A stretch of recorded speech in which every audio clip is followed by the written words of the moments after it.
330分延長しました。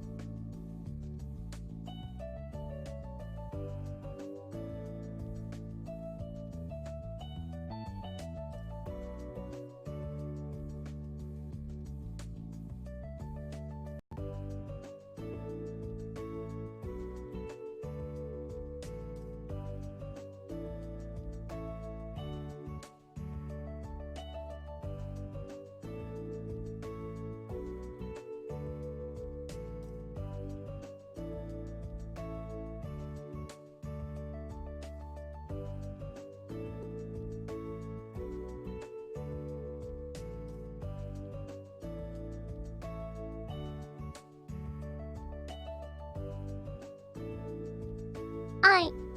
やったく。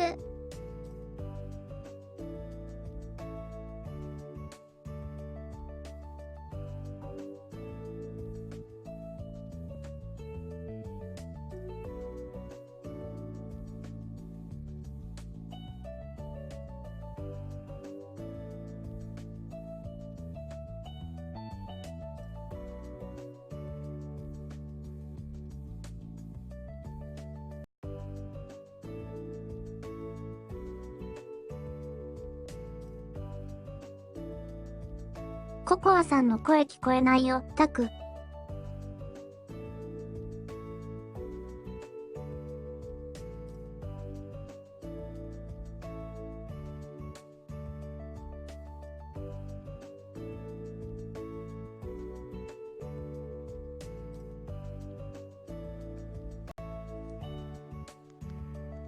ママ、ワコです。炊飯器。はい、炊飯器さんは靴です。いらっしゃいませ、いらっしゃいませ。たくさん、今、聞こえてますよね。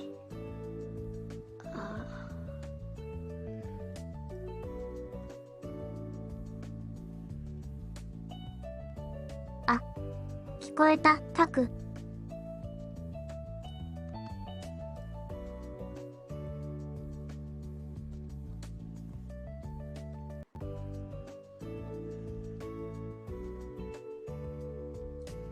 こんにちは、春吉。はい、こんにちは。春吉さん、いらっしゃいませ。ゆっくりしていってくださいね。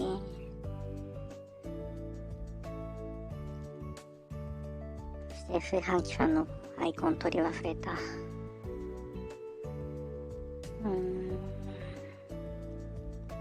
じゃあまたね、タク。はーい。お疲れ様です。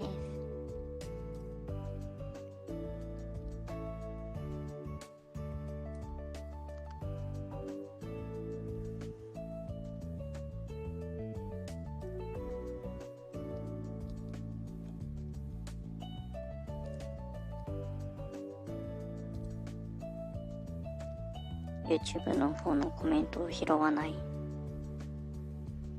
あれ ?UR と変わった？もしかして。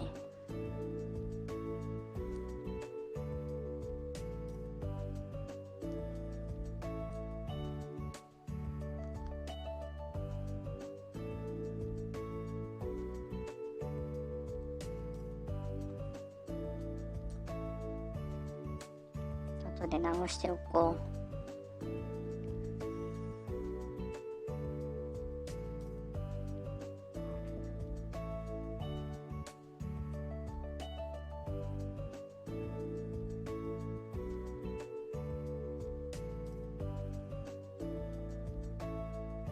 このお時間は珍しい印象？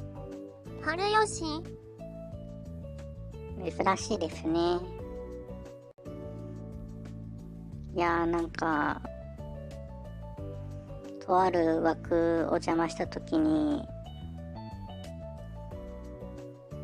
6時間配信はよと言われまして、なのでこの時間から6時間まさかの春吉？その方の枠遊びに行ったら、遊びに行って唐突に表示されたと思ったら叩かれましたからね。突早々に。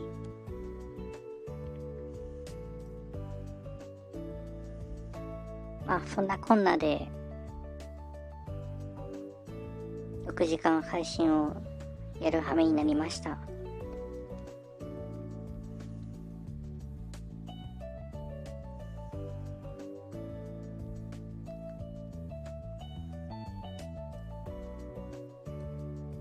ママ、ガンバです。炊飯器。ありがとうございます。まあこの時間なのでね、ほとんど見に来る人はいないとは思いますが、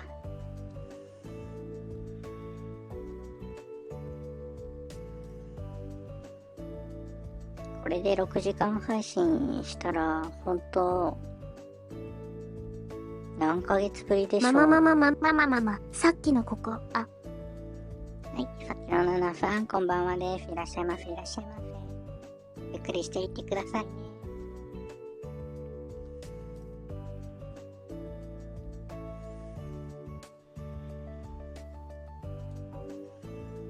本当何ヶ月ぶり。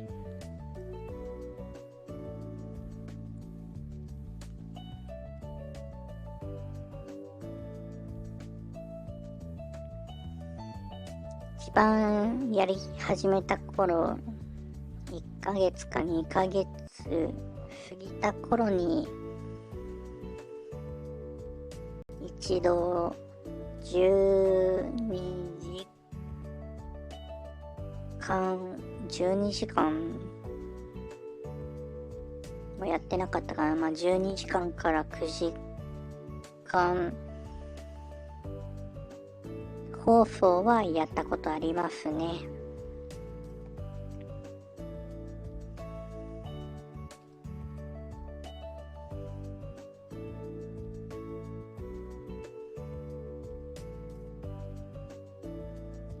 まあそんな長い配信はその一度きりですけどね。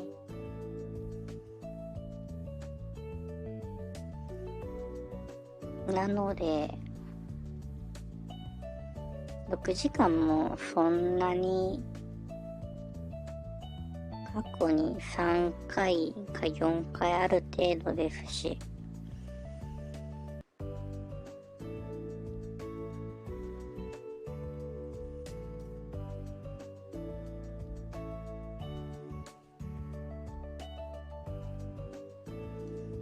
なのでものすごい久々なんですよね。そういうのやるとしたら。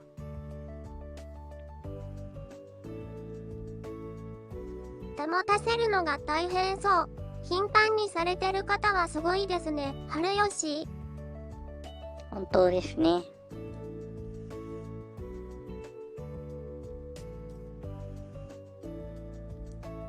本当に頻繁にやってる〇〇さんたち、本当にすごい。私できないので、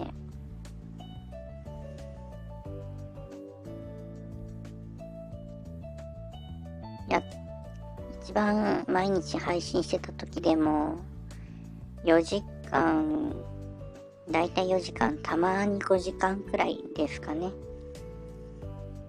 プラスでもその時の放送は大抵突回っていての放送ですから、自枠配信で6時間はやったことないですね。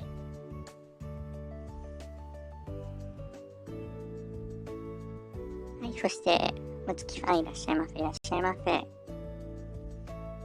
つきさん、24時間はやりませんからね。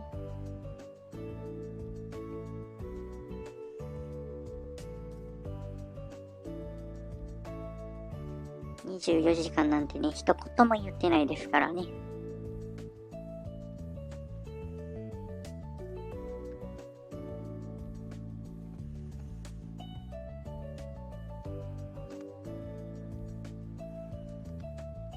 視聴者も耐久、春吉。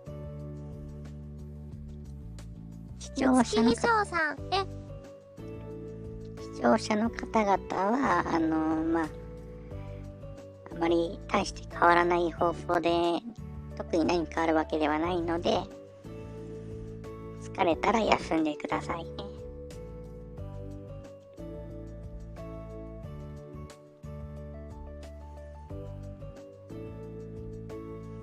と言っても、話すネタなんて、いつも以上にないですからね。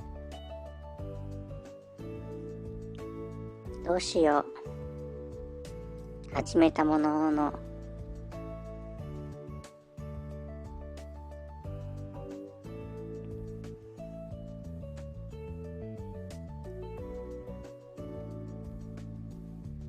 少しだけ話すことありました。ちょっとね、この間まで私、ユニティの VR チャットにね、持っていくための VR、ユニティ、17年の 4.28 ダウンロードして置いてたんですけど、真っぐらい多い。葵さんこんばんは、こんばんは。いらっしゃいませ、いらっしゃいませ。さん、神々ここ、あちゃん笑い笑い。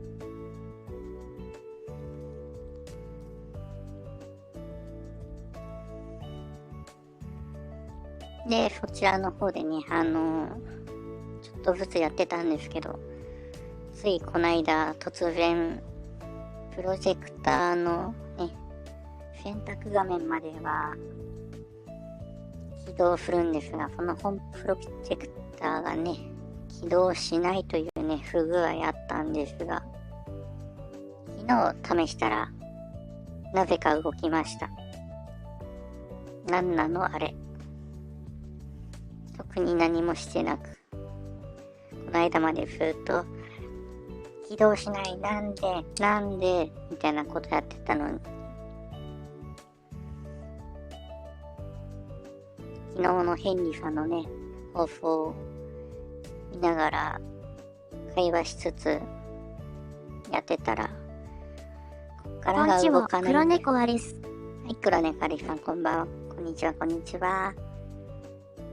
ゆっくりしていってくださいね。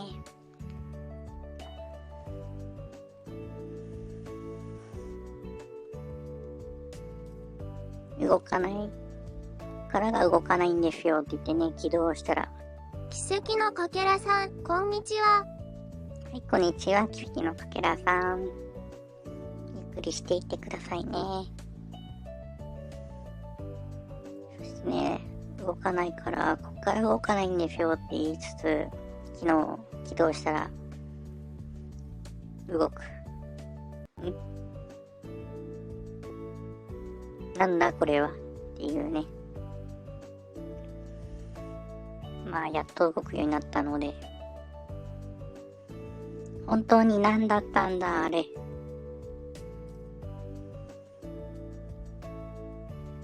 でも逆にね、原因が分からずに回復するのが一番怖い。またなりそうなので。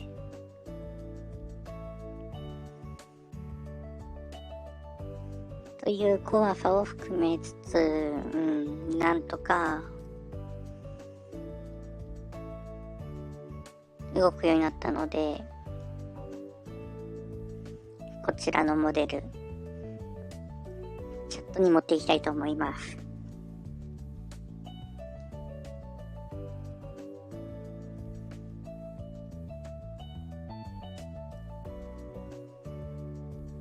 それは嬉しい、春吉。なので、普段のね、チャットでも普段の私が今後出る可能性があります。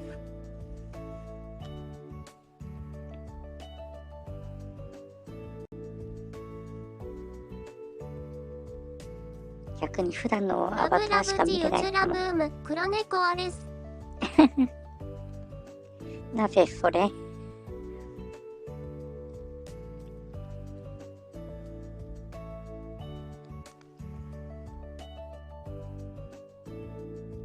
あちらで今使ってるアバターも見慣れてきましたけどね。わら、春吉。そうですね。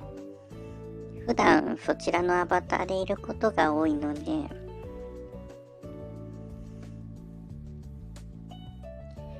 まあこちらの V キャフと多分同じく、最初は使えなくて、これで視線とかの大きさ普段と変わらないしって使っていて、やっとできるようになったら多分こちらにシフトして使わなくなるんでしょうね。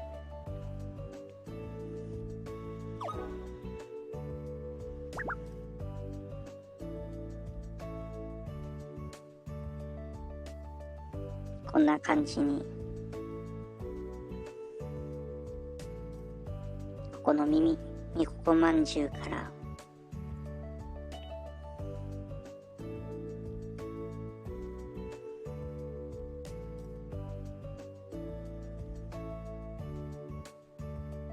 こうやって入れちゃっても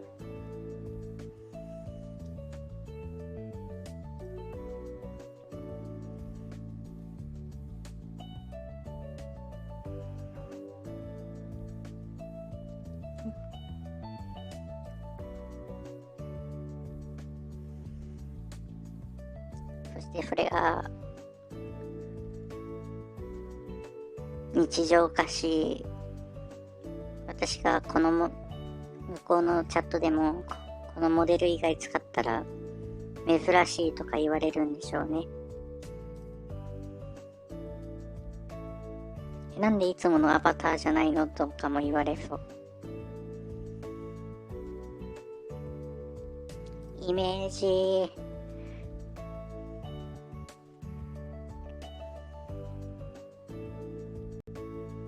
最初の方こそ慣れない感じでしょうけど、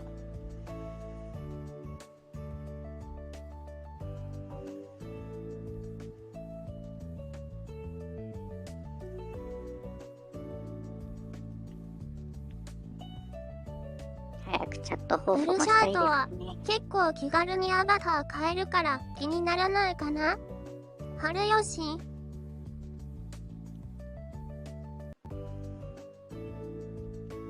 多分私の場合はほぼほぼ固定になると思います。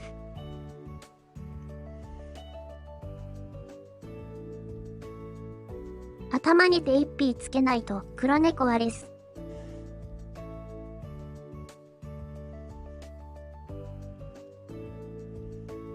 昨日ね、このモデルの VR チャット用をヘンリーさんからいただきましたので、アップロードするだけ。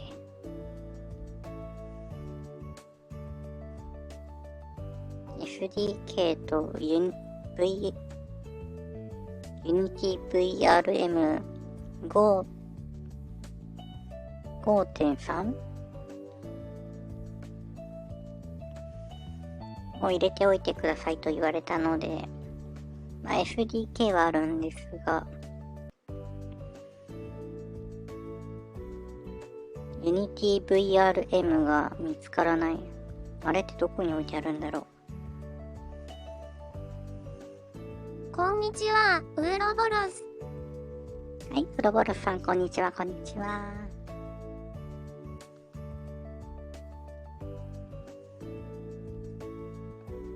あ、反対にだった。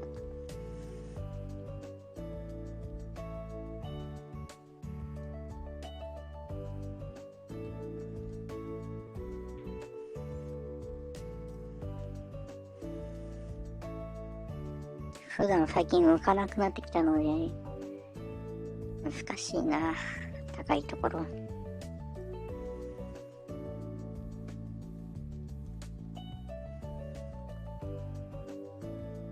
ちっとハブあたりにあったような、ユニブルムで検索したらすぐ出てくるかと、春吉。あ、本当ですか？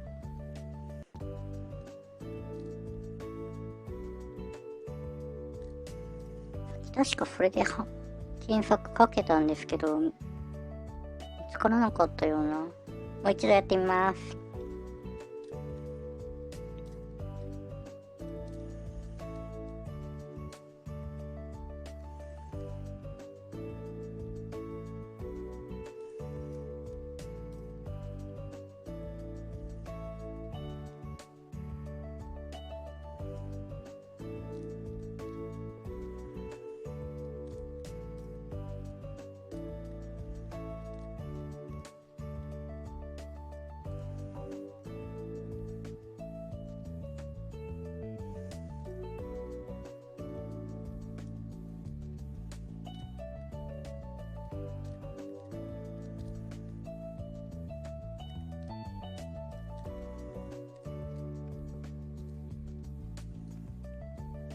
あ、映ってない。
こんにちは、こです。チロチョコ。はい、ひろちょこさん、こんにちは。いらっしゃいませ、いらっしゃいませ。ゆっくりしていってくださいね。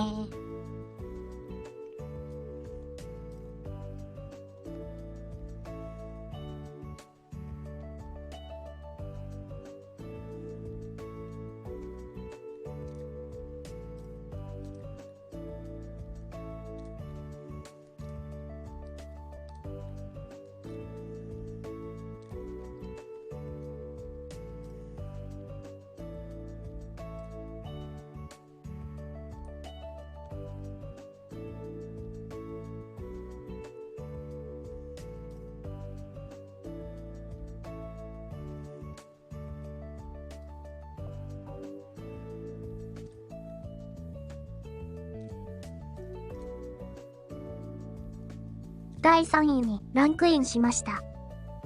奇跡のかけらさん、ZZZ。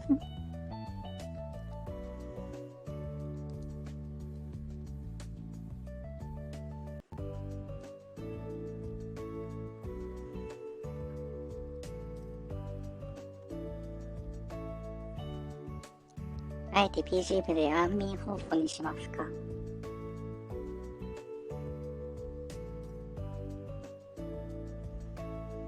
お昼寝タイムみたいなので。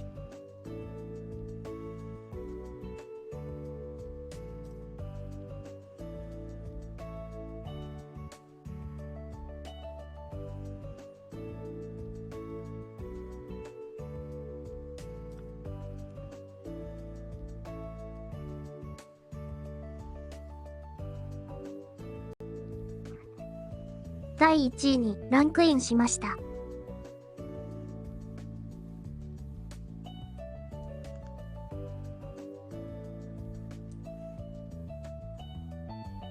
白チョコさん、ご告ありがとうございます。昼寝、寝落ち、黒猫アリス。かぐらおいさん、ありがとうございます。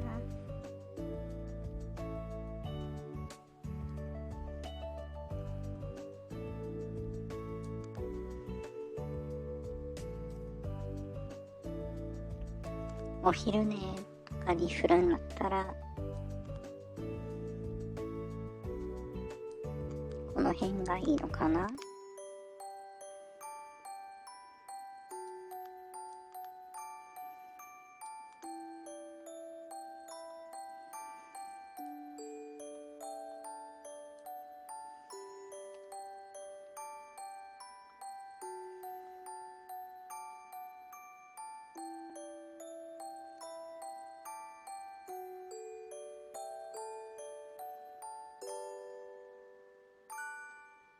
むつきひしょうさん、眠くなる笑い笑い。ねんねころりよ、おころりよ、黒猫アリス。あえてそれを狙いましょうか。今日の放送では。とか言いつつ、配信主の私が寝るかもしれませんが。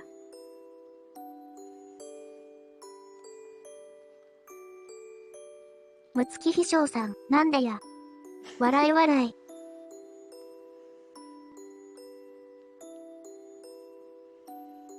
あえての催眠効果で今日はこのまま放送してみましょうか。寝落ち配信、黒猫アリス。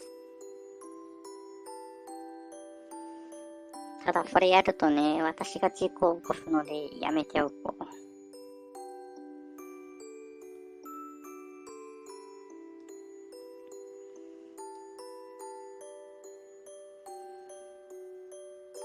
それは避けねばなりません。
こんな調子で6時間いけるのかな。ものすごく不安になってきた。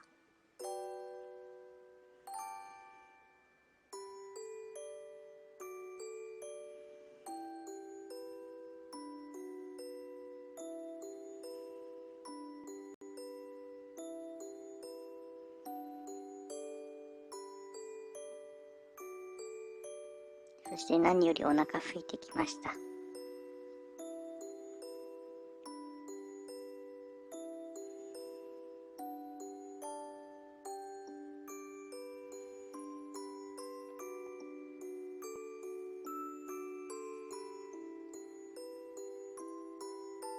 お昼過ぎてるよ。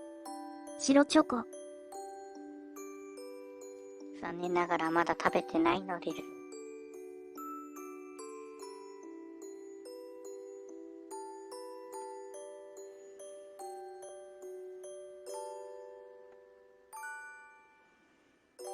食べなきゃ、白チョコ。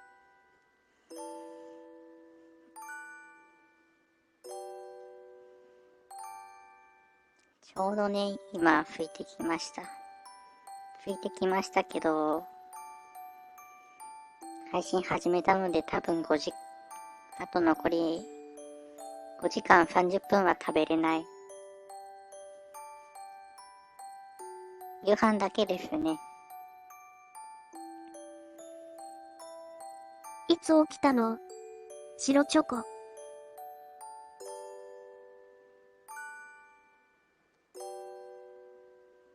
今日は、えーっと、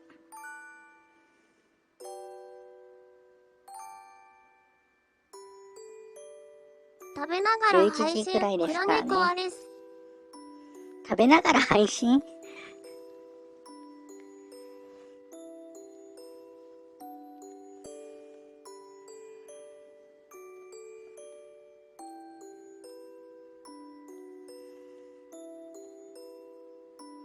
今日は11時くらい。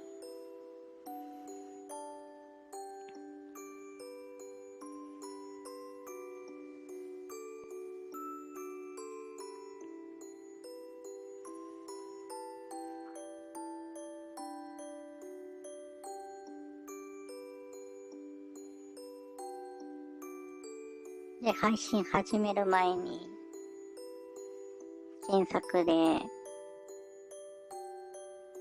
チャットにモデルを持っていく方法を見てましたね。1時間くらい。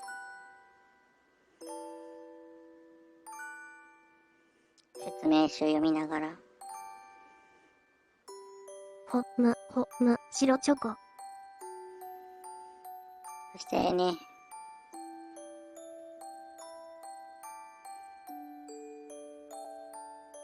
12時あたり、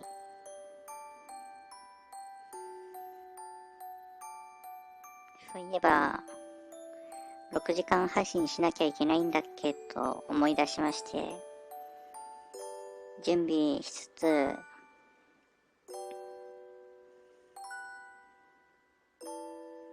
気づいたら、こんな時間です。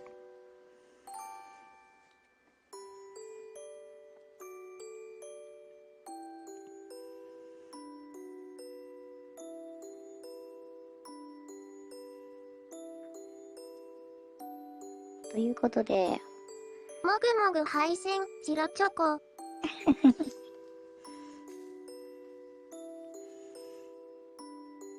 ぐもぐ配信はしないかな。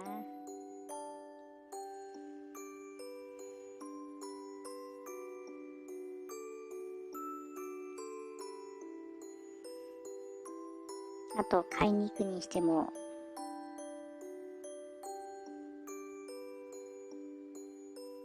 車がないかな。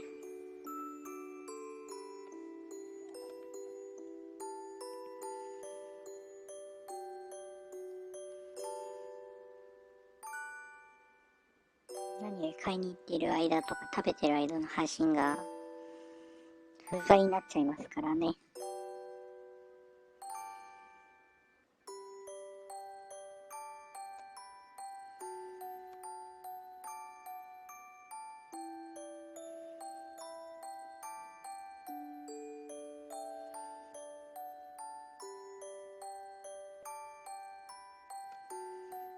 あれむつきひしょうさん、ここ、あちゃんの金に、余裕が出たら、ハトさんと経済回す。お、とということは相談されたんですね。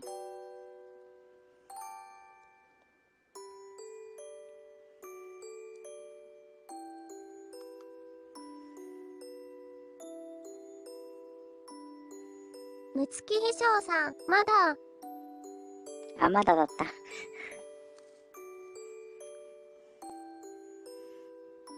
むつきひしょうさん、お金足りないと感じて。ご飯休憩とかしてもいいのよ。ウーラボラス。むつきひしょうさん、お金に余裕が出たら言おうかなって。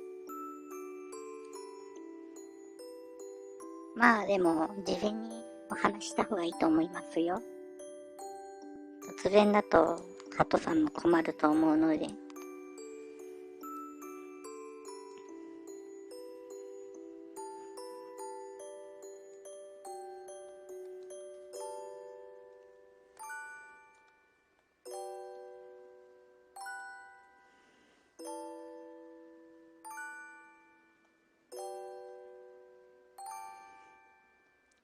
ご飯休憩はとりあえずできそうにないです。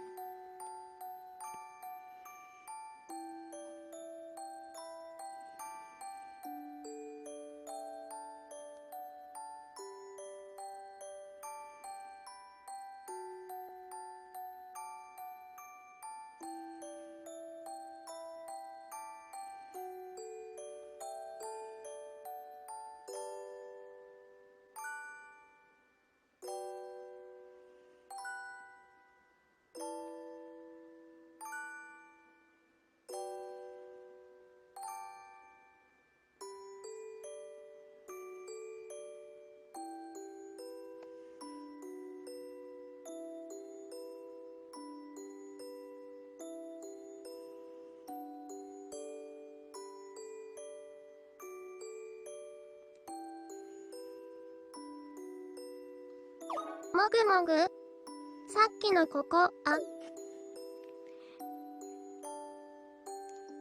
もぐもぐは今のところしないかな。まあ、どっちにしろ食べてる間は多分音声、マイクともに切ると思いますけどね。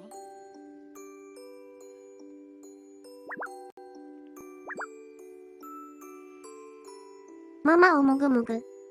さっきのここ。私食べられるの？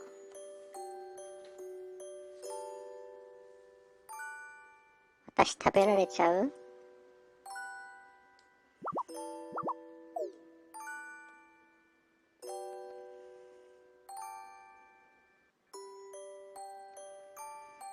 私食べても美味しくないよ。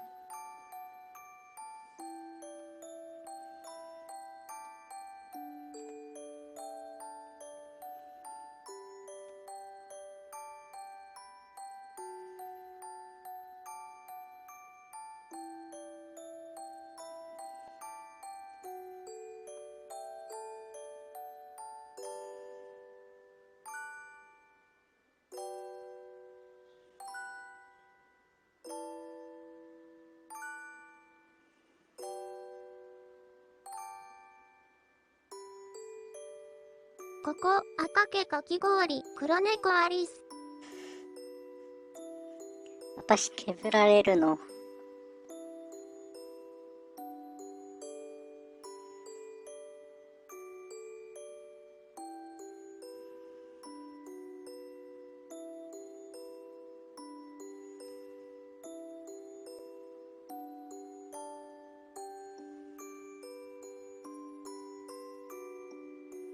シロップだよ、黒猫アリス。ココア風味のシロップ？甘ったるそう。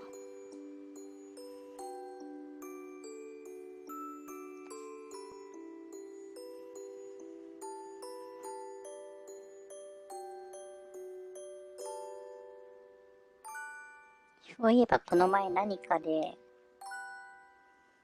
ガチ恋距離したら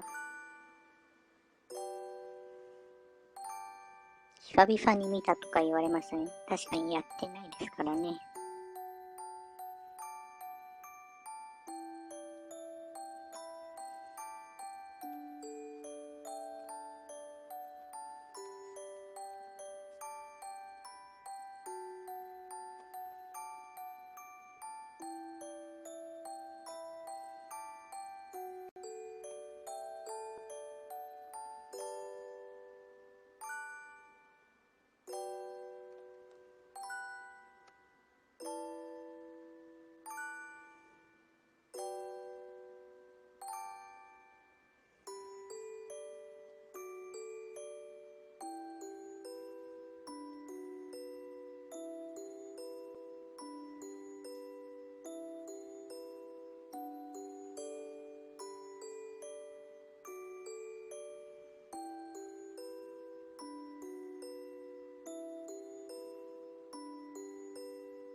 むつきひしょうさん、ガチ恋距離助かる、助からない。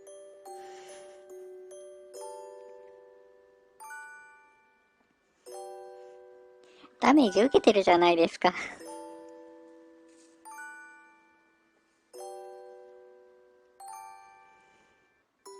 やめておきましょう。人類救済の手法、さっきのここ、あ。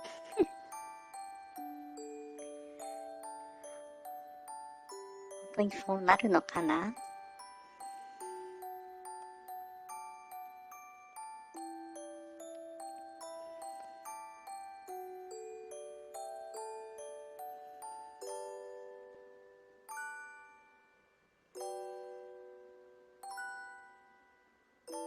火曜、サスペンス劇場が流れてくる、黒猫アリス。そんな物騒じゃないですもん。そんな物騒じゃないもん。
ここ、アサンを抱っこしようとしたら、殴れて、右手には、銀色のお盆が、黒猫アリス。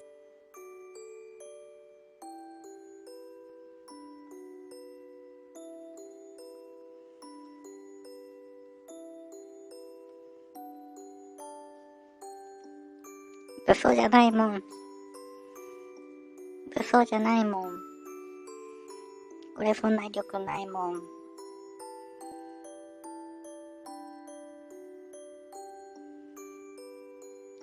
音が派手なだけ、そんな物騒じゃないもん。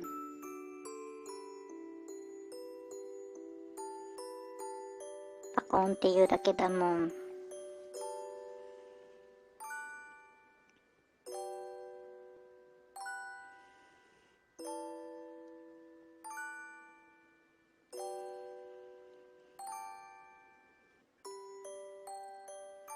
アルミ製だもん。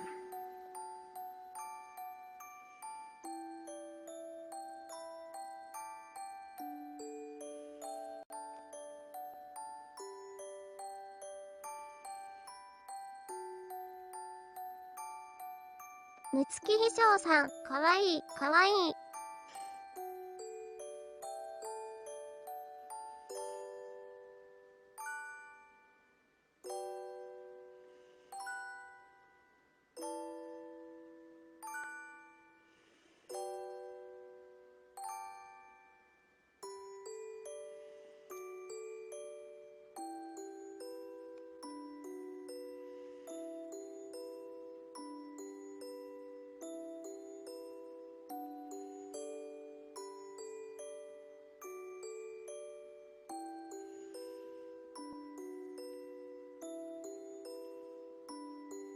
でも本当に久々にガチ恋距離なんてしましたね。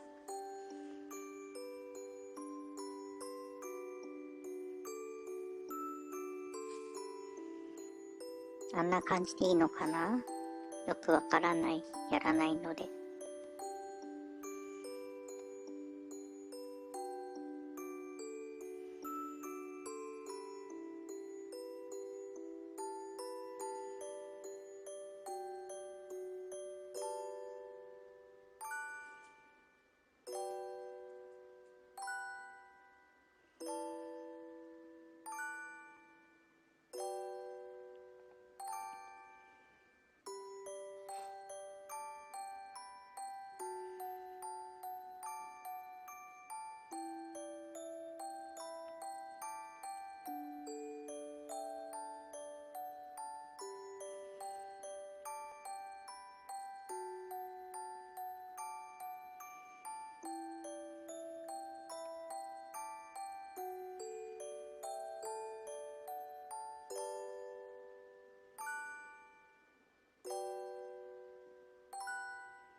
動画アングルはダメですね。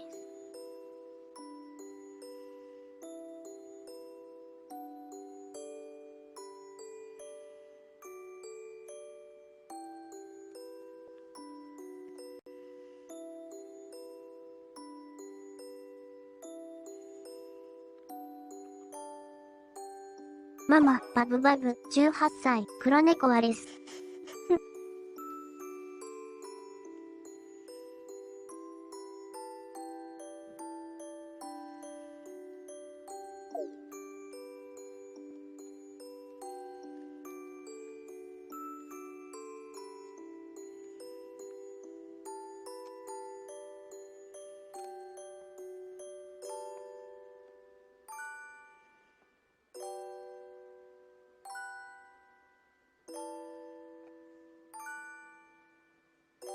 こんにちは。はい、こんにちは。184の方、こんにちは、こんにちは。ゆっくりしていってくださいね。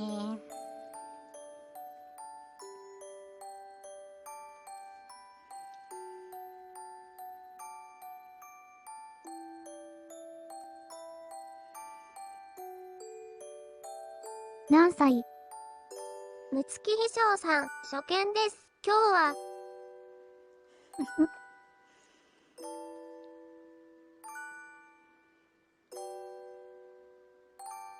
見た目からして5、6歳。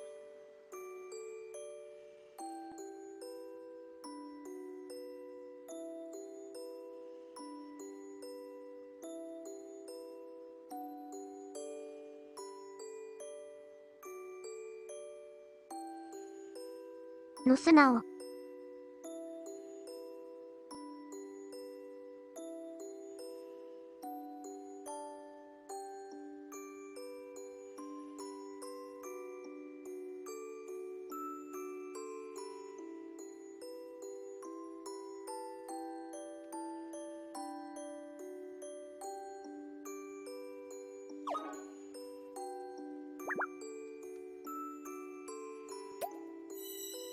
多々もあることをねとして認定できるようになった。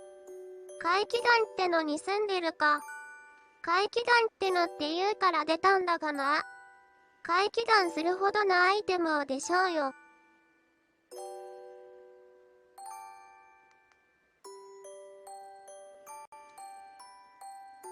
多々もあることを、して認識できるようになった。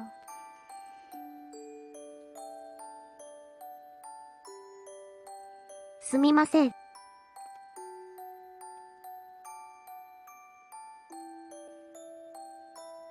階段？ん？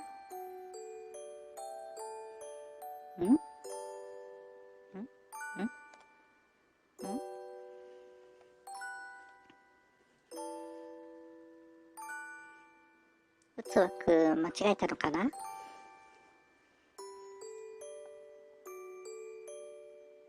私は階段やってない。タイトルにも書きましたが、多分間違いですね。すごいですね。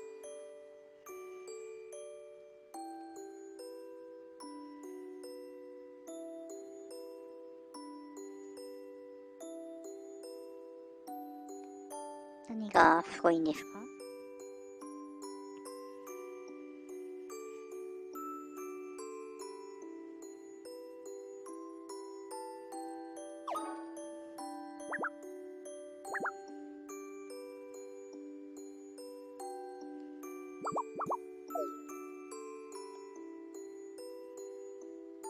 何かあったのかな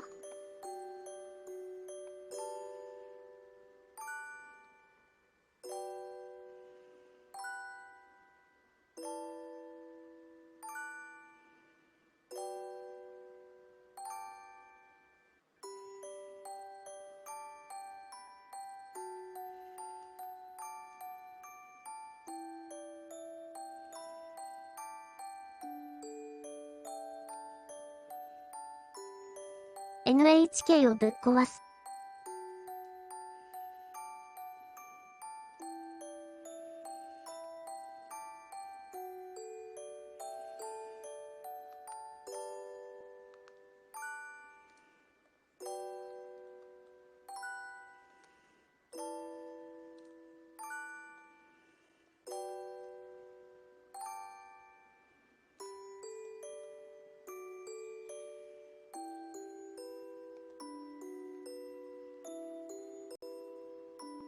何のお話なんでしょうね。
和骨です、ヘンリー。あ、ヘンリーさん、こんばんは。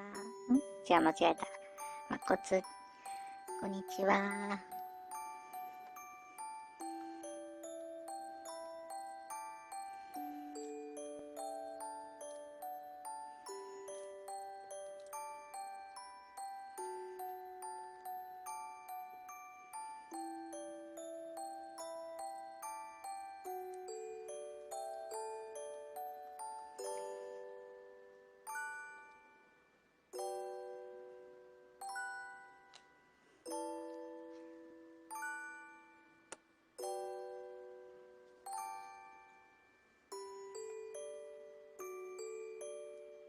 やっぱこの放送を要求してきた人は見てるんですかね、6時間。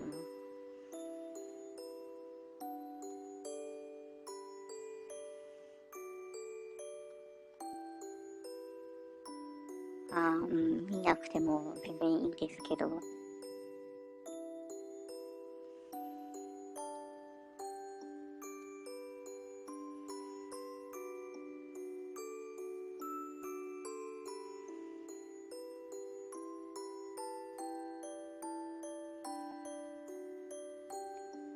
見てたらコメントしてるとは思います、ヘンリー。ですよね、多分。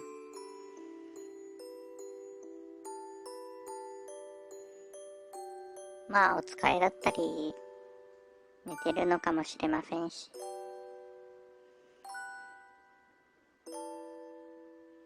何より6時間いける気がしないんですけど。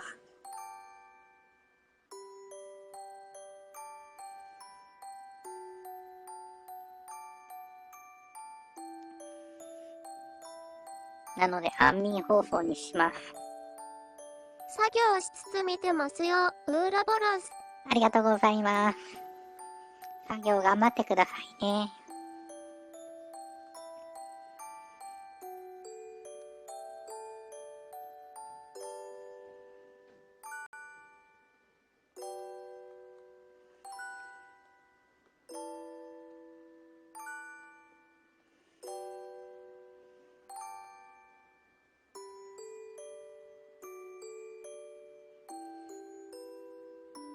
BGM にして寝ている黒猫アリス。ある意味、もう安眠放送ですからね。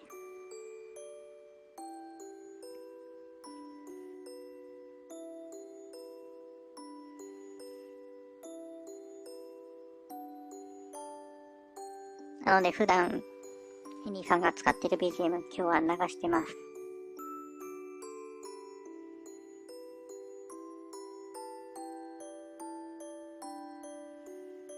聞き慣れた BGM ですね、ヘンリー。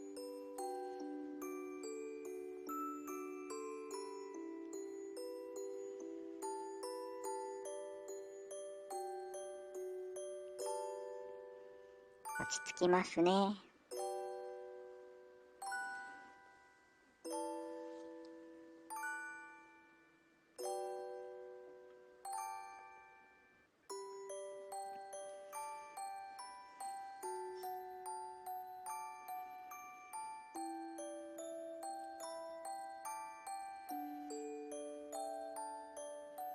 実際に何人か寝てたら寝てたで、自分は寝ちゃダメなんですけどね、ヘンリー。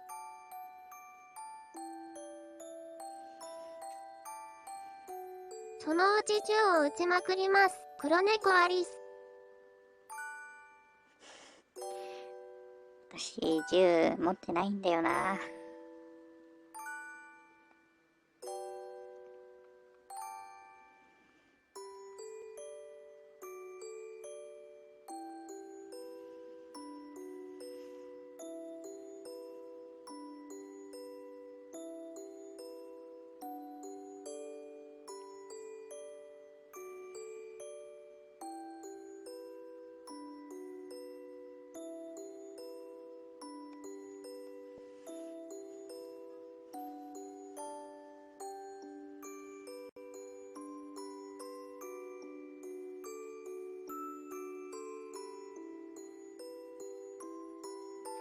次から入れておきましょう、ヘンリー。入れるとしたらヘンリーさんのをお借りします。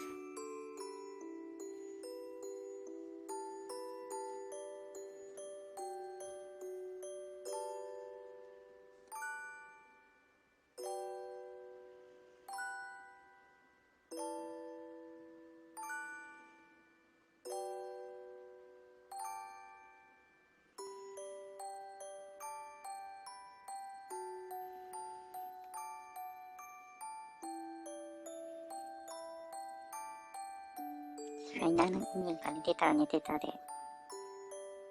放送成功ですね。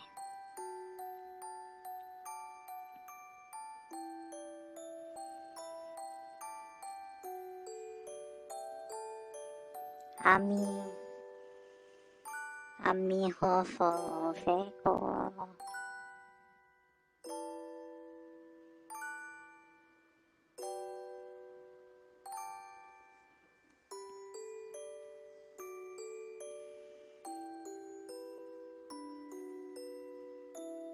そうなってればいいなぁ。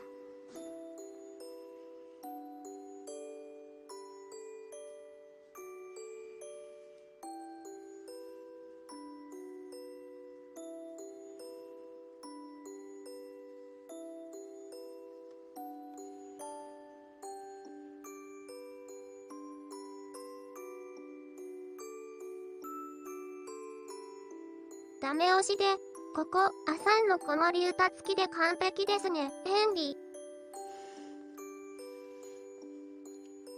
それをやったら地獄絵図になっちゃうのでやめておきます。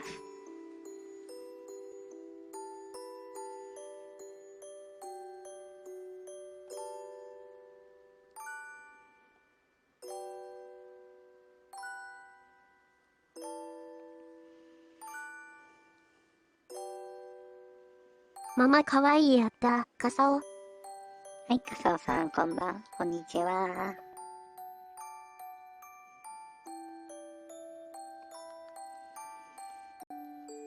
いらっしゃいませ、いらっしゃいませ。ゆっくりしていてくださいね。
そういえば、ユニティの方はうまくいきましたか？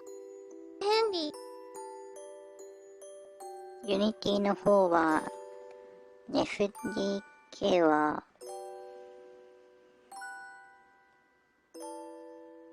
ダウンロードは済ませてあるのですが、ユニ VRM がちょっとまだ見つかってません。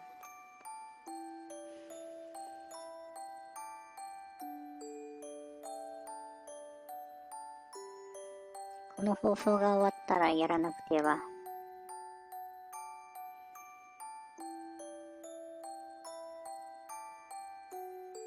100の人さんのですか？白チョコ。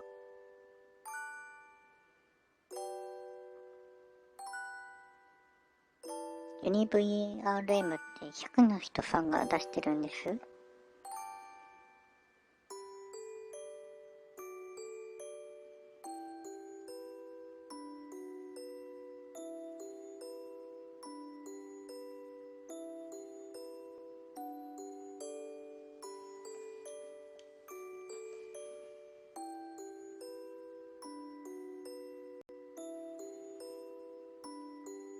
あまりそっちのツールは私知らないんですよね。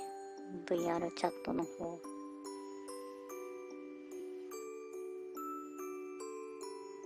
ユニブルムなら、バーチャルキャストのウィキにリンクが載ってますね、ヘンリー。本当ですか？じゃあそこから探してみることにします。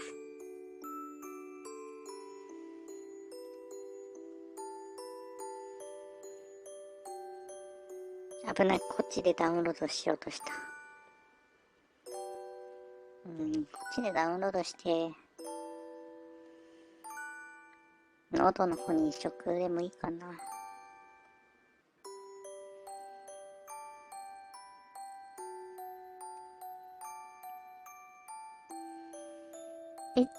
VRM にするのは、公式から持ってくるので、すが、VRM アバターをブルシャートに持っていくときは、100の人さんのツールが便利です。白チョコ。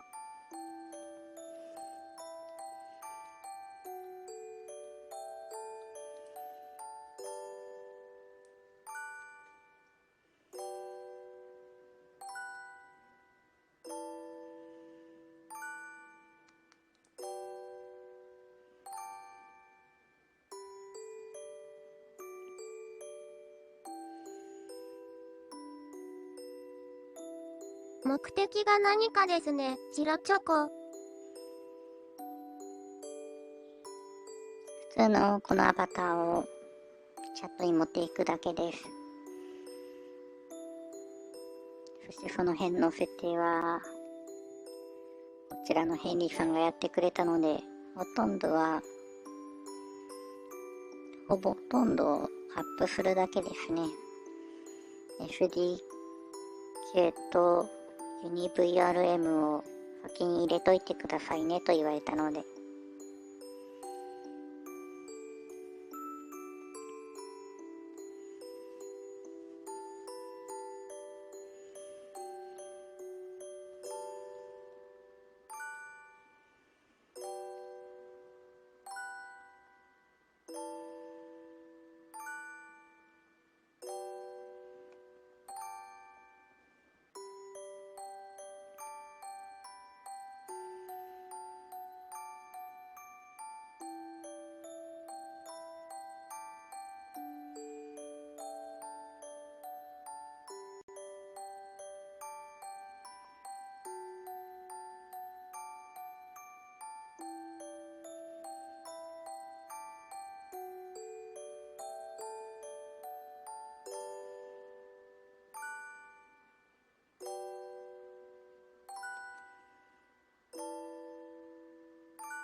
ブルシャート用の設定は済ませて、ユニティパッケージで送ったので、環境を整えてアップロードするだけですね、ヘンリー。い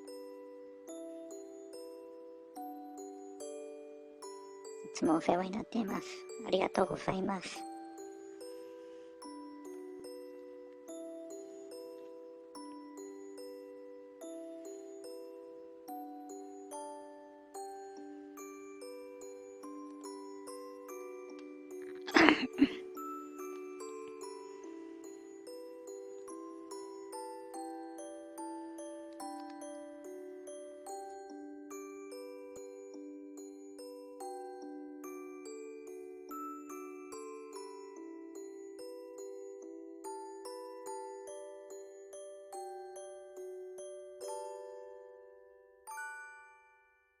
一応、VRC でのテストはしましたけど、気になる点があれば言ってください、ヘンリー。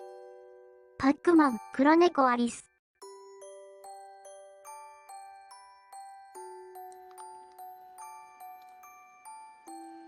ありがとうございます。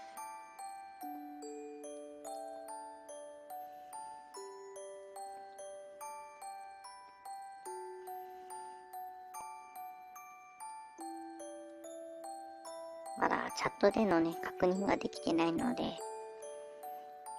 この放送が終わり次第、ね、環境を整えたいと思います。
なるほど。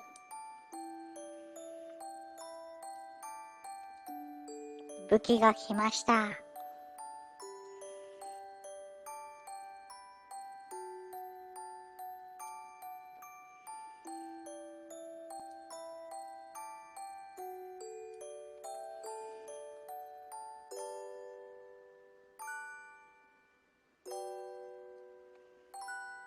位置について、用意ドンの武器、黒猫アリス。それ武器じゃない。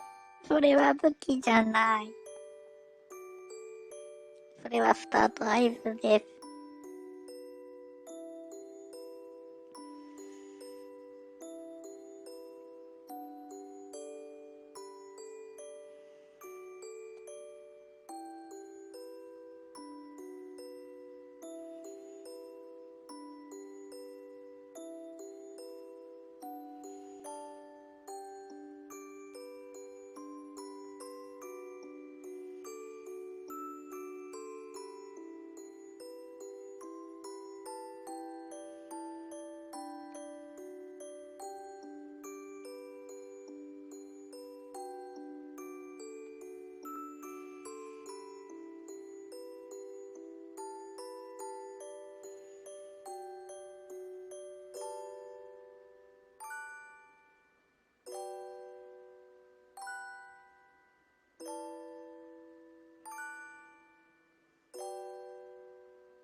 ここ、朝の合図で大勢が走るよ、黒猫アリス。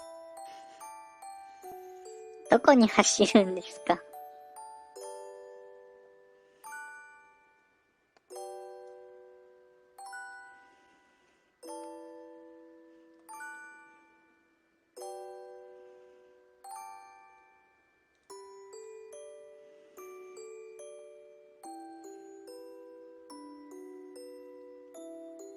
こうやって位置について用意ドンって言えば走るとしてどこに走るんですかね。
たまには市場を使ってみますか。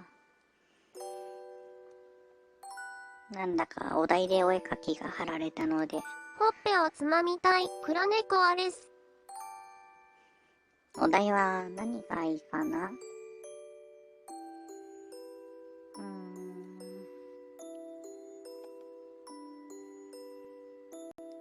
お題中。はい、ナナシさんありがとうございます。お題は、そうですね。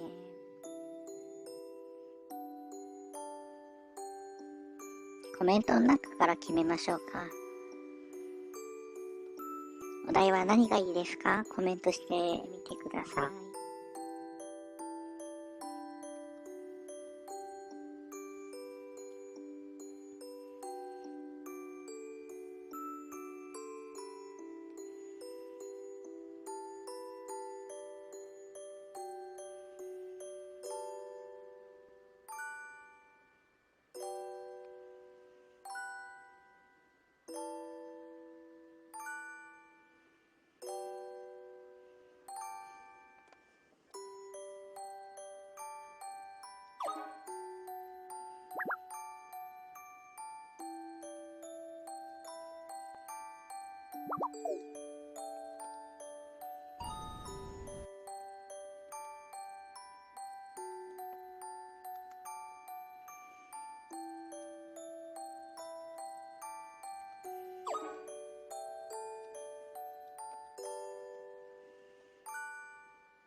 どうやら寝ているみたいだ。返事がない。黒猫はです。ですね。まあ、アミホフですからね、ほぼ。コメントもないので、どうしようかな。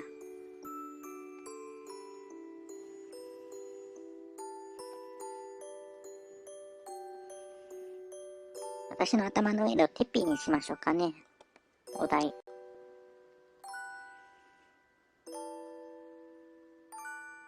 それしかなさそう。どれだけの人が参加するのかな。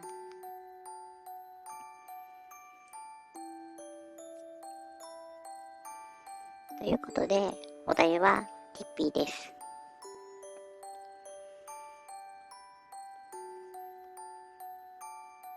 正解というよりね、モデルあるので、どれくらいの人がやられるかわかりませんが、やってみましょう。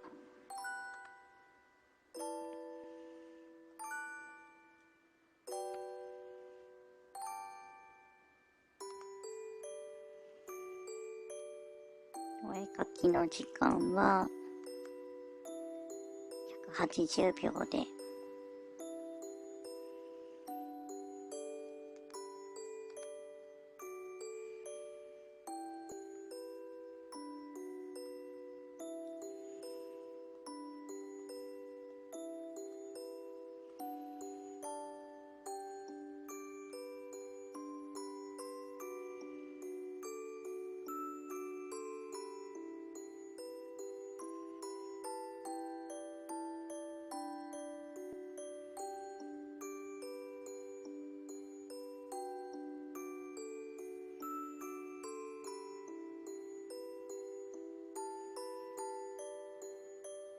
どれくらいの人が参加してくれるんだろう、これ。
そして気づいたら1分切りましたね。ママ、これは何かお題が？黒猫？ティッピーです。お題ティッピーです。私の頭に乗っているティッピーがお題になってます。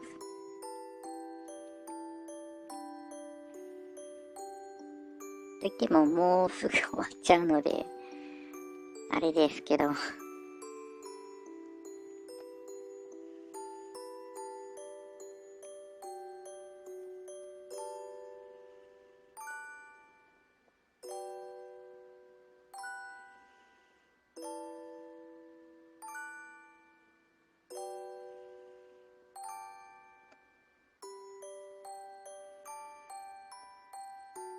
残り9秒8とかですね。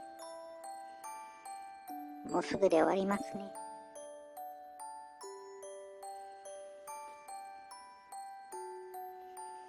さあ、果たして書いてる人はいるんでしょうか。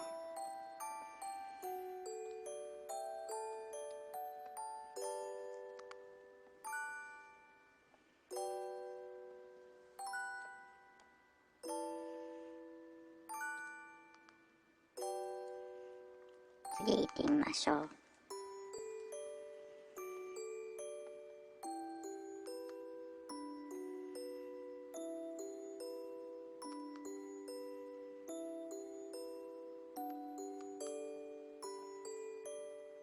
4人ですね。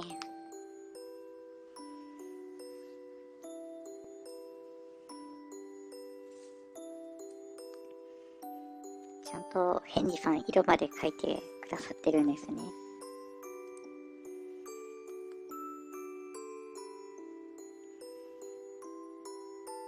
なぜか上の部分が塗られている。何を表現したんでしょう。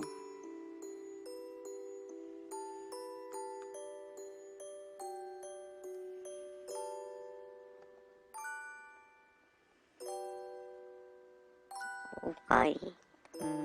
どうしよう。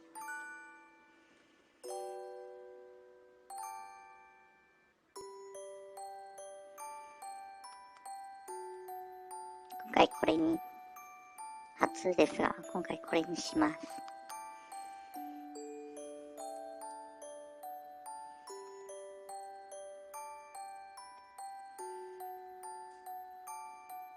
ちらに戻るというのは、全部公開しましょう。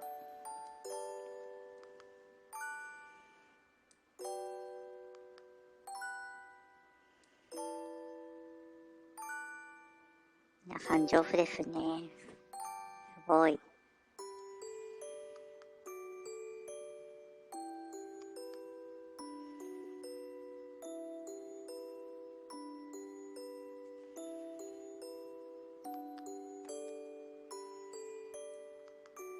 そして最後。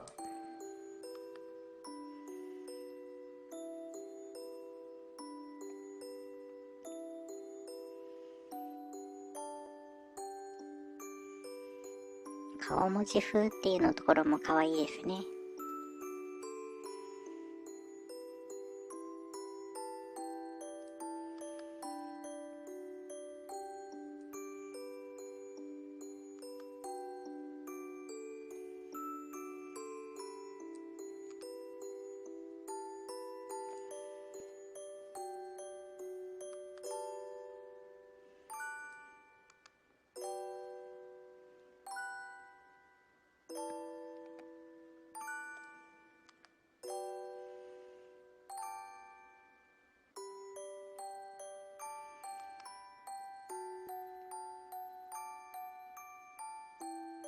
では次はこのニコニコテレビちゃんジャンプを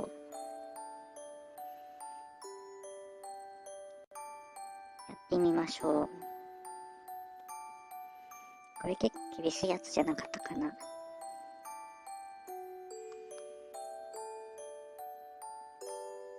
ノーマルモードでいきましょう。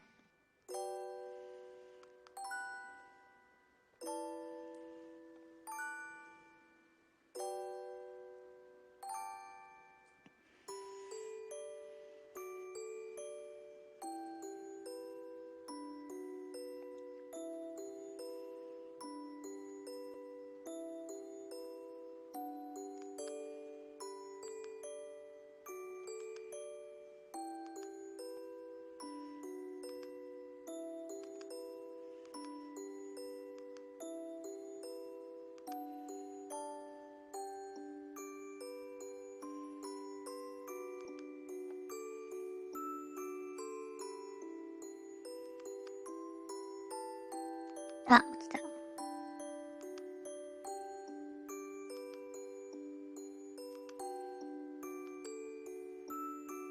皆さん、すごいですね。あ、落ちた。間違えてしまった。皆さんありがとうございます。ユークリッドさん、炊飯器さん、早い。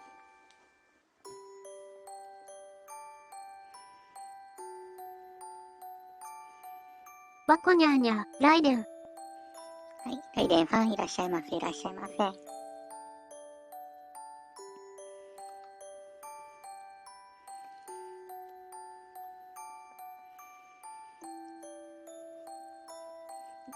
この、テレビちゃんジャンプって、クリアとかあるんですかね？今回初めて使いましたが。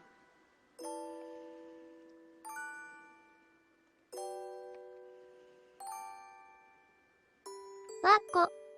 今月のニャー枠と聞いて、ユークリッド。ユークリッドさん、待ってください。ユークリッドさん、待ってください。今月そんな募集というより告知をした覚えがないのですが、どこからそんな情報が？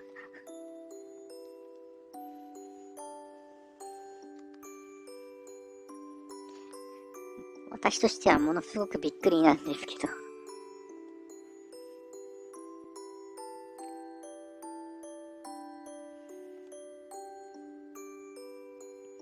はい、トマさん、広告ありがとうございます。あれー、どっからそんな情報出たんだろう。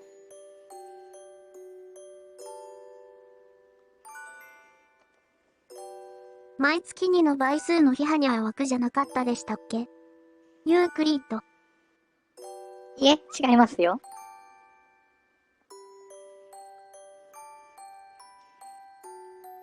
違いますよ。私が放送事故。ヘンリさん、ナナシさん、ありがとうございます。放送事故をしたら、ニャーニャー枠です。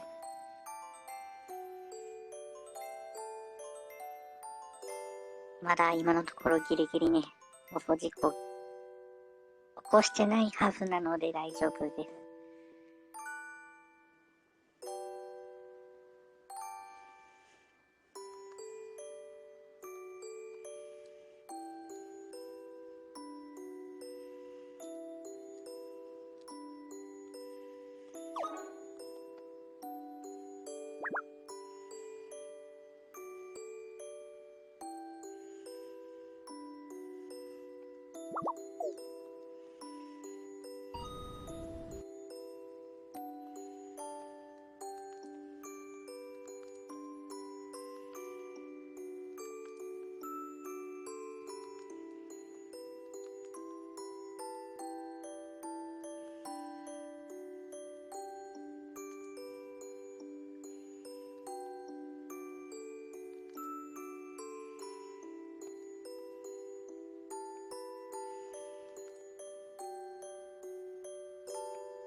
今回いろいろと貼られますね。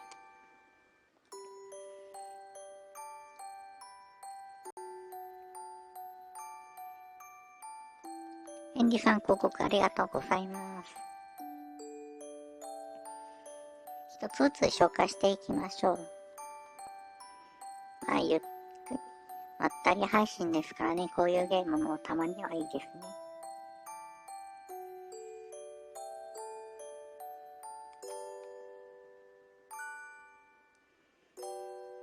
では、ニコニコタワーからしていきます。はい。ニャフさんはコツです。いらっしゃいませ、いらっしゃいませ。あれ？ニャフさんさっきまで、配信してませんでした？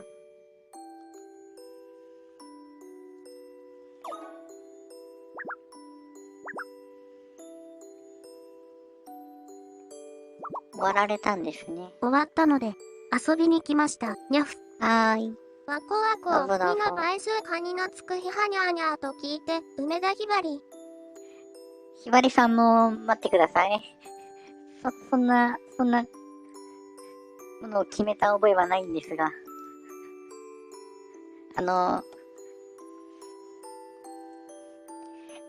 もう一度説明しておきますね。私がニャーニャー枠をやるときは、私がね、放送の中で、私自身がね、放送で事故を起こしてしまったら、ニャーニャー枠ということになってますが、補足説明として、突者さんたちから持ち込まれたね、予測できないようなね、事項は対象外です。あくまで私が放送していて、何らかの事故を起こしたときは、ニャーニャー枠です。間違えてはダメです。なので、まだ大丈夫。2の倍数の月か、2の倍数の光のつくはにゃーにゃーと聞いて、わこ、とま。トマさん、こんにちは、こん対にちは。象外、黒猫アレス。ぴょんぴょん枠はいつです？炊飯器。ぴょんぴょん枠も、ニャーニャー枠と一緒で、私が放送事故したら、ニャーニャー枠、もしくはぴょんぴょん枠になります。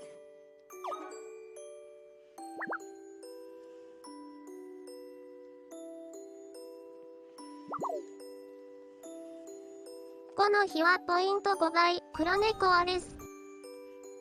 何のポイントですか？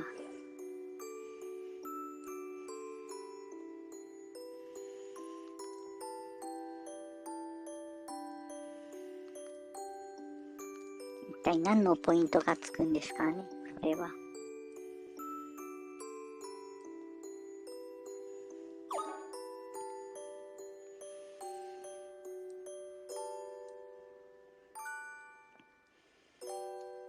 そして、黒猫アリさんが落としてくれたこちらのキャラクター、かわいい。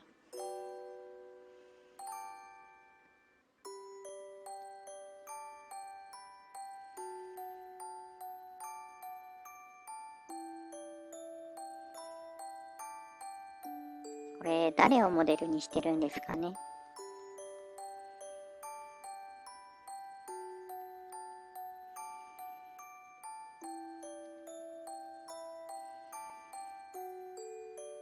それにしてもかわいい。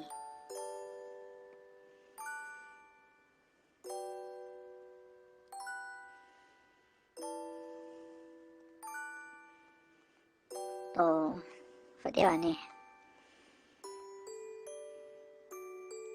地上のニコニコタワーやっていきましょう。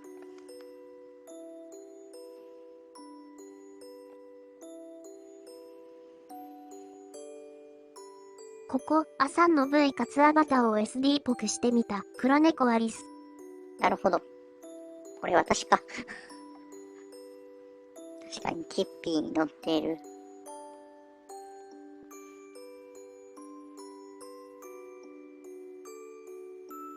なんか私っぽいなと思いましたけど、違うかなと思って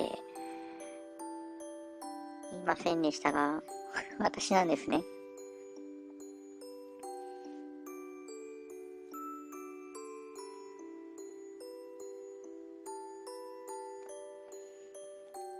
それでは、もうちょっとしたら始めますね。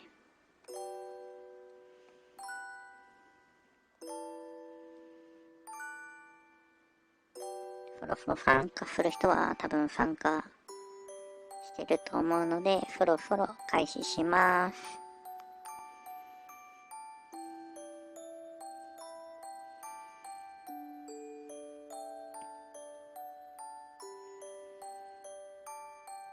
胸でかいのも原作再現、黒猫アレス。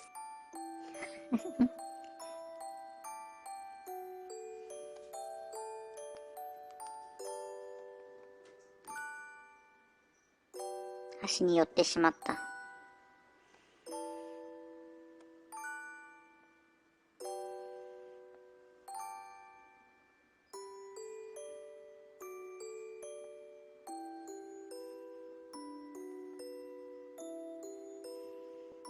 あ、炊飯器。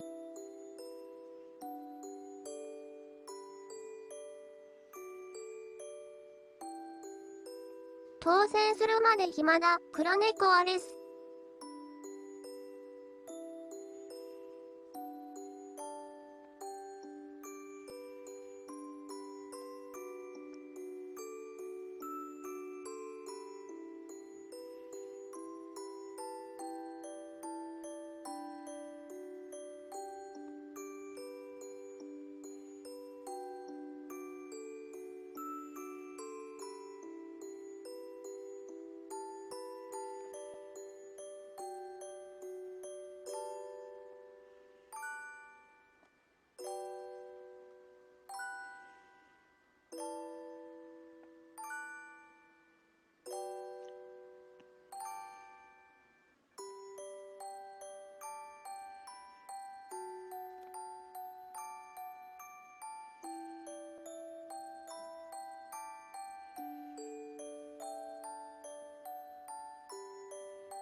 それにしても、やたらとハート出ませんでしたさっき。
左に重心が黒猫アレス。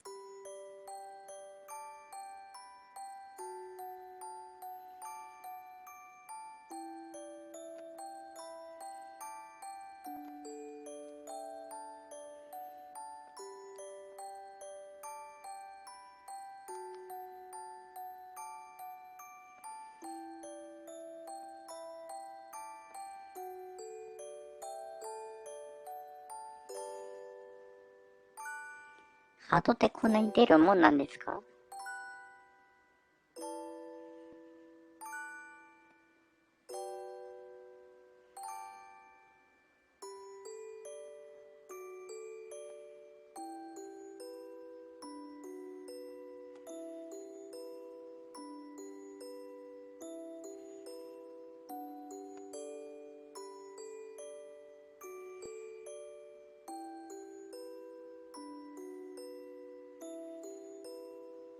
プレ赤の人一人一回までですね。来年。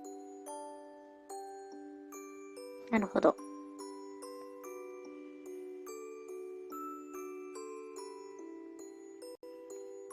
プレミアム限定一人一回、黒猫アレス。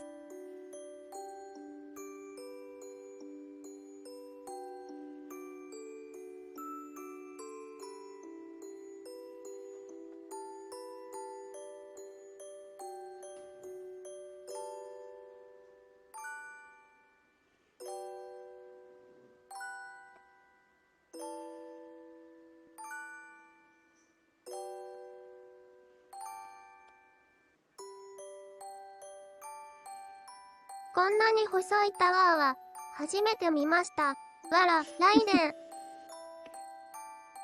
細いんだ。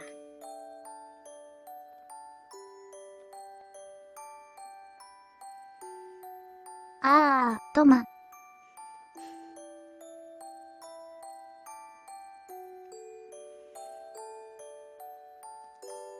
大だいぶ行きましたね。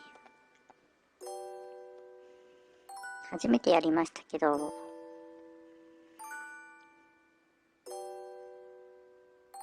これって高い方ですか？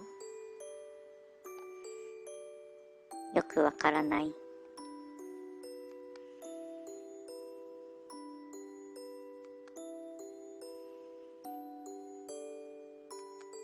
次はツリックマーです。土台のところから2本同時に立てていって補う感じの方が良かったですかね、ユークリッド。残念ながら低い方、黒猫はです。ですよね。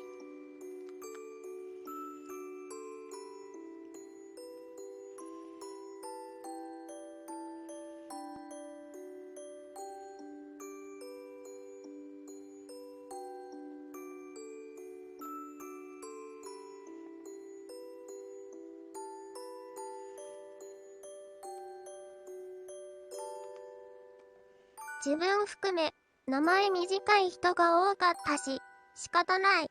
わら、ユークリッド。大丈夫。私の配信だと一桁で通常運転なので、とま。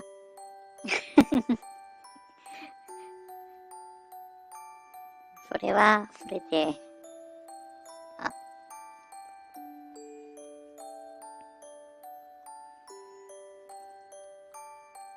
こんにちは、コッコ。クラゲ、マはいヨ。、クラゲマヤさん、こんにちは。ゆっくりしていってくださいね。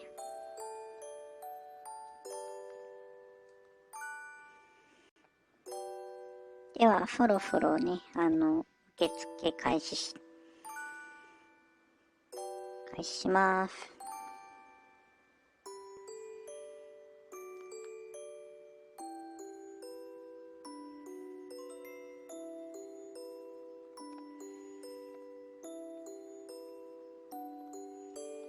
はい、ダラシさん、プレゼントありがとうございます。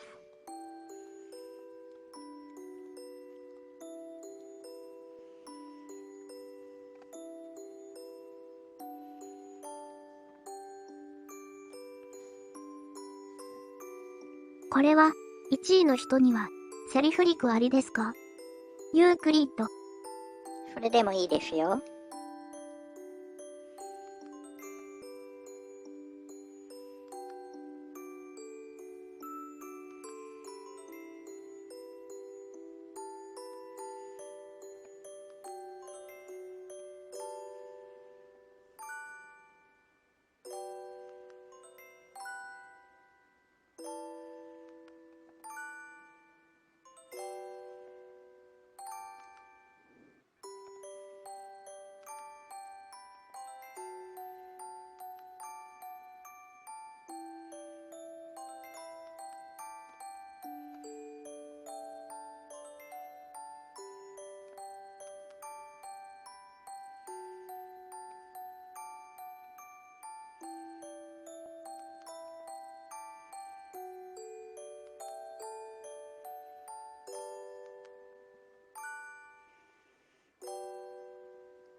ぐぬぬぬ、得炊飯器。点は、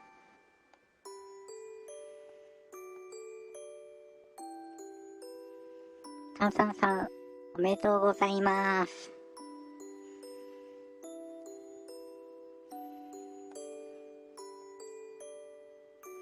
4万点すごいですね。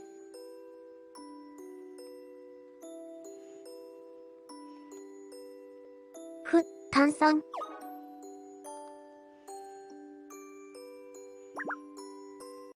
パチパチパチ、クラゲ、マヨ。取った人は、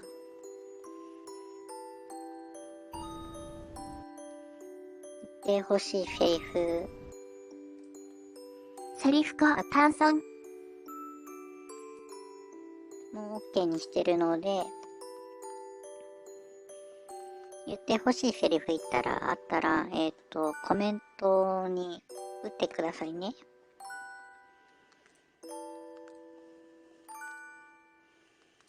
こら。そういうのは、お部屋に着いてからね。で、炭酸。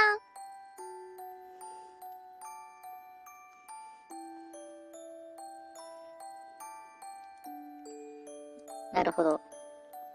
はーい。これですね。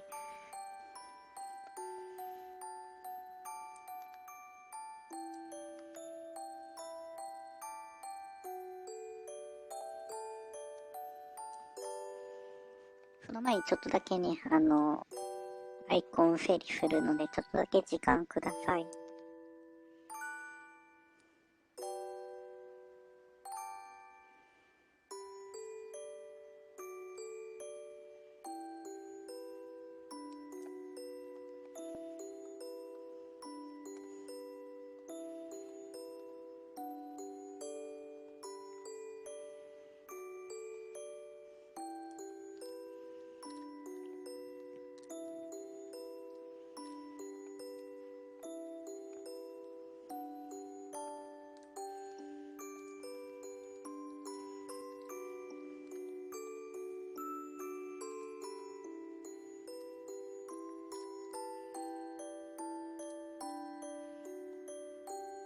あれ黒猫さんのアイコンちゃんとだと思ったんですが、見当たらないですね。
アイコン消えるバグで消え、黒猫はです。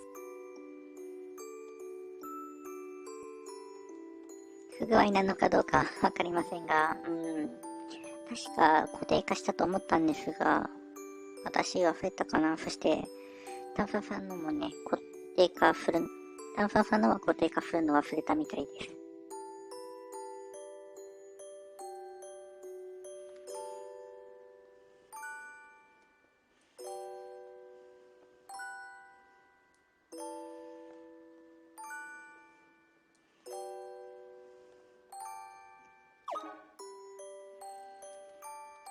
じゃあ一度だね、ダンサーさんのためにセリ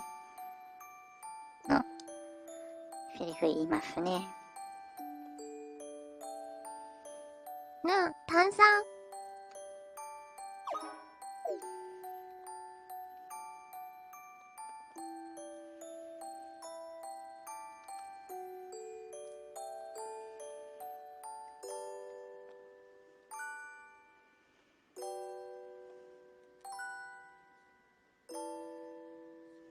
固定化しても、ある条件で消えるみたいです。黒猫はです。なるほど。それは知らなかった。では、いきます。ほら、ほら、そういうのをお部屋に着いてからね。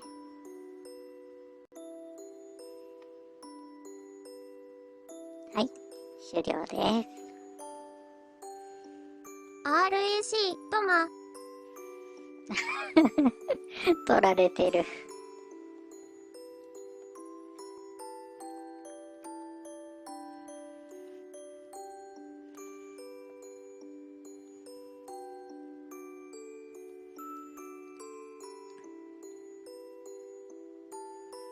みんなでツイッターにアップだ。ライデン。ツイッターにアップまでされるの、私。怖っ。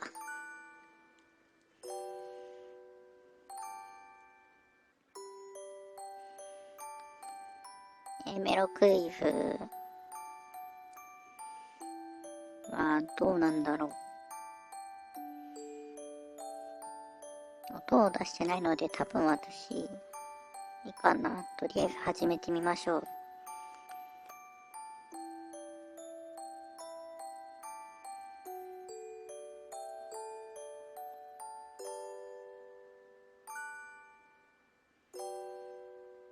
なんか今までのとちょっと違いますね。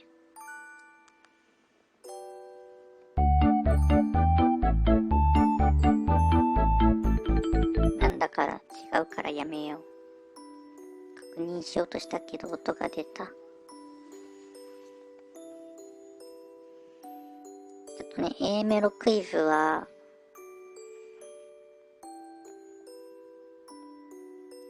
ちょっと今わからないので、やめます。さすがに同時配信の YouTube で出たらダメな曲とかがあったら困るので、一旦ちょっと保留で。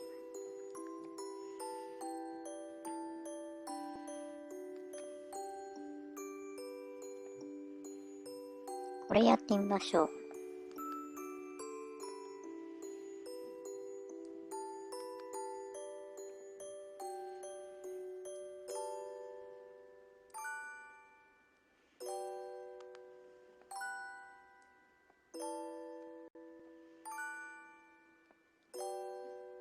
これって皆さんできるんですかね？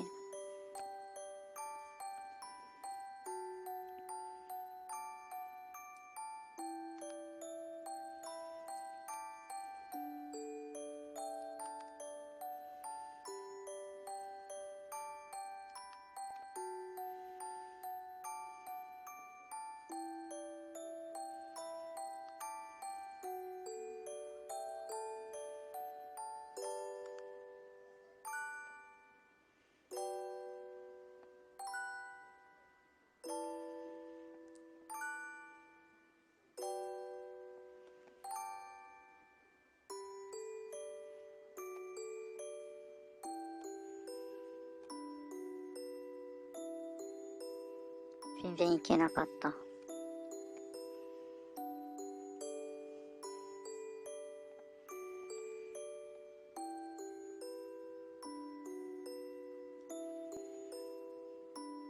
高っ。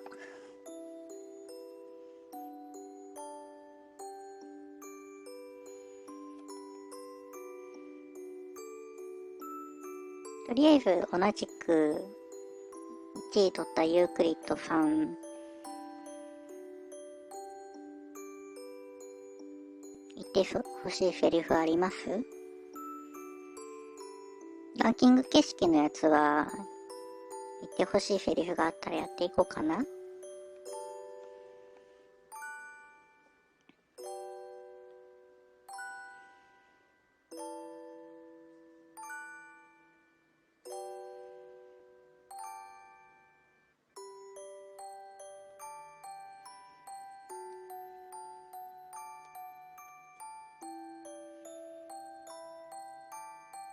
ハッピーバースデーでユークリッド。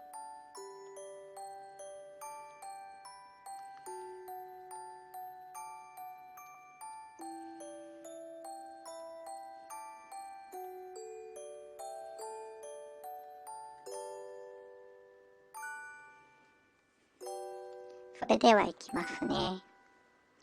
ユークリッドさん、ハッピーバースデー、お誕生日おめでとうございます。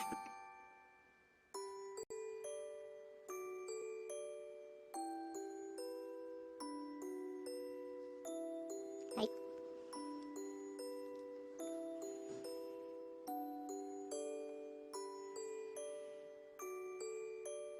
そういえば私、ツイッターの方で書き忘れたかも。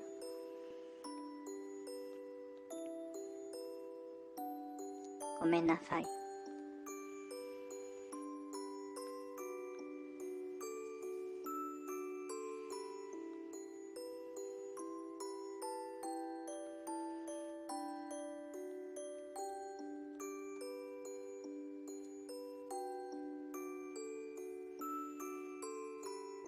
ビンゴとかもありますね。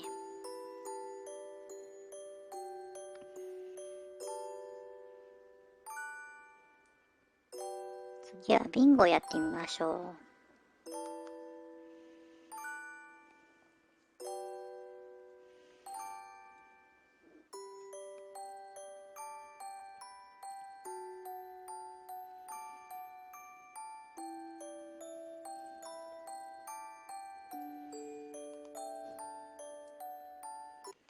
そういえばゲームやってるときはでも音楽流れてますね。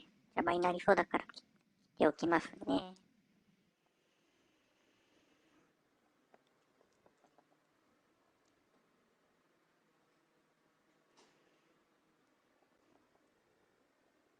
あと30秒経ったらスタートをしますね。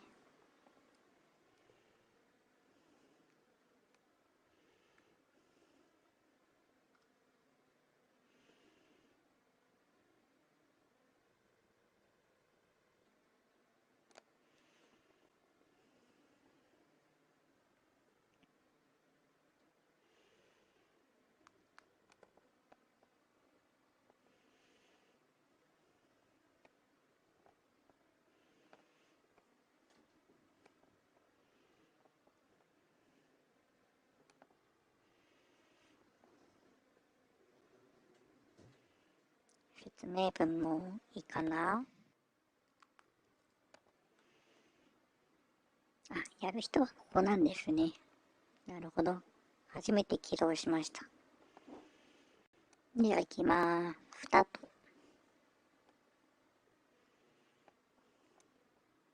次行きまーす。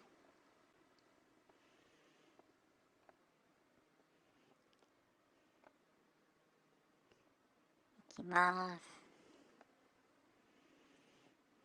わー、順調に入ってってる人がいますね。では次。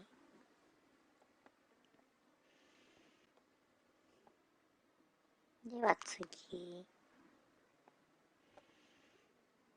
お、私も2個目が開いた。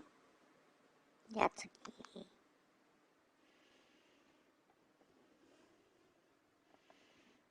なかなか、まだリーチは入ってないですね。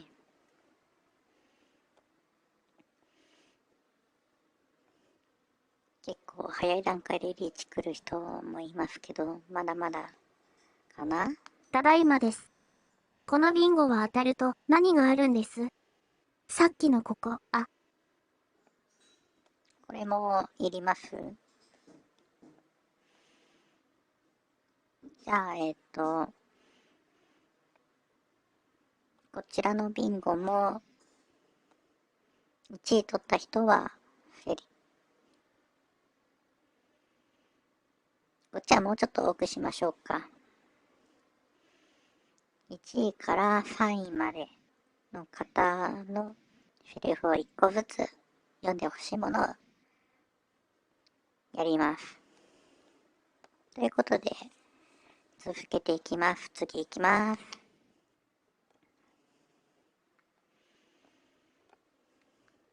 では次。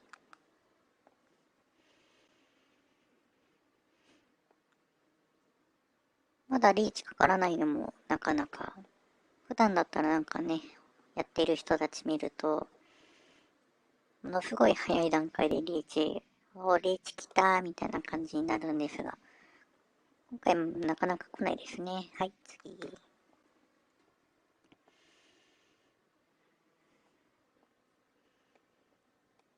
はい、次行きまーす。おー、未だに来ない。すごい。はい、次。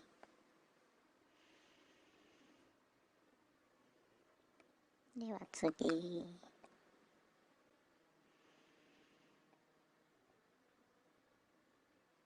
次行きまー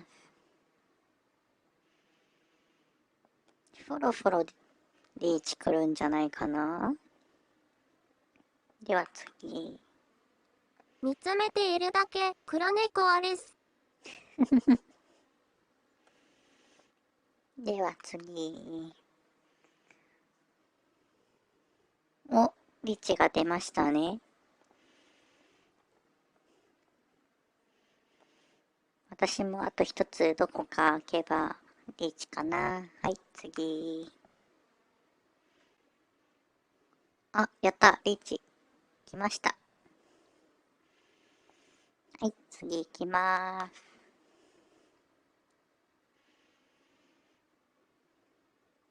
お、またリーチ来ましたね。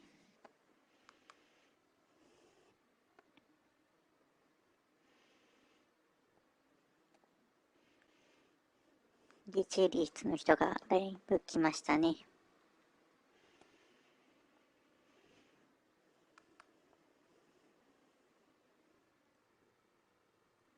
お、またリーチの人が増えましたね。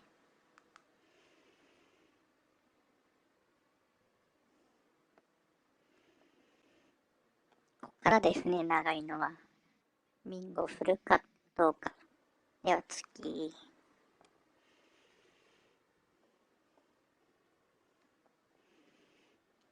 次行きまーす。なかなか来ませんね。次。おっと、ダブルリーチ、私かかりました。では次。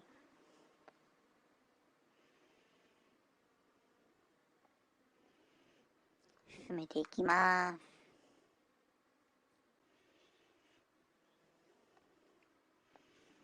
なかなか来ない。はい、さっきの73ビンゴ。来た、さっきのここ。あ、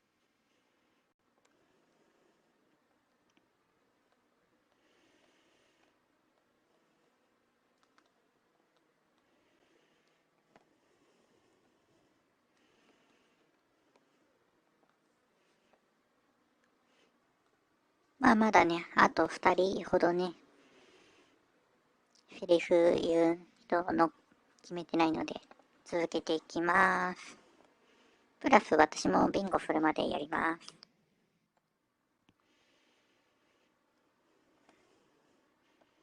次行きます。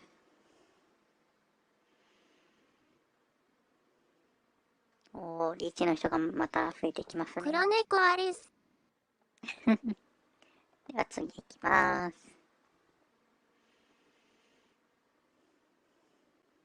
おー、リーチの人が 80% になりましたね。次行きます。あ、私もトリプルになった。では行きます。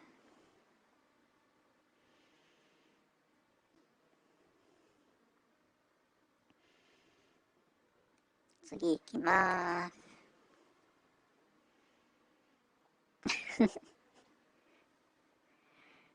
すごい数になってしまった。次行きます。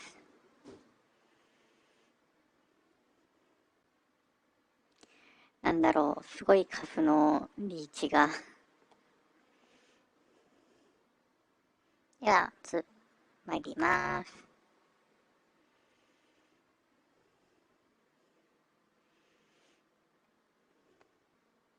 さあ、どんどん進めていきましょう。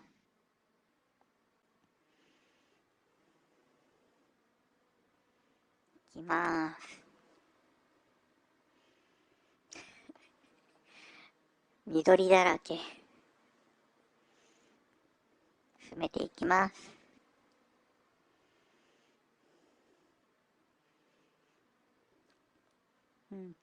黒猫アリスさんがビ当たった、ンゴから。黒猫アリス。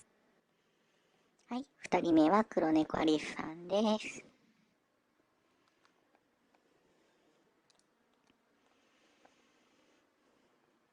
あと1枠。さあ、誰が来るのか。では続けていきます。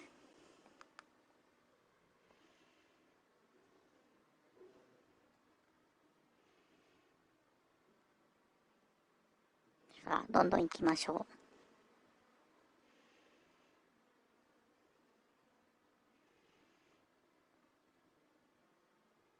さあ、何かな。出るかな。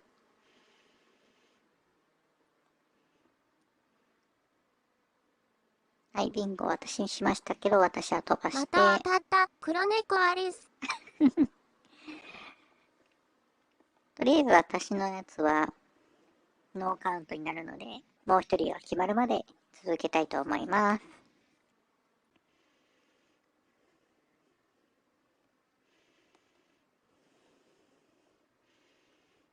では続けていきます。はい。最後はユークリッドさんかな。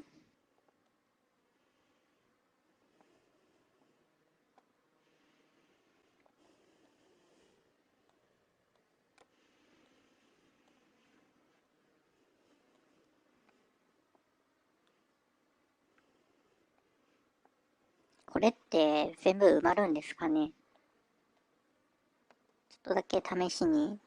自分さっき雇ったので、次の人でいいですよ。ユークリッド。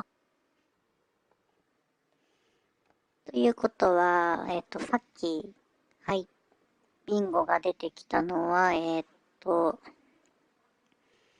さっきペドフィリアさんと書いてあったので、ペドフィリアさん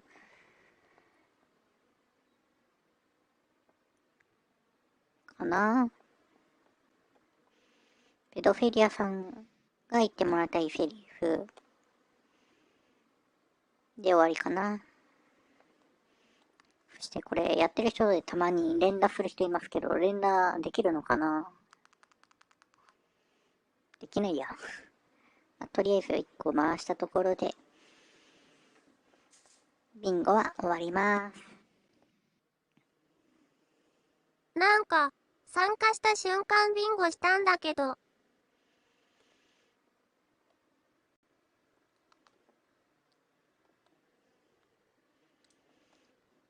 いいんじゃないでしょうか。ビンゴをやっていたので。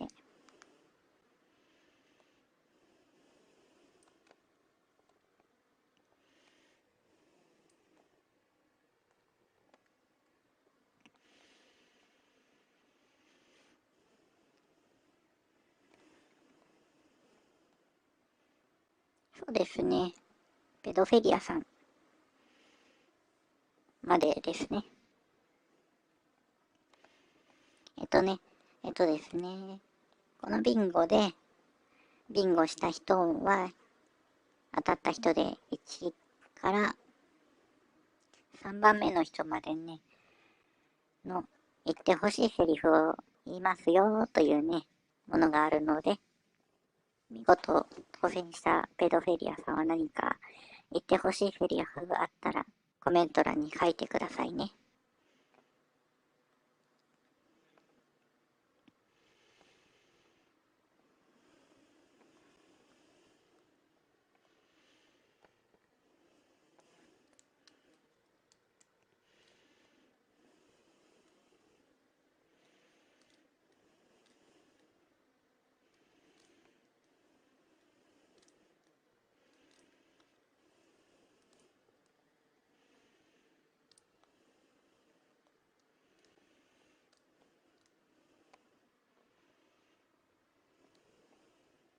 1週間頑張ったね。いい子いい子、バブミ、ペドフェリア。はい。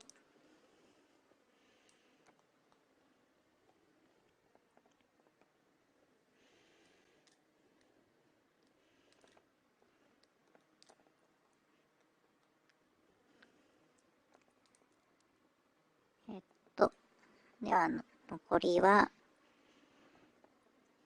黒猫アリスさんとさっきのナナさんが言ってほしいセリフをコメント欄に書いてくださいね。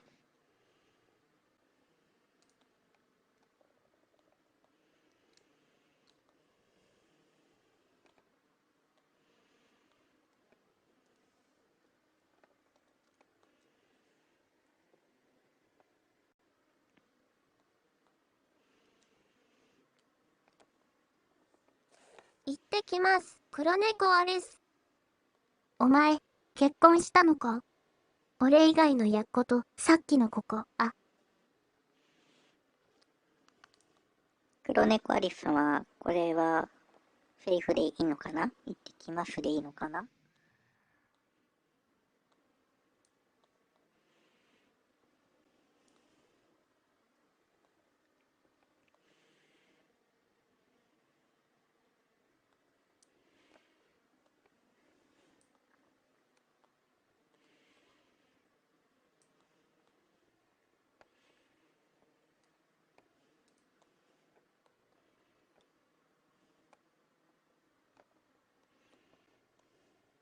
いいセリフ浮かばなかったので、黒猫あれす。はーい。それではちょっとね、この画面の方は消しておきますね。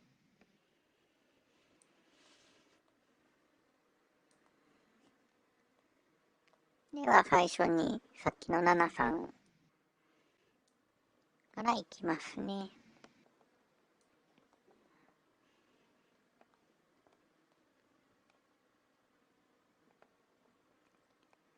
それではいきます。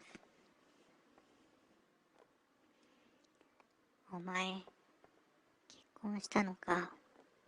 俺以外のやつと。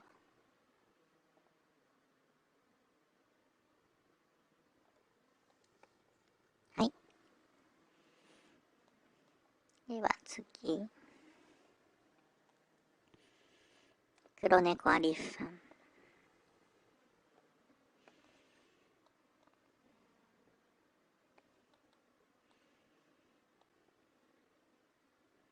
それではいきます。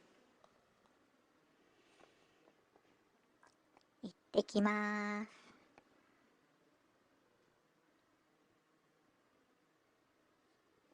はい。奇跡のかけらさん、顔コン。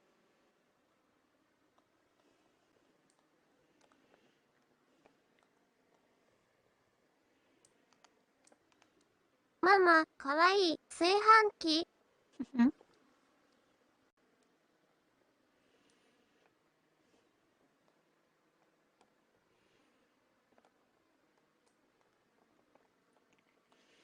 では、最初に、最後に、ペドフェリアさんで終わりです。それでは行きます。1週間頑張ったね。いい子いい子。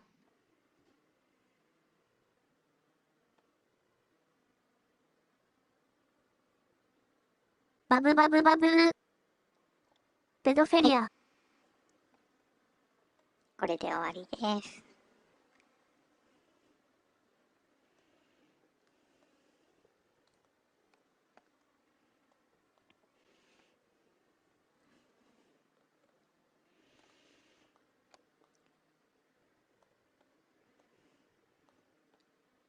さて、続いてやっていきましょう。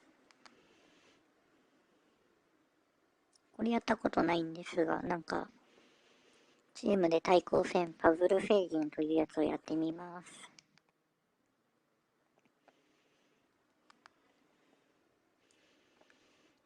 それでは、参加者の前にとりあえず説明読んでおいてくださいね。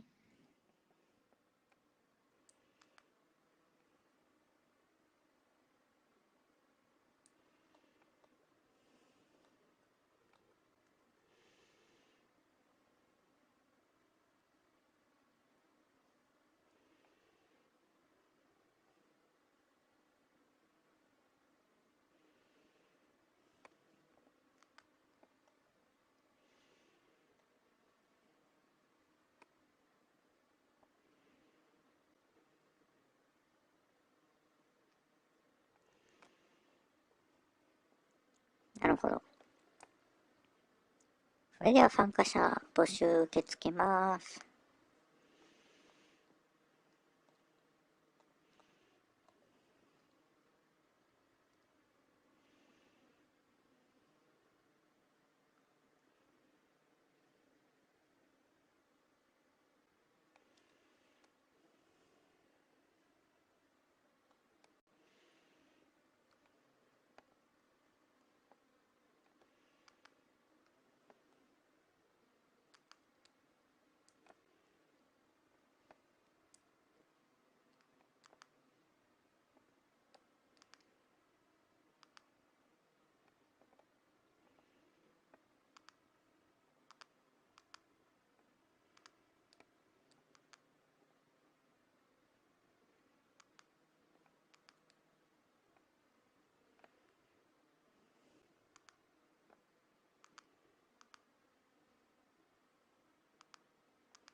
4万点すごいですね。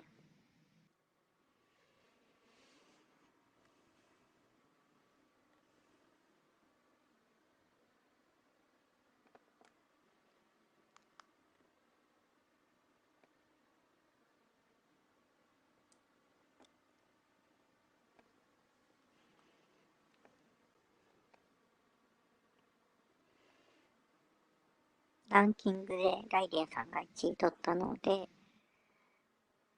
ライデンさんのね、言ってほしいセリフを言います。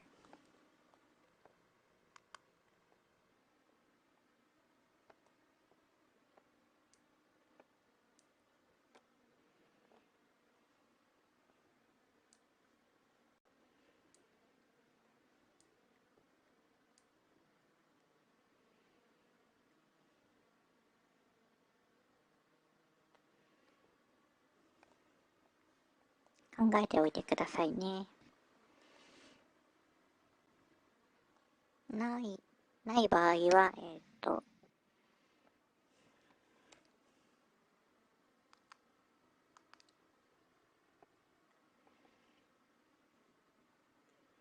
2番目のユークリッドさんになります。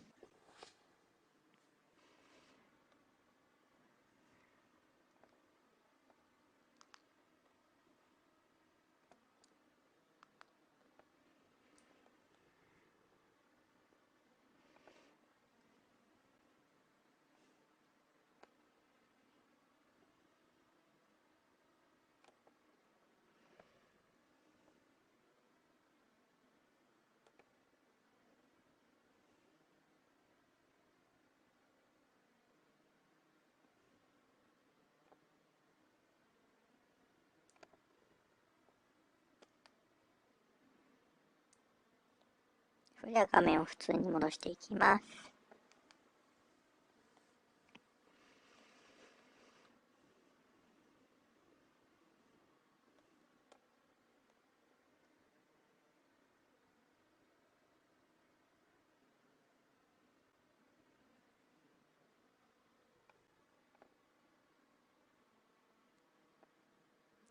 お兄ちゃん、いつもここ、青を守ってくれてありがとうね。ライデン。はい。それでは、セリフの方いきますね。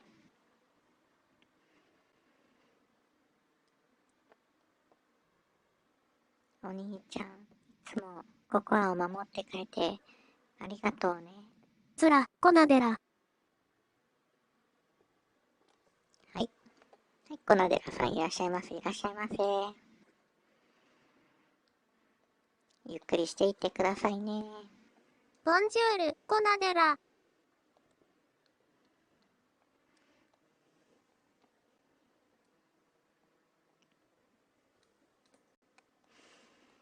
それでは次のものやっていきます。狙いパーフェクトパッティングかな。これをやっていきます。それでランキングがね、あるもので1位取った人は、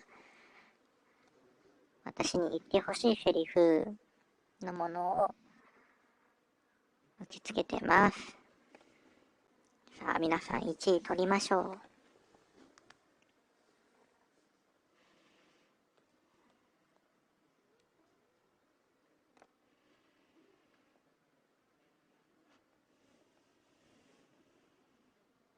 これも私やったことないな。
さあ、結果はどうかな、どうかな。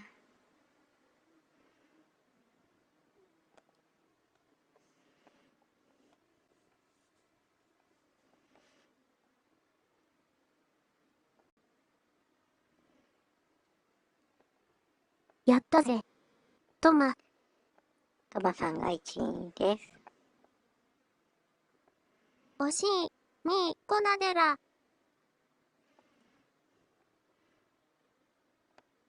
それでは、トマさんのね、言ってほしいセリフを言いますので、コメント欄に書いてくださいね。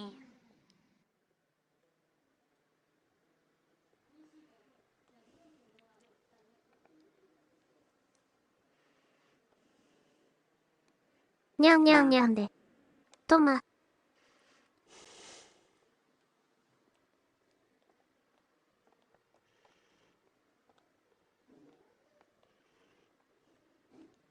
あれ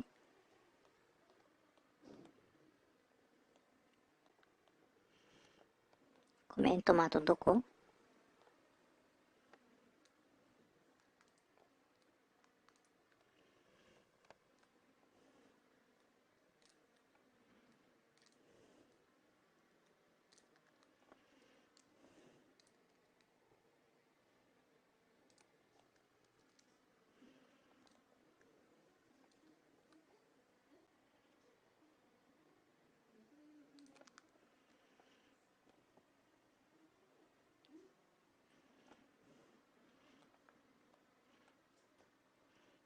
では、いきまーす。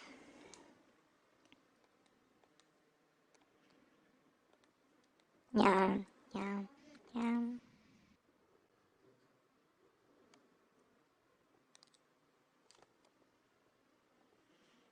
終わりです。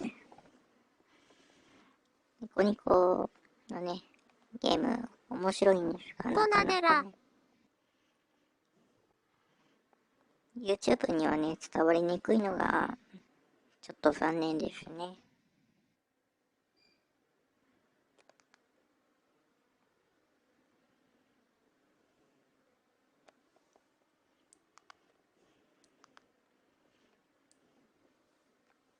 よし、録画した。トマ。結局録画されるんだ。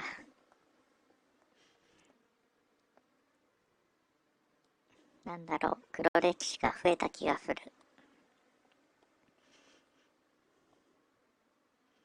しかも言わせるセリフが本当にあれでよかったんですかね。では次、なんでしょう。このカラータイルという、なんかまた、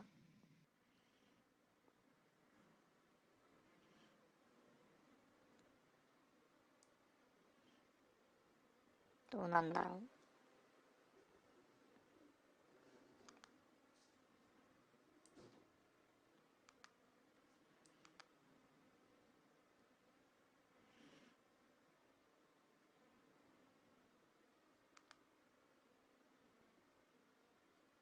ちょっと集まるでやるものは、ちょっと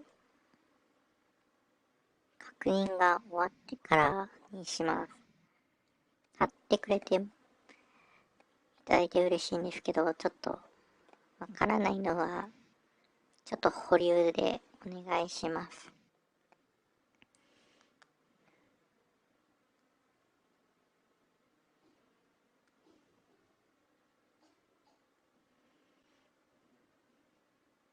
2個、生ポンコツペイントをやります。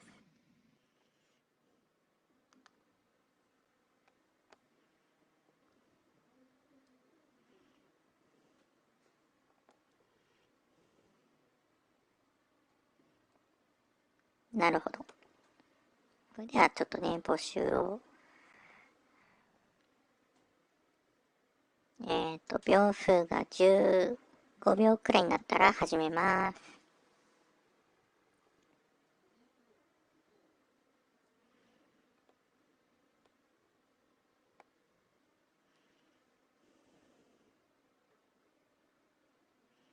では開始していきます。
で提出しようかな。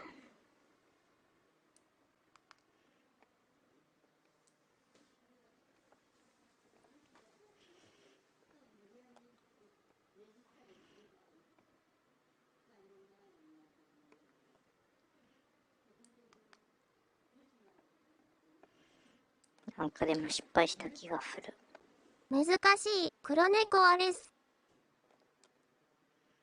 難しいです。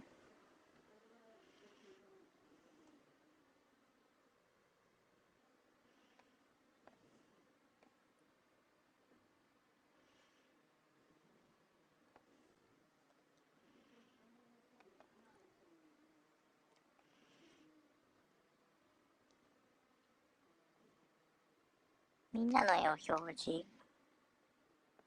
むつきひしょうさん、24時間放送頑張って。ティッピー、炊飯器。コナデラ。24時間電球、はしませんユよ。ークリッド。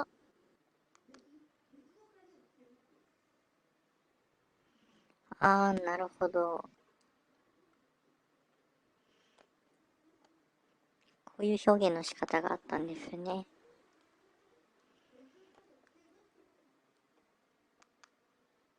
正解者は現れるのだろう。黒猫アリス。現れると思いますよ。ほぼ私のは失敗になりますね、これは。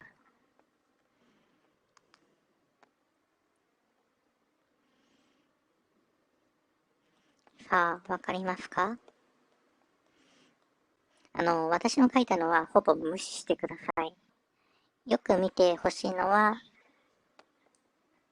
黒猫アリスさんとライデンさんの絵に注目してください。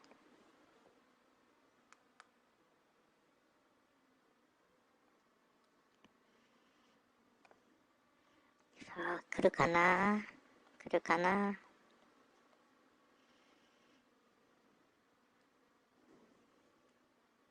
ちなみに、ティッピー、丸、電球違いますからね。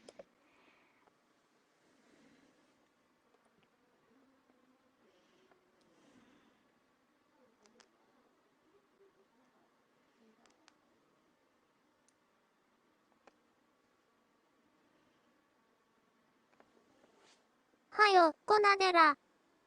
次の絵出さないの？ライデン。え？ごめんなさい。間違っていました。虫取りも、コナデラ。ペルペルキャンディー、炊飯器。これわかったら天才、黒猫アリス。これは放送事故に含まれますか？ユークリッド。失敗ではありますけど、放送事故になるのかな、これ。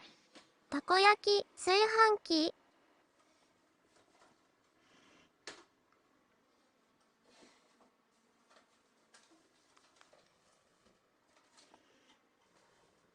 ぽい、炊飯器。金魚すくい、ユークリッド。さあ、わかる金かな？魚すくい、コナデラ。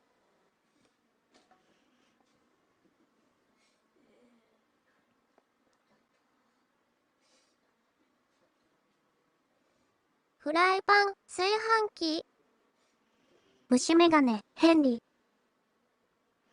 これってお題書いた人って共通なんですかね？別々なんですかね？リンゴ飴、コナデラ。探偵、ユークリッド。一緒ですよ、ライデン。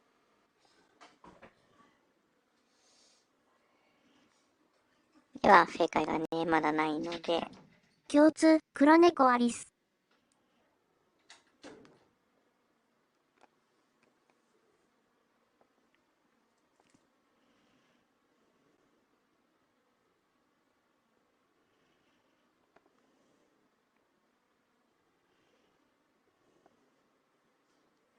ラケット、ユークリッド。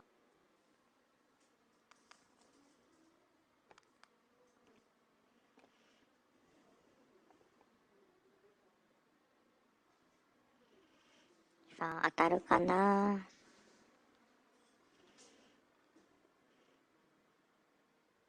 えーっ30。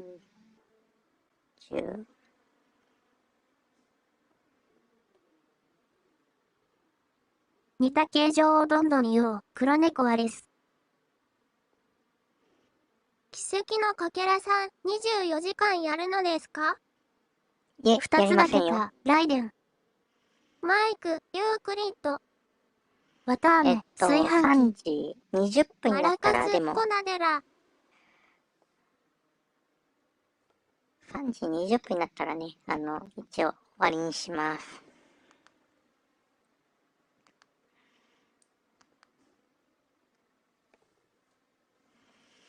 24時間放送はしません。また明日か砲ら丸投げの玉、ユークリッド。お仕事ですからね。正解でなかった。ライデン。ハンマー、炊飯器。あれ？黒猫アリス。ハンマー投げのハンマー、コナデラ。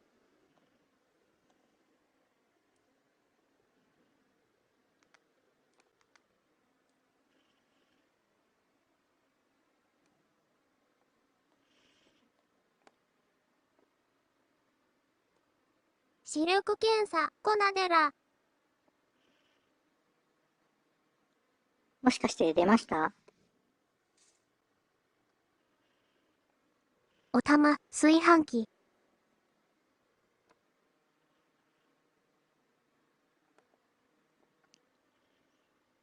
出たとしていたら、お題共通じゃないですね。事故である、黒猫アリス。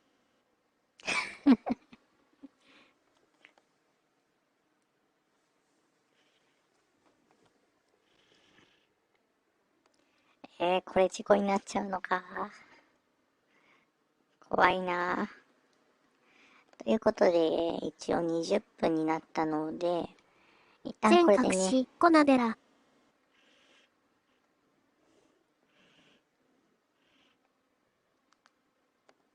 一旦ここでね、止めておきます。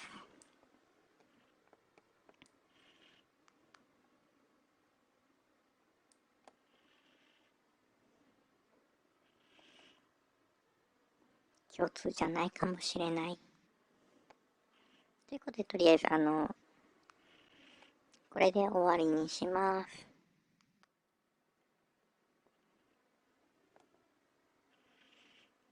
ちなみに私のお題はこれでした。また雨。丸いな、コナデラ。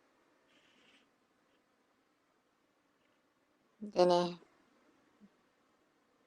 234正解ですね。ライデン。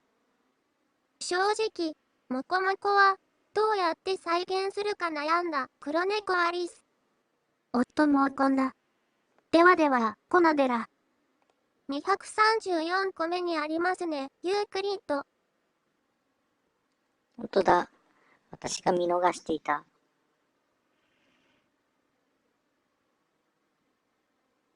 あ、事故だ。これ完璧にわらわら、事故だわ。ライデン。はい。にゃんにゃん放送が決まった瞬間です。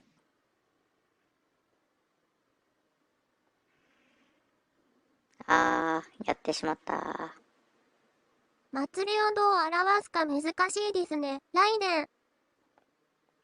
わたあめめ、コナデラ。出てました。ごめんなさい。正解出てた。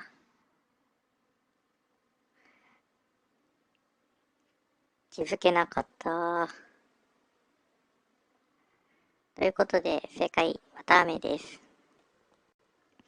そして、放送事故を起こしたので、にゃんにゃん放送が決まってしまった。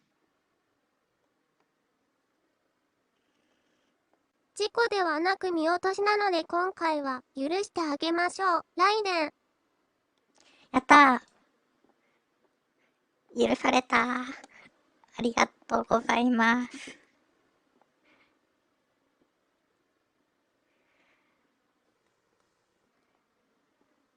まさかの音声ツール、ボイスロイドつけていて、見落とし、聞き落としするとは思いませんでした。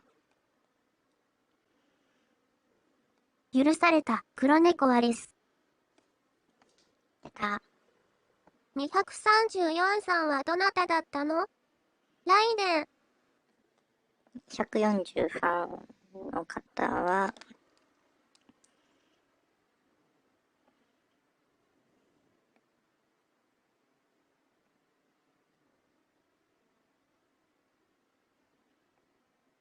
わたあめをコメントしてくれたのは、炊飯器さんです。炊飯器さんおめでとうございます。わたあめ正解です。こんにちは、YSK。はい、YSK さんこんにちは。いらっしゃいませ、いらっしゃいませ。に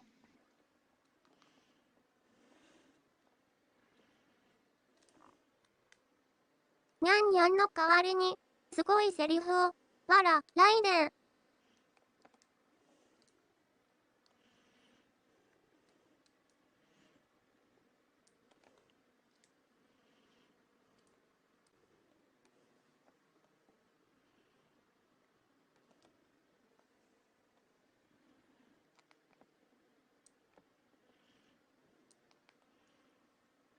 とりあえず、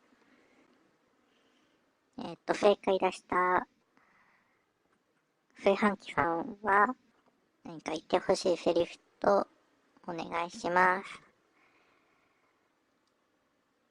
そして、私の見逃しが、と聞き逃しがあるので、それとは別に何かセリフ言います。何がいいかな。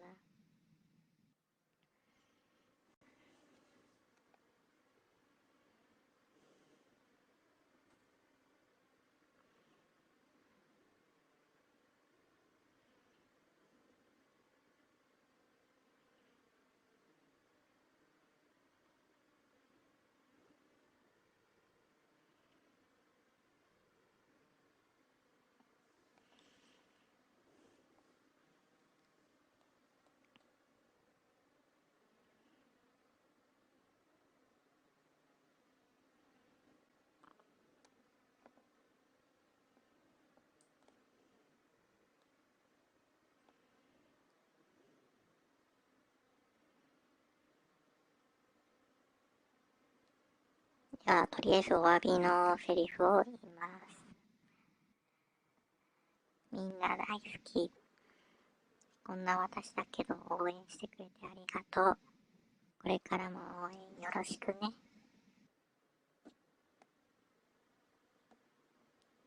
むつきひしょうさん、背後から何かが忍び寄る。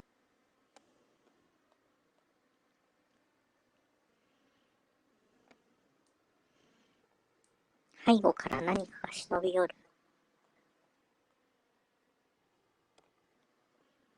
背後には何もいないかな。いるとしたら、VCI のアイテムがそうですぐらいですね。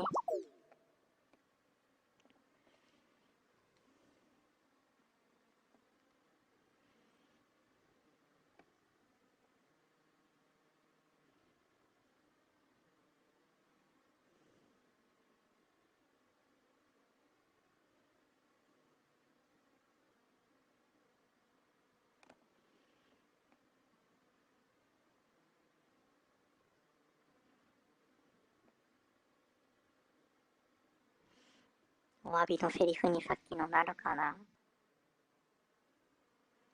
ならない気がしてきました。でもね、本当にさっきの、はい、ジンさん、ギフトありがとうございます。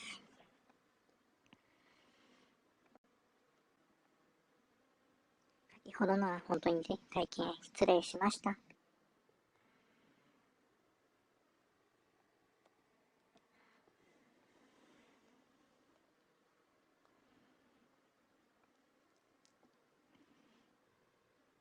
そして正解した炊飯器さんは何か、どんなコメントが来るのかな。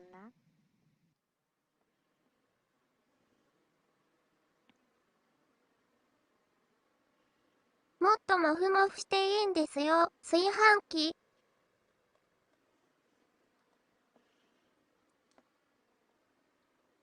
これがセリフですね。はーい。では、いきますね。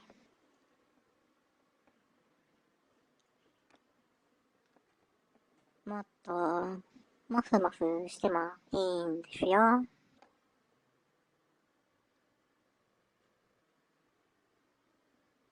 い。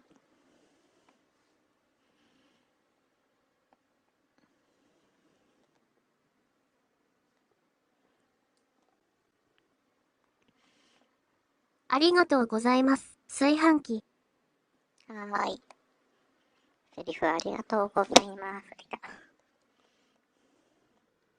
さて、次の、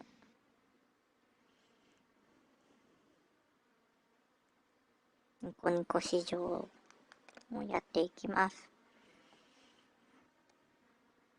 和骨です、適当ゴリラ。はい、適当ゴリラさんはコツです。いらっしゃいませ、いらっしゃいませ。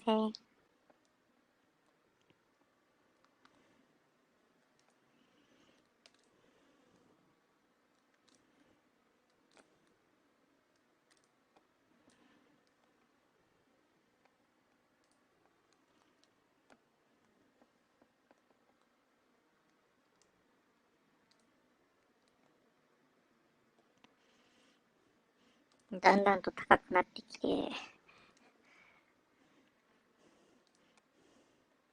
まあ、こっちで撮っているのでほぼ見えてはいませんが、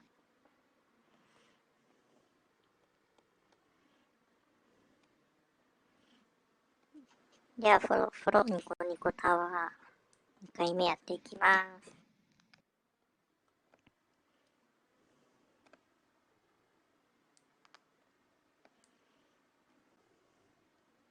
和骨、ゆき。はい、ゆきさんはコツです。いらっしゃいませ、いらっしゃいませ。ゆっくりしていってくアイださいね。コンタワー、黒猫アレス。アイコンタワーはやってません。では、受付を開始します。できる方はやってくれると嬉しいです。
あ、ライデン。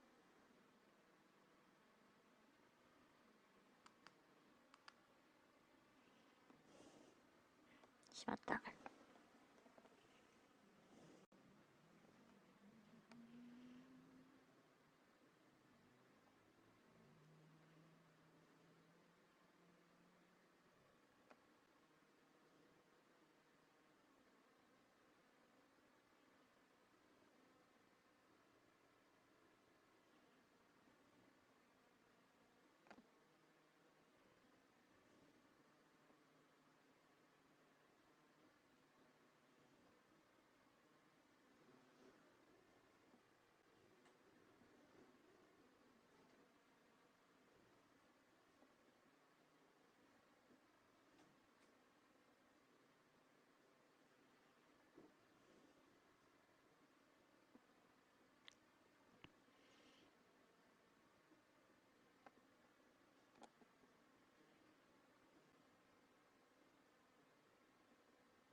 違えた。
はい、記録。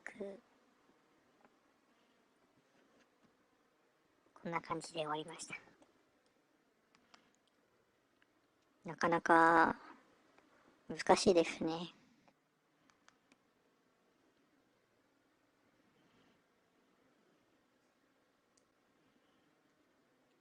それではツリックマ2回目いきましょう。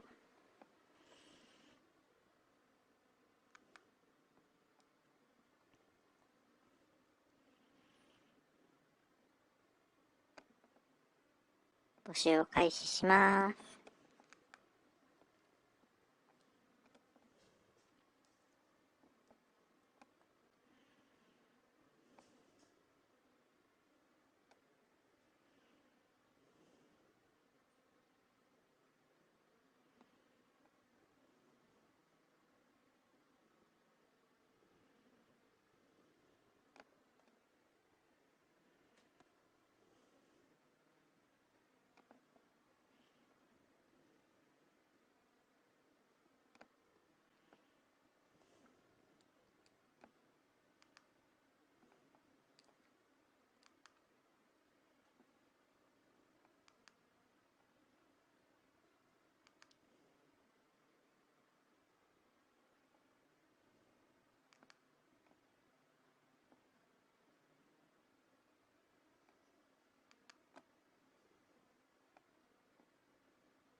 今回結構人形出たのに遅かった。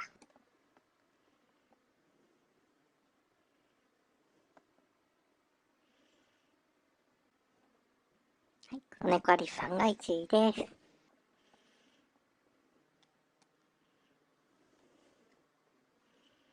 全然魚いなくなった。わら、ゆき。まさかの。というクことで、ラゲ目、炊飯器。1位、黒猫アリス。はい。言ってほしいセリフをコメント欄に書いてくださいね。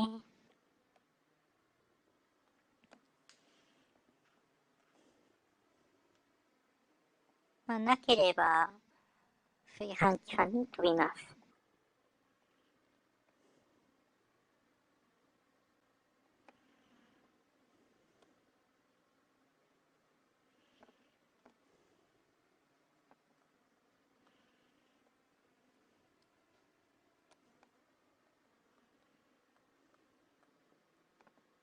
どうかな、あるかな。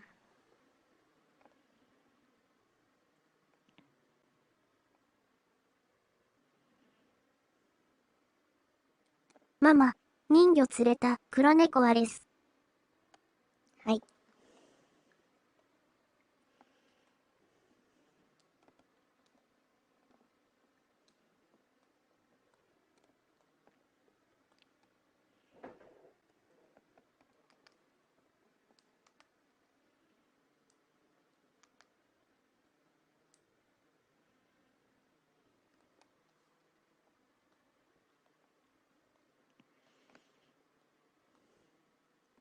あれ、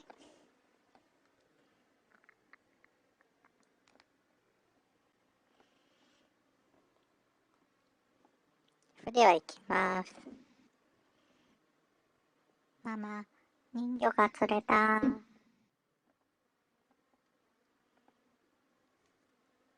い、終わりです。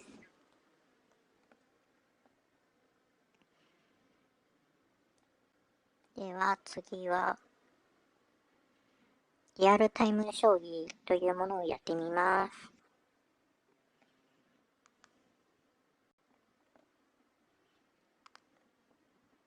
初めてですね、やるの。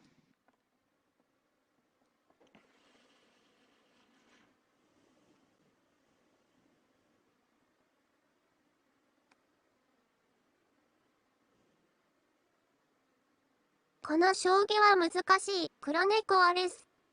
なるほど。なんか普通の将棋とだいぶ違うみたいですね。えーっと、放送時間で3時間になったら開始します。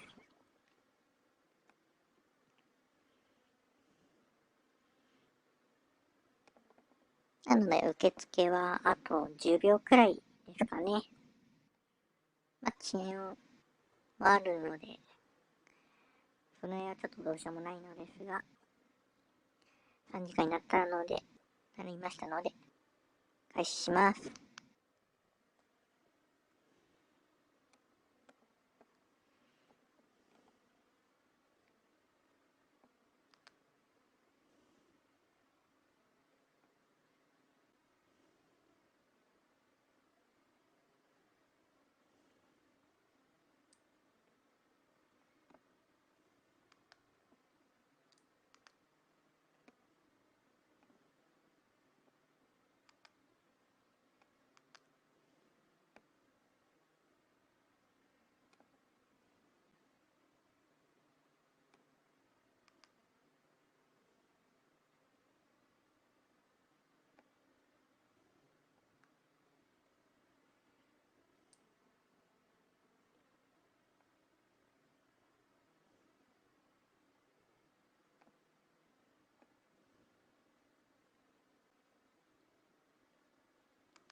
間違えた。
難しい。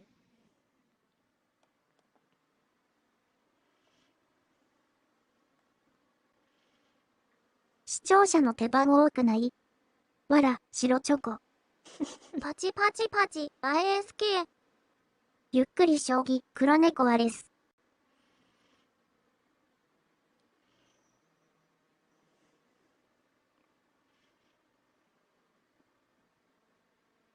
まあ、いろんな人が手番を動かしますから、そう感じるだけなのかな。まあまあまあ、なかなか面白かったです。では、ツリックマのちょっと違うバージョンかな。これでも、集まるで確認とかになってるから、ちょっとタフして、さっきのリベンジになるのかな。ニコ生ポンコツペイントをやります。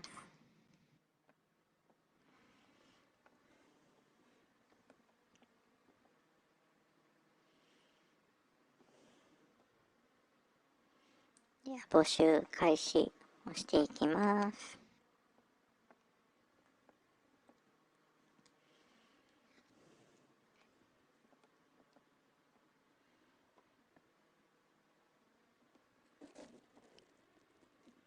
簡単なやつらいないかな？黒猫アレス。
おう、なるほど。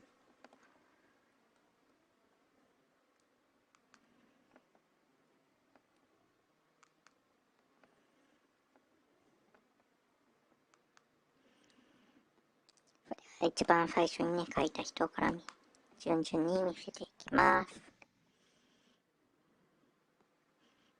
フォーク、ライデン。ポセイドン、適当ゴリラ。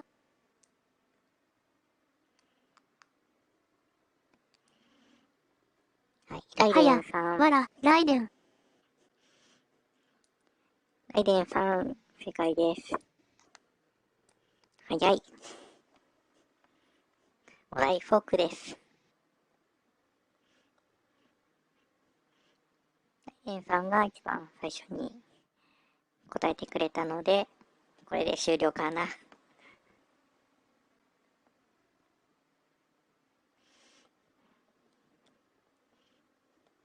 そしてね、この一番最初に書いてくれた方、ものすごい敵です。わ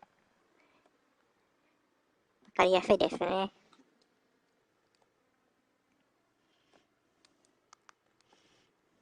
という感じに、まあ、今回はそう早かった。黒猫アレス。早かった。まあ、一番最初に書いてくれた人のクオリティが高かったので、早かった。形状ね、すぐ見たら、フォークってわかりますもんね。なので、ライデンさん、おめでとうございます。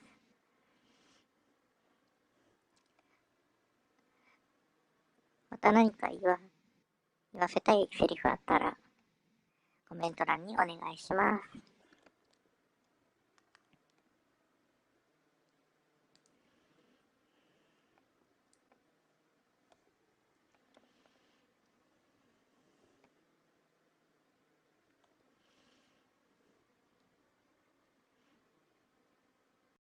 では、とりあえず次の2個もう、ターン。一人の方とママの絵。はあ、ライデン。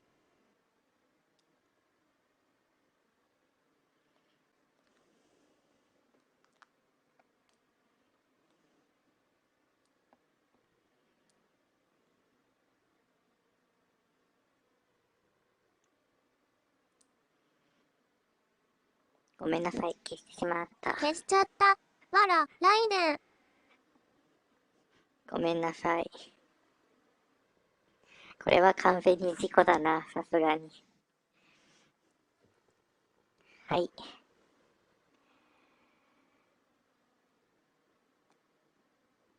にゃんにゃん配信、次回やります。これは私の落ち度なので、これは、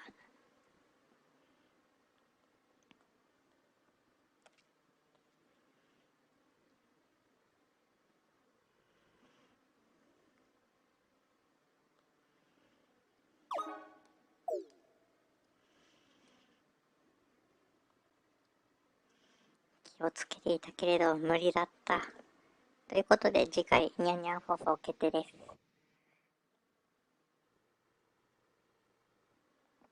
決定です。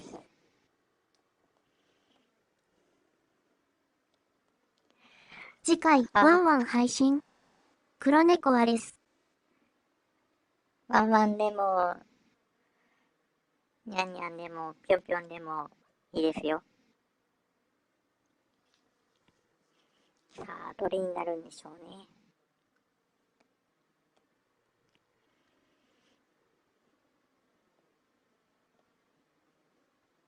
やってしまった感が強いんですけどね。私、あなたのことを、運命の人だと感じて言いました。おにゃんにゃんでおねしゃす、ライデン。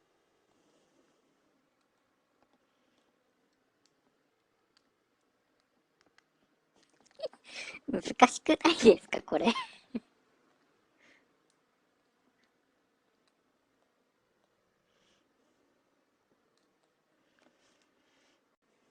この書いてあるのをにゃんにゃんで言うってことですよね。難しいな。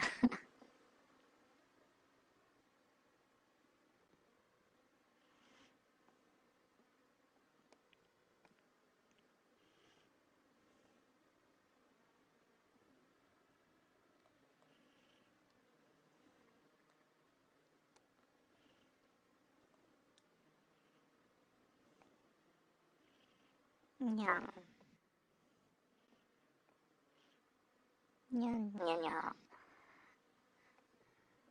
にゃん。にゃにゃ。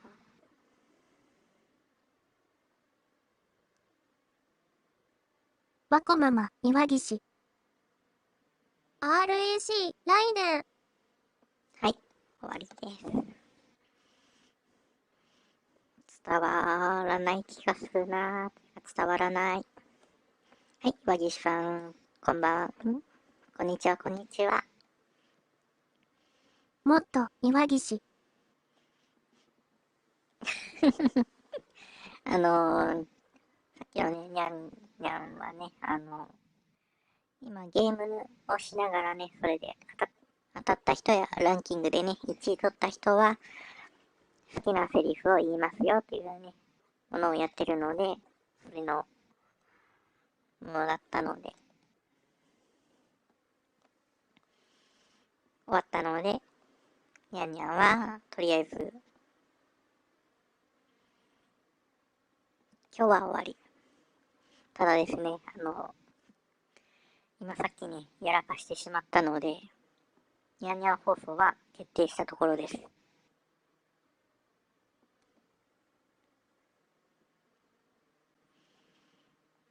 ああ、ほんと、やってしまった感あるな。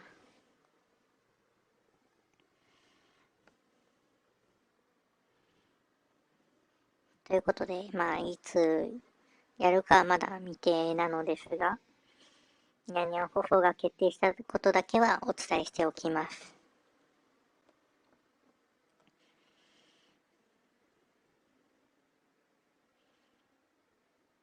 で、次のニコニコタワーで市場のゲームをやるのを最後にします。嬉しいな、岩岸。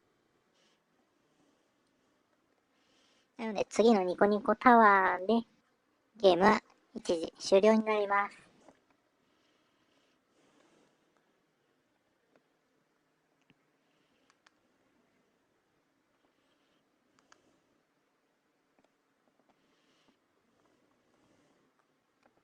さあ、最後のニコニコタワー、どこまで高く積めるか。皆さん頑張りましょう。ということで、募集をあま開りしたこと始します。ないゲームの失敗が自己扱いはかわいそうだと思うのですが、楽しみにしております。ライデン。仕方ないです。普段あまりニコニコ市場のね、ゲームをやらないので、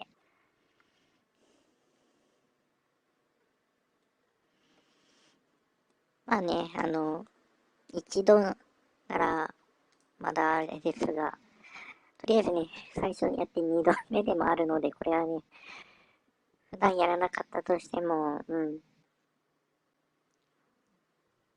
事故が安定かなと思こうので、んにちは、ノルノル。はい、のるのるさん、こんばん、こんにちは、こんにちは。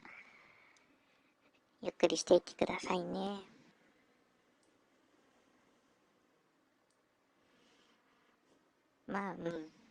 もともと決まっていたことなので、タワー狙ってるの？ノルノル。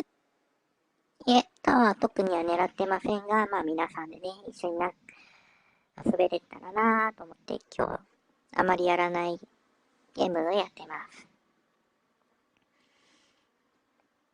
でね、あまりやらないので、事故を起きやすかった、今回は。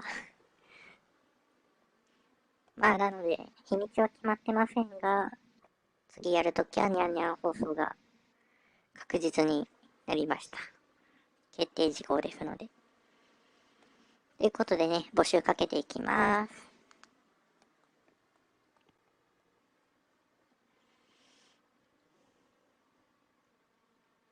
気づけば、なんとか3時間やりきった感があるんですが、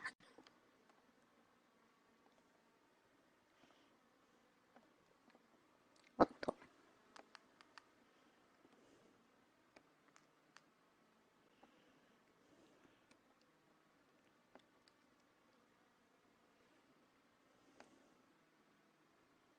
あと9時間。あと9時間はおかしいな。それは6時間じゃない。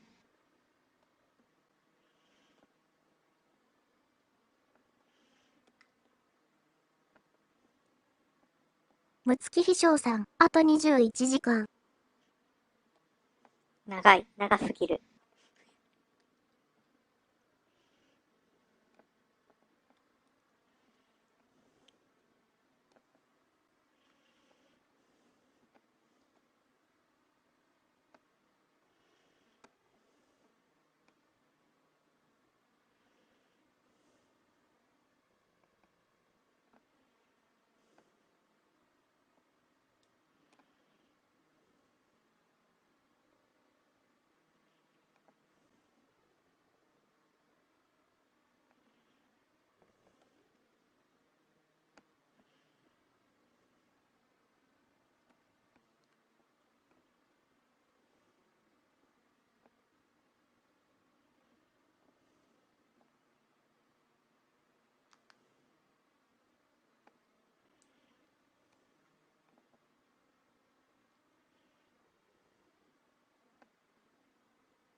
ごめん、岩岸。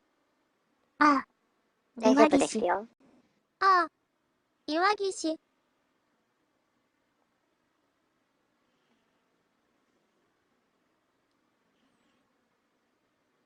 まあ、もともとね、そういうゲームですから、気にしぶ気にしぶ。皆さんがね、一緒に楽しめればいいんですよ。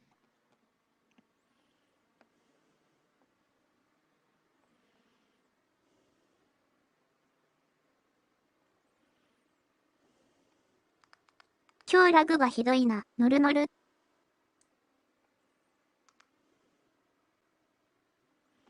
うん、斜めにしてしまった。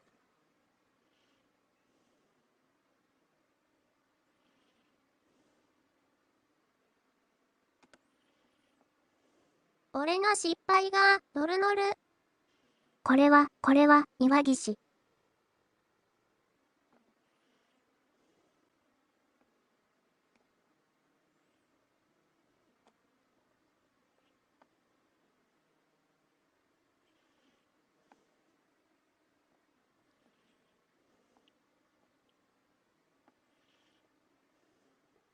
まあまあ、こういうこともありますよね、やってると。大丈夫、大丈夫。たとえ終わったとしてもね、これは皆さんとやった結果ですので、禁止部やりましょう。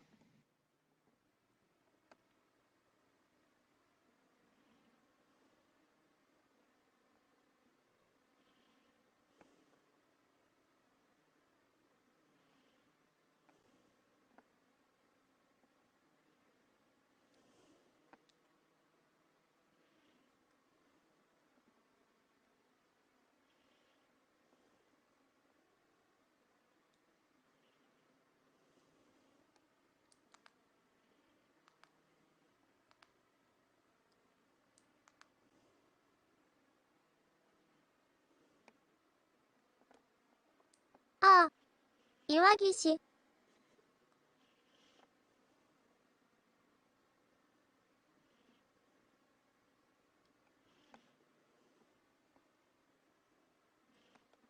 あ、ゲームオーバーをね、臆せずやりましょう。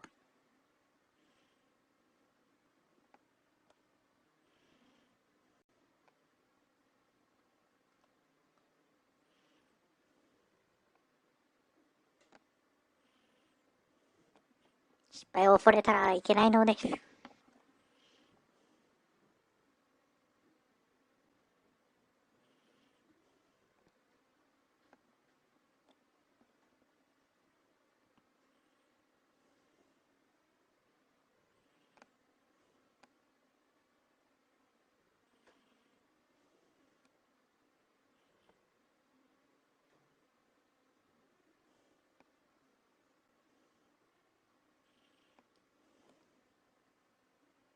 これは、わら、岩岸。こ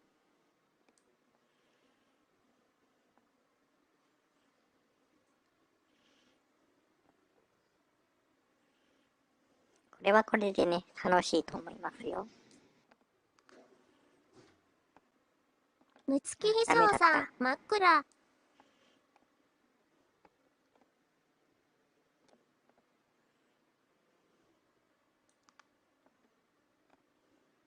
まずった、生小ぶくぐ。は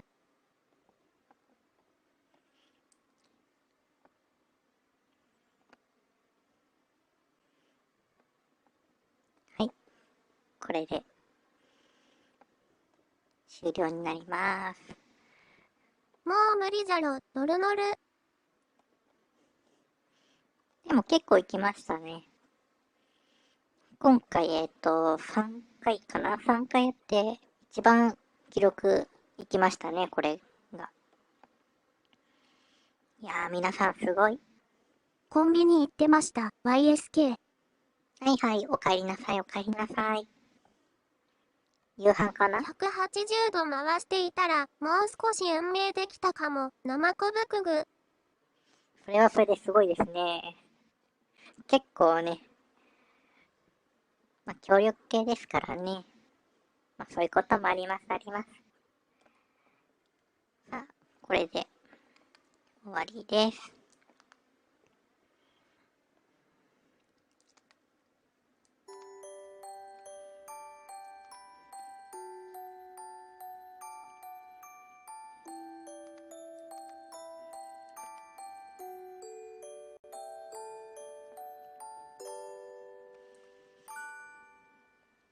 いやー、なかなかね、ゲームをしていて、だいぶ時間がね、潰れましたね。今日は6時間配信なので、まだ残り2時間30分くらいあるかな。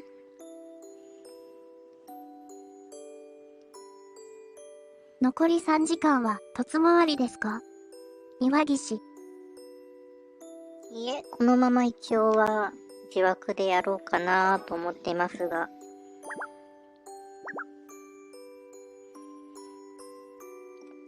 どこか行ってほしいです。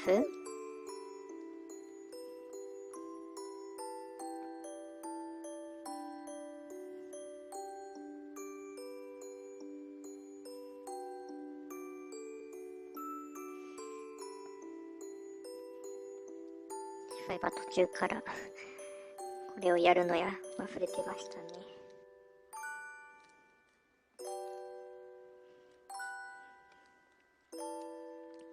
いえ、いつもと違うことをいろいろやるのかなと、岩岸。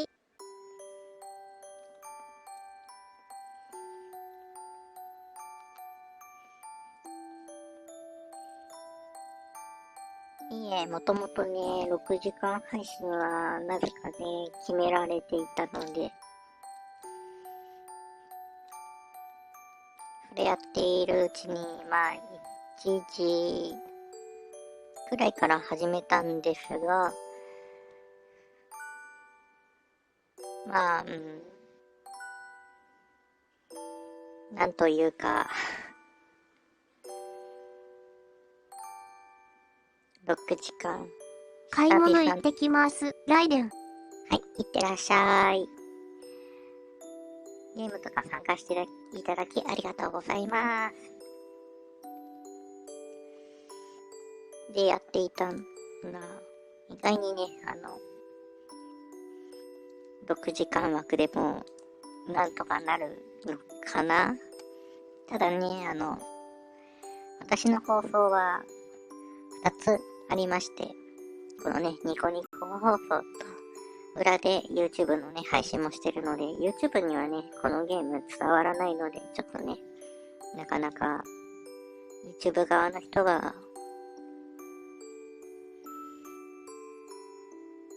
ちょっと悲しいかな、伝わらないので、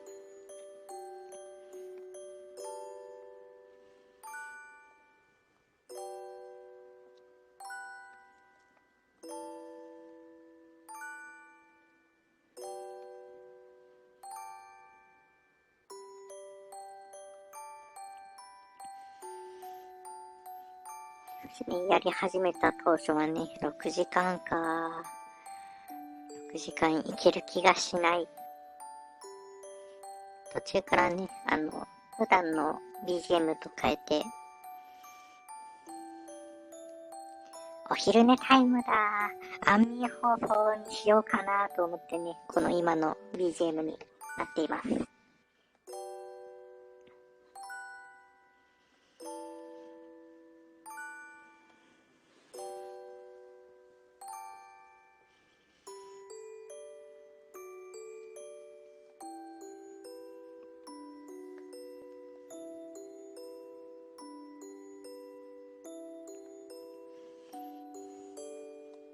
まあ一旦大きい画面に戻しますが、おっと。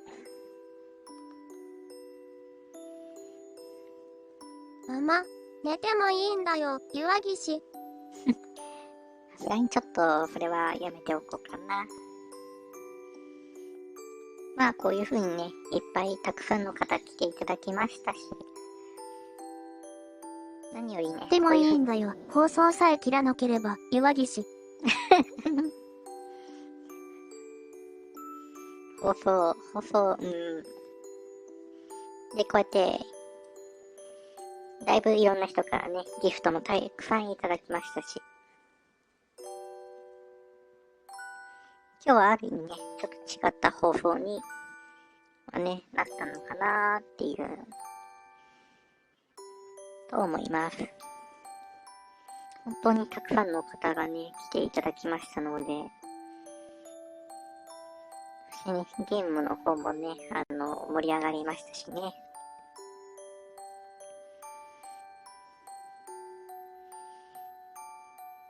そして1時くらいからね、放送を始めたんですが、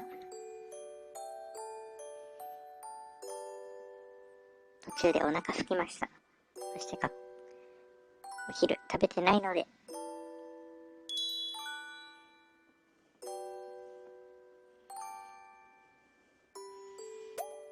もう夕飯になってるので夕飯は食べます。はい、ヘニさんが来てくださいました。ヘニさん、いらっしゃいませ、いらっしゃいませ。こんにちは、こんにちは。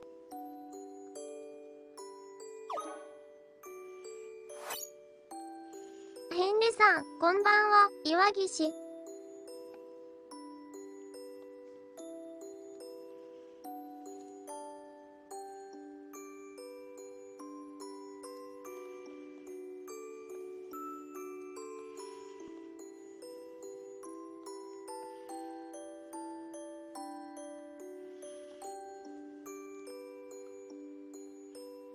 今回でも配信でここまでアイコンがいっぱいになったの久々武器商ですね。人が来ました。黒猫はです。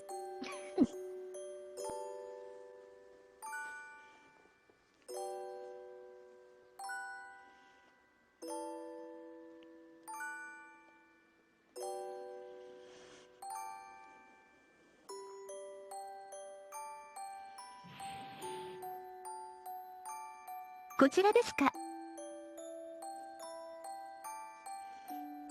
多分そうでしょうね。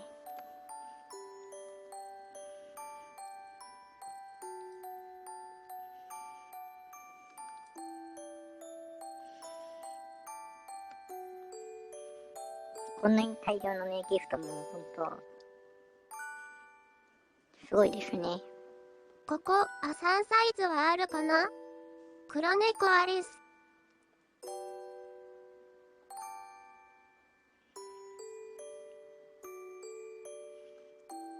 そこまでは用意してませんでしたね。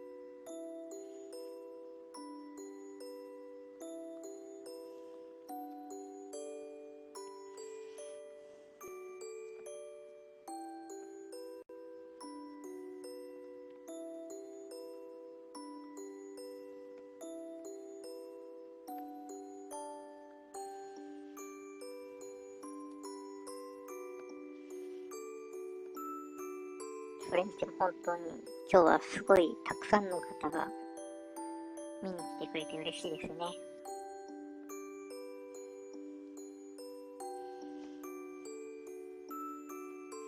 さあ、ただね、この後残り2時間半、どうやって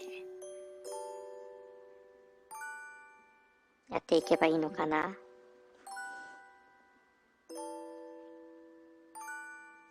自枠で6時間放送なんて初めてなんですよね、思うと。だいたい6時間やっちゃった時は突周りでの放送でしたから、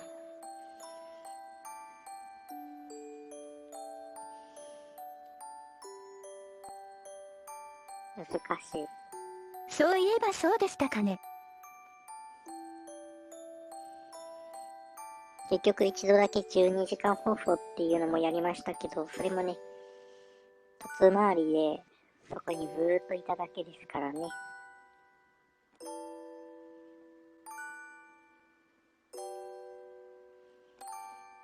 今突空いてる放送あるの？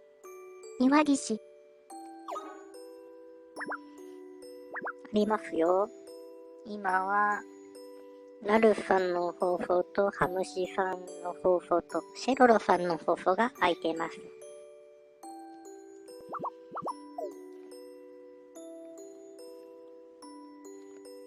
今全体だとどれくらいの人が放送してるのかな。今は、片桐さんと立木さんが放送されてますね。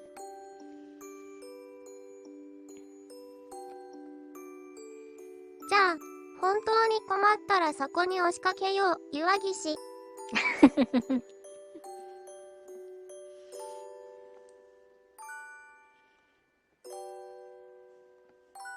それでも別にいいと思いますね。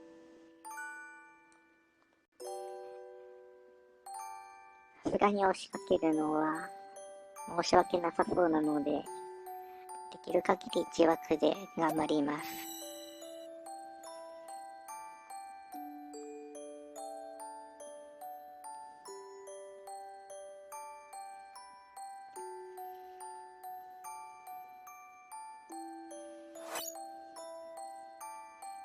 まあ、もう4時とかになってしまうと、お昼寝どころか、お昼寝じゃなくなりますしね。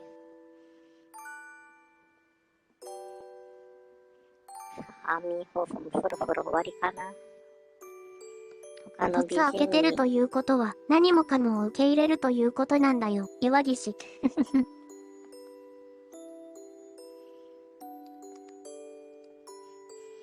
その一つに至っては、シロロさんはテスト配信テストっていう名目でやってますけどね。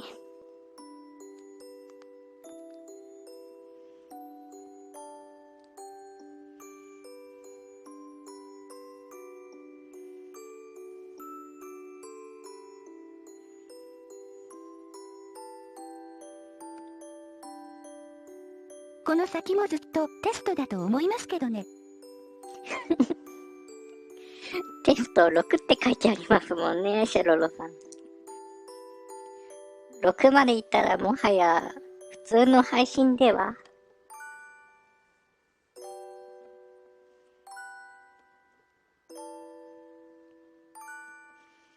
タイトルもずっとテスト配信で凸開いちゃってる人もいますけどね、ISK。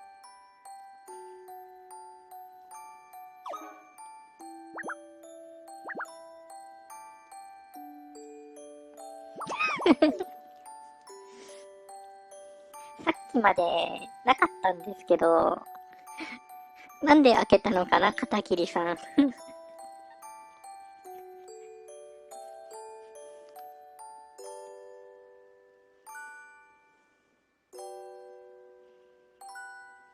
来てくださいってことでしょうか。かもしれません。ゲーム配信の画面がなくなってるので、ゲームホストのハウスのゲーム画面がなくなったら多分そういうことですね。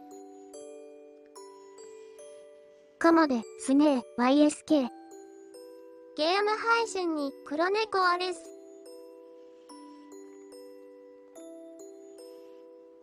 まあ私がゲーム配信したとしても多分突開けて、はい、やる子がやるかな。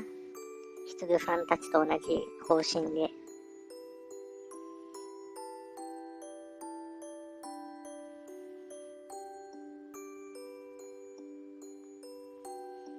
まあその前にゲームキャプチャーを買わないといけないんですけどね。そして買ったとしても相性問題があると。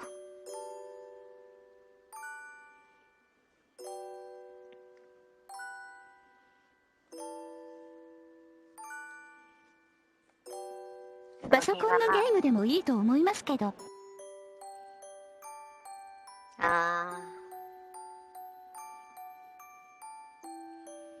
パソコンのゲームだったら、YouTube にはちょっと載せられなさそうですが、Steam のゲームでね、一つ気になっているものは、今、一つあります。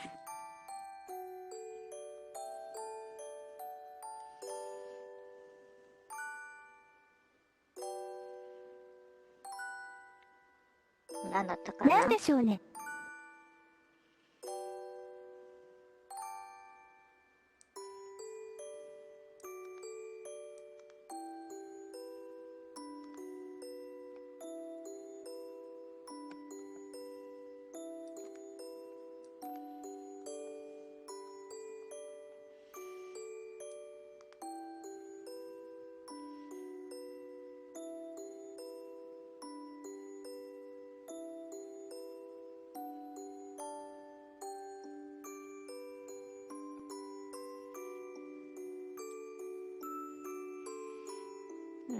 と、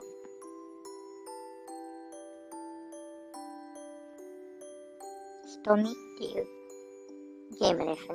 なんか VR でやるゲームっぽいです。確かこれを見かけたのは、なんかフリーミさんあたりがリツイートか何かしたやつを見かけて、興味があって入れてみましたね。まだこれちょっと買ってないですけど。しかもゲーム内容が VR のみって書いてあります。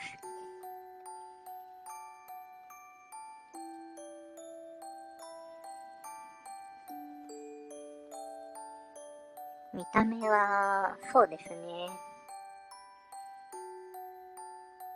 昔というか今でもある、ゼロっていうゲームに近い感じのゲームですね。ちなみに、ホラーゲームですか？ホラーです。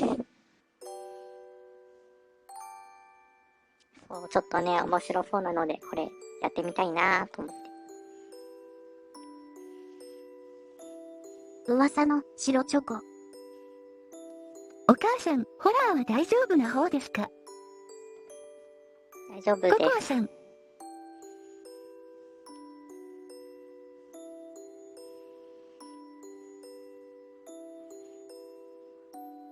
結構 VRC とかのね、ホラーワールドとか行っても、ホラー怖い。クラゲ、マヨ。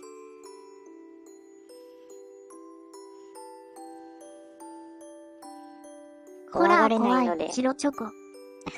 言い直さなくても合ってた。岩岸。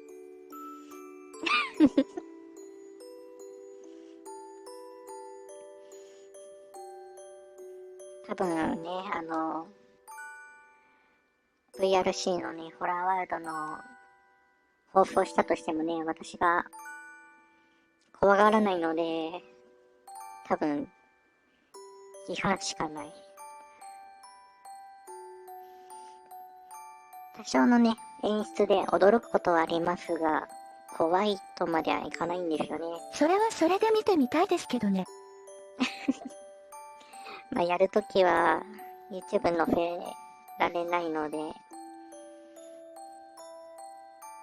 ニコニコだけになりますね。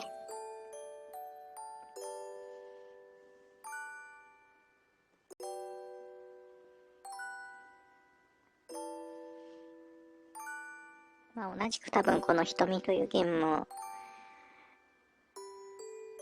載せてどうなんだろうっていうところあるので、YouTube では多分放送しないかな。ニコニコだけかも。なので、アーカイブ、キャイ怖申し訳ないですがいと言いながら、ここ、朝に抱きつく、黒猫はです。なので残念ながら YouTube でね、見てる方は、アーカイブ、あとニコニコの方でも、アーカイブが多分ね、残らないので、見れなくなります。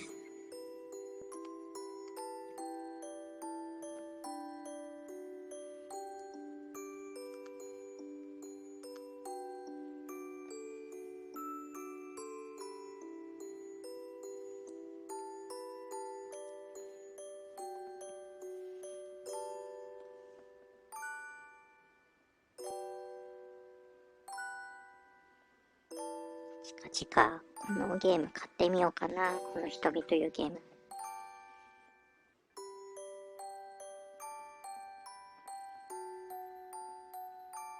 ここ、のぞみ。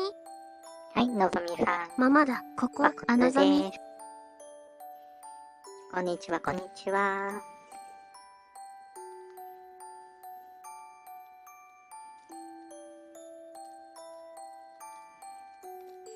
はい、ちゃんとのぞみさん、こんな時間に珍しい、ここ、のぞみ。ちゃんと約束通り6時間配信してますよ。むしろ6時間はね、お昼とかが、しまった、間違って消しちゃった。ここ、のぞみ。お昼とかからしかね、やれないです。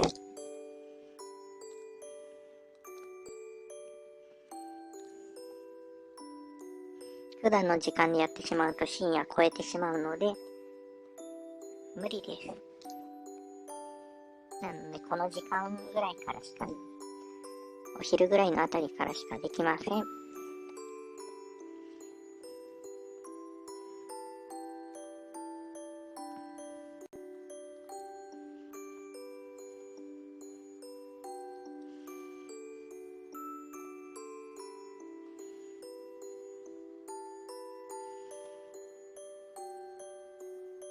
そして、6時間放送、自爆放送初。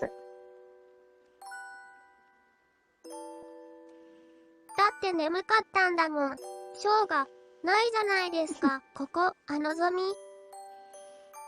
お疲れなのはね。お疲れなので、ちゃんと寝てくださいね。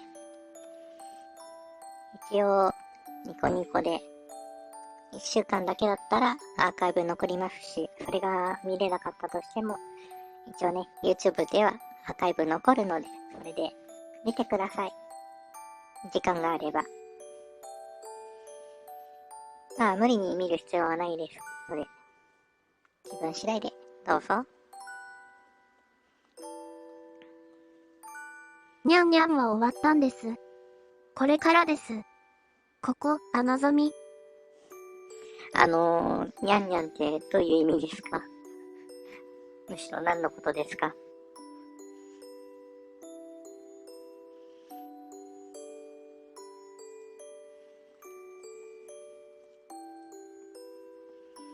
のぞみさんは何を言っているのかね、わかりませんね。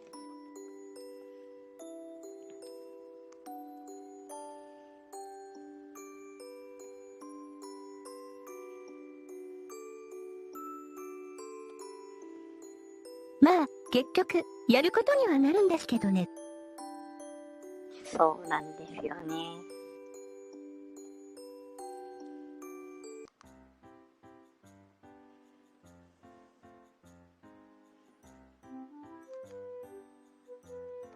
ミスったの。ここ、のぞみ。やってしまいました。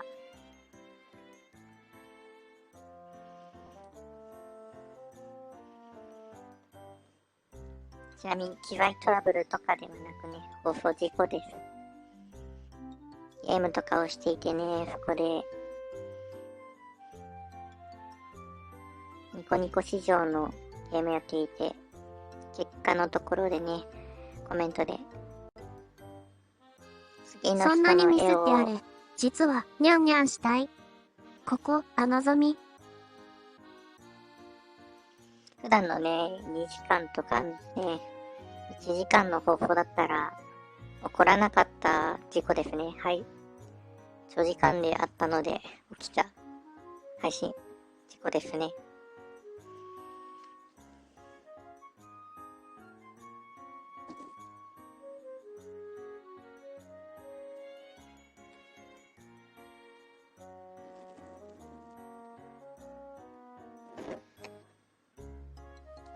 起こすつもりなかったのに。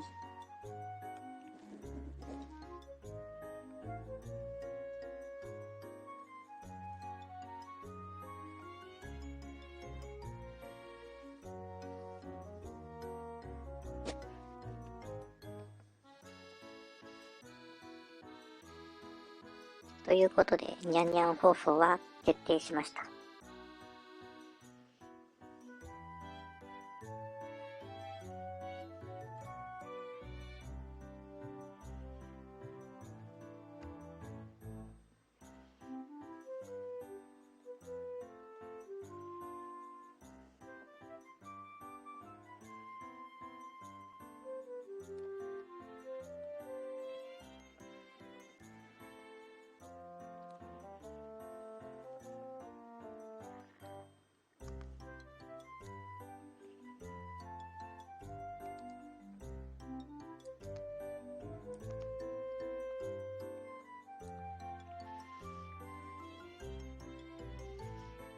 まあ、失敗したなら、それは、しょうがない。ここ、のぞみ。これはね、もうしょうがない事故ですので、諦めてやります。まあ、ちゃんとね、明言もしちゃいましたしね、私が起こした事故だと対象になってやりますよと。ちゃんと決めたことですからね。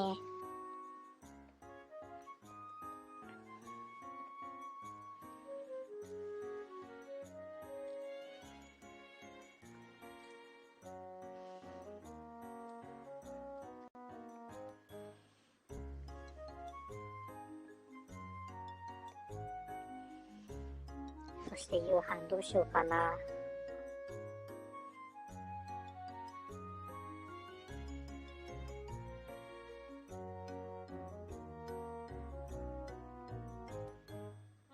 食べないという選択肢だけはないですよ。さすがに朝、昼、夜も食べなかったらまずいので、どこかで一食は食べます。夜ご飯はピザ取る。ここ、のぞみ。なんでピザになるんだろう。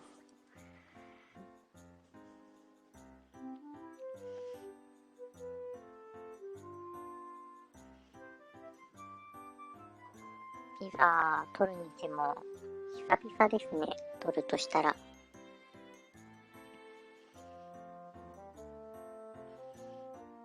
ピザ5枚くらい取って。ここ、のぞみ。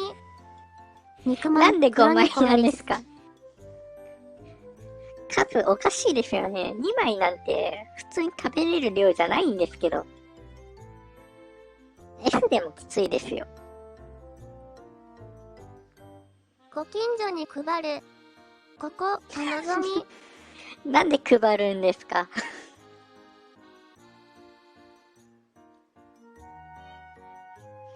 ？5枚とか食べれるのは多分もちこさんぐらいですよ。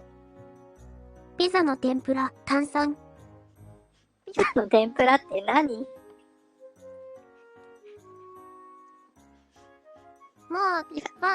ご飯の時間か、クラゲ、マヨ。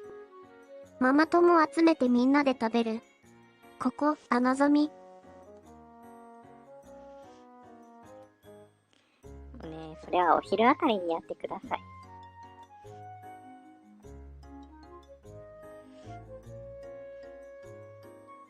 しかもピ私が来たザのハスと、黒猫アレス。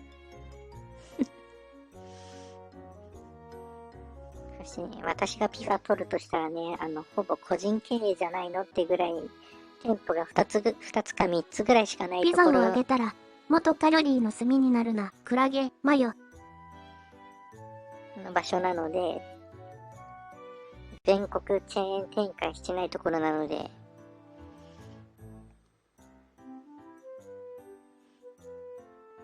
そこバレたらなんか住んでるところ一発でバレそうなので言いません。怖い。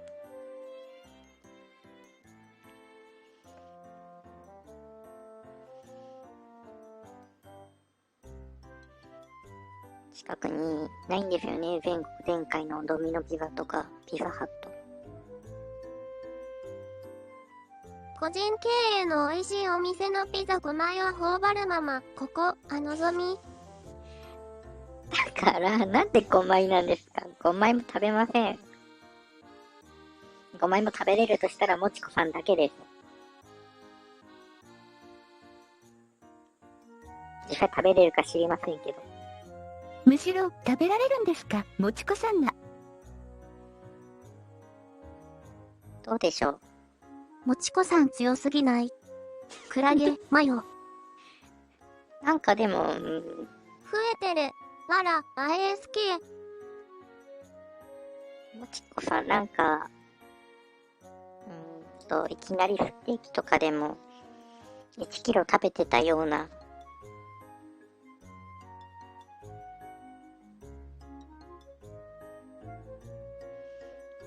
とりあえず、もちこさんのね、ツイッターを遡れば、どれだけ食べれるかがわかると思います。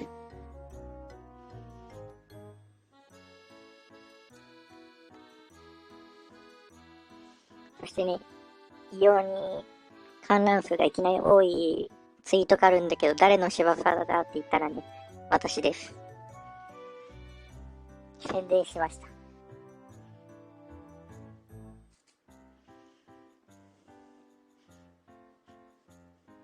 誰だ変なこと言ったやつって言ったらね、私と言っておいてください。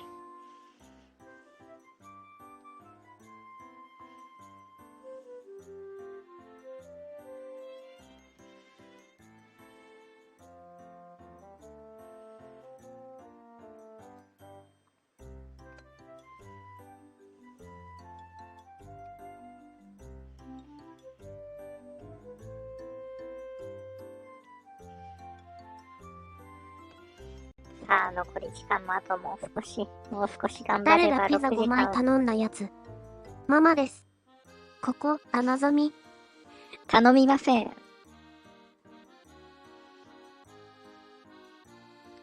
結構食べる方ですけど、5枚無理。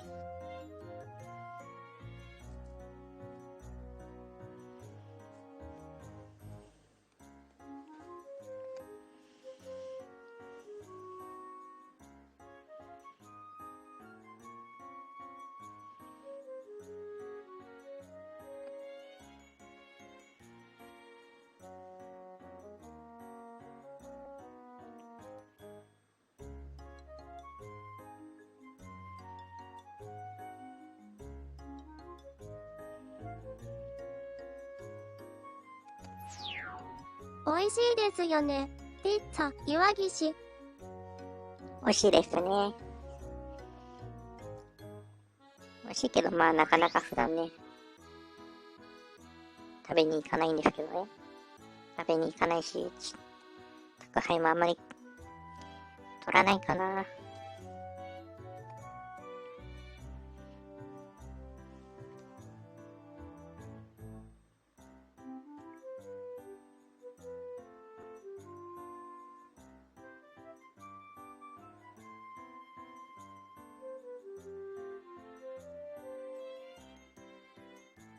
夜ご飯は結局ピザ。ここ、穴ぞみ。決まってないですよ。あたかも決まったような言い方になってますね。特上のお寿司。ここ、穴ぞみ。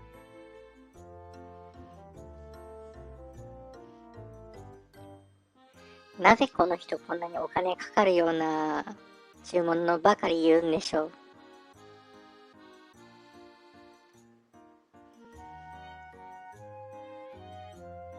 自分が食べていいんじゃないでしょうか。なるほど。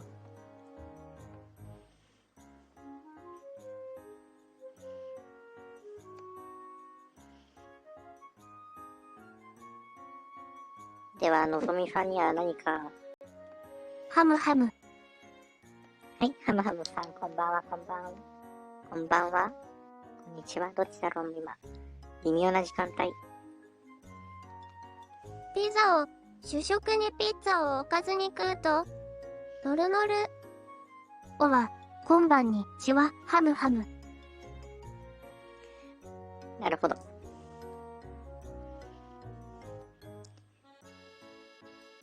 迷うなら混ぜてしまえと、そういうことですね。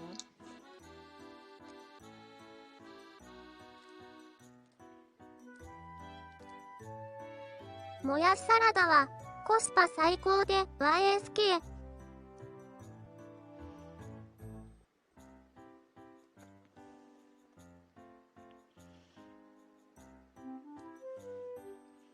炒めるのでも美味しそうですね。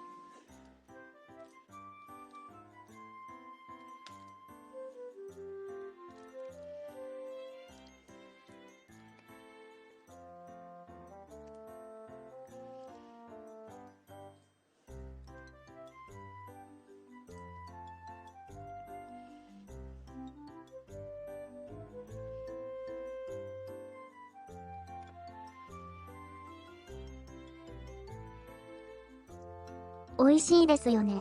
もやしピザ、岩岸。もやしピザ？それは初めて聞いた気がしますね。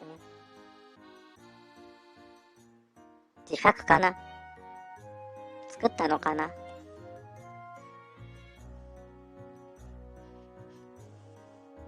ソースは何なんだろ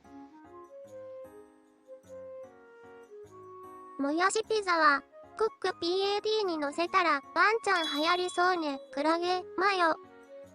シッピあるよ。ネットに岩岸。レシピ、岩岸。なるほど。あすでるんですね。にあるそうですね。知らなかった。ってことこんにちはレシピがある。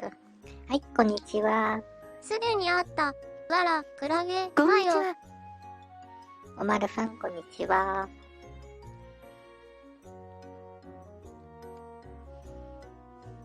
あ、こちらですね。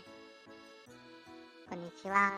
こちらへどうぞ。はここ、ママかわいいやった。キツネ耳箱。い、きつねみは。もやしはこんにち栄養は。ないから、ちゃんとご飯食べろってヘンリさん言ってた。クラゲ、マヨ。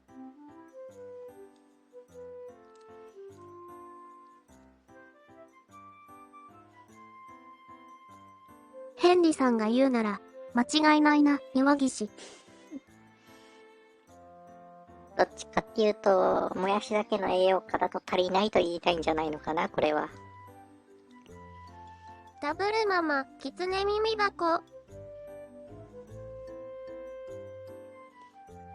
ヘンリさんも、とうとうこっち側に。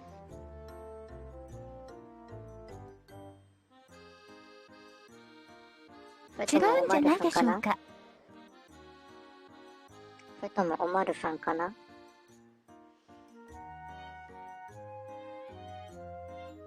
いや、もしかしたら私省いたヘンリーさん、おまるさんかもしれません。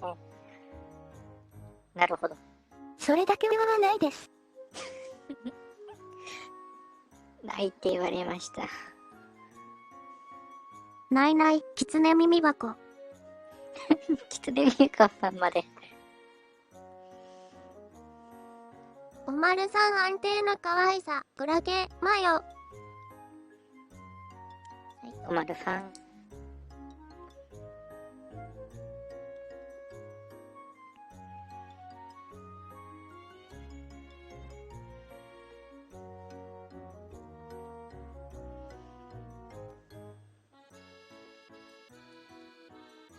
おまるさんもふもふ、キツネ耳箱。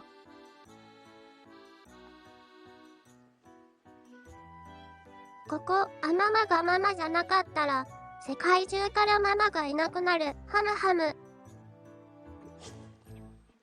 どんな規模ですか？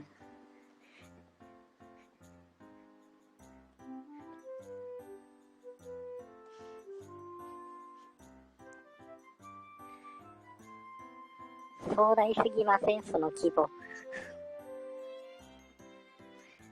びっくりなんですけど。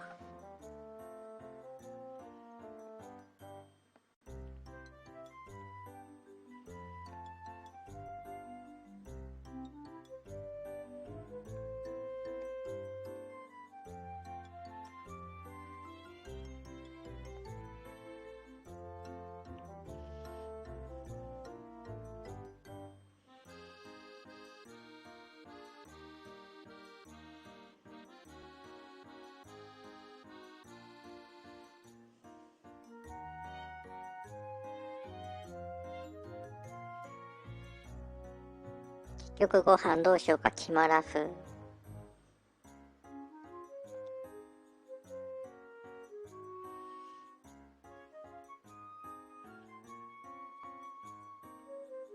まあでもさすがに朝も昼も食べてないと。お家で食べるか、外食にするかだけでも決めてみこては。こ、あのぞみ。もやしでしょ。岩岸。もやしあったかな。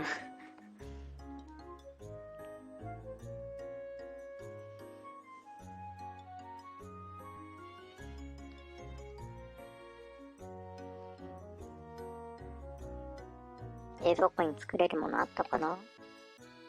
ちょっと覚えがないかな。後で見てみましょう。見てなかったら、車が帰ってくるまで、ひたすら待ちます。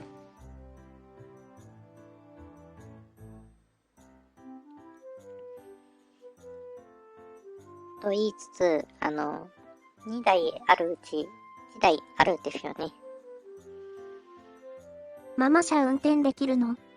ここ、のぞみ。ちゃんと免許ありますよ。そしてね、2台あるうちの1台はね、私保険入ってないんですよ、この1台は。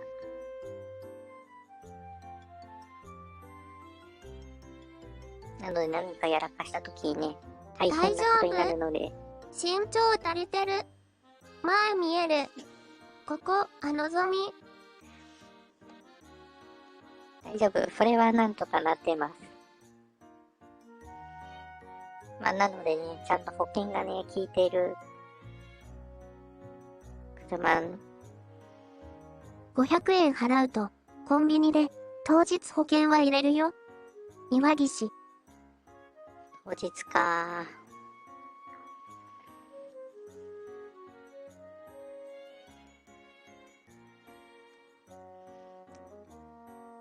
そんなのもあるんですね。知らなかった。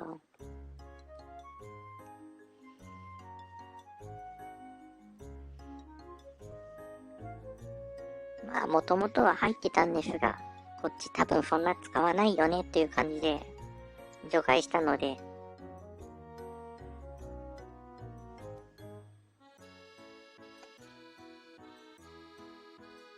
ご飯がないなら、お菓子を食べればいいじゃない。ここ、のぞみ。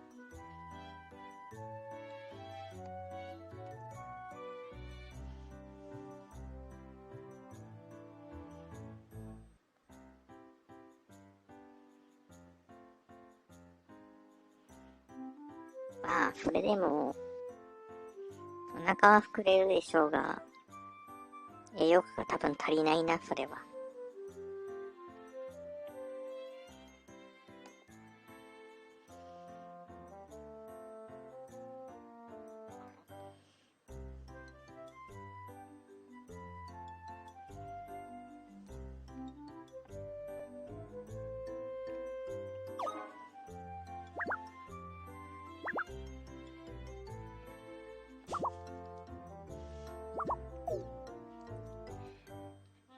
突リフトの方で出てくるのが、確かラルフさんしかなくなりました。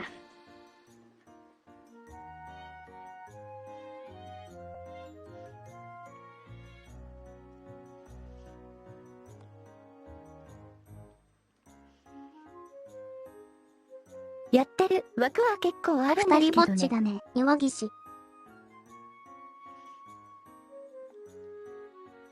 ここに表示されるのは空いてる凸枠だけですからね。魚だ、すごい。自作ですか？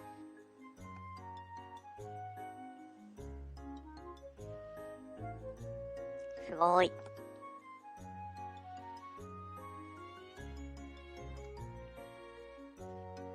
何の魚だろう。お魚、ここ、のぞみ。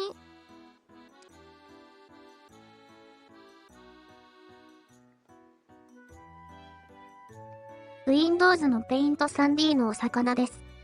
おお。やっぱりさばいて、お寿司に、ここ、のぞみ。なんで食べる前提なんだろう。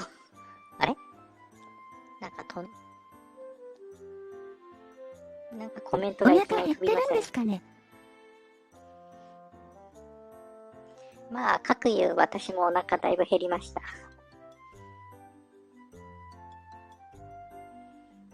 時折グーと言います。しっかり食べてくださいね。はい。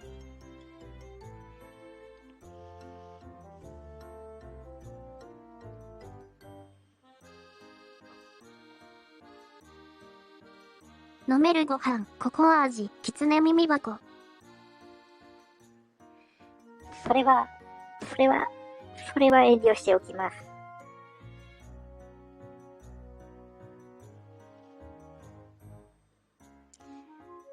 送られてきても誰かに渡すと。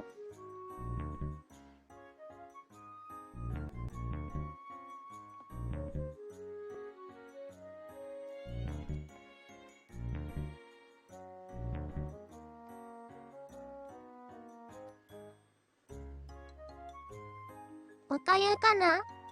YSK。おかゆで済めばいいですけどね。ママのお腹の音。おお。なるほど。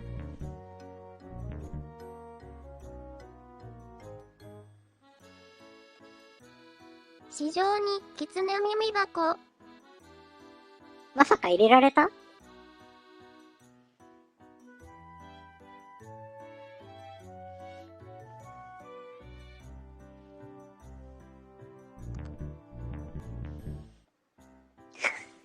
入ってる。本当に入ってる、市場に。それが欲しいの。買う。ここ、のぞみ。買いません。買いません。大事なことなので2回言いました。買いません。3回目。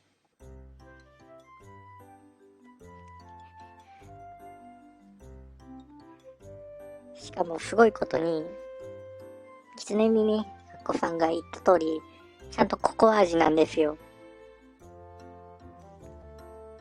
なんでココア味あるの、本当に。むしろその味があるのことがびっくりなんですけど。確認してみてね、ココア味って書いてあった瞬間、世の中おかしい人がいるものですね。見た瞬間ね、てんてんてんてんってなりましたからね。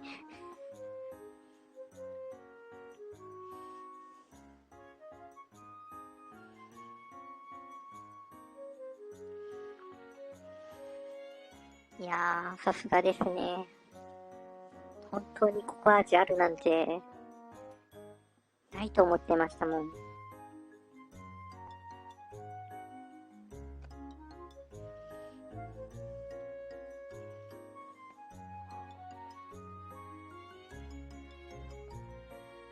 しかも JA 北大阪、狐耳箱。なんでそこで出してるの？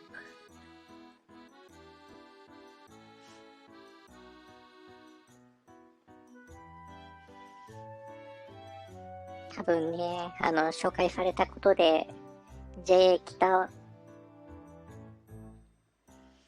JA 北大阪のね、ちょっとね、信頼度が下がったかもしれません。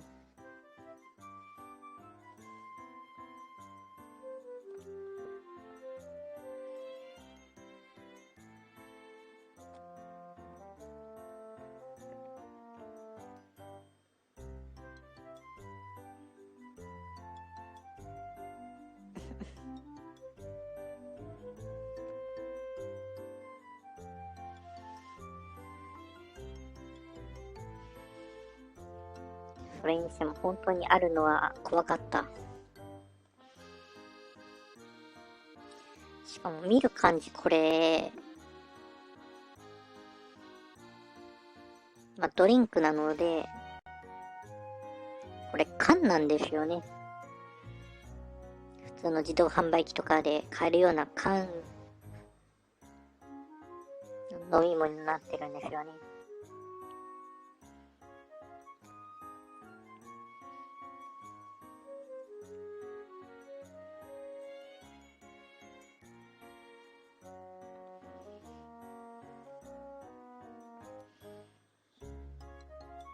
そしてね、書いてあるのなんか防災って書いてるんですね、これ。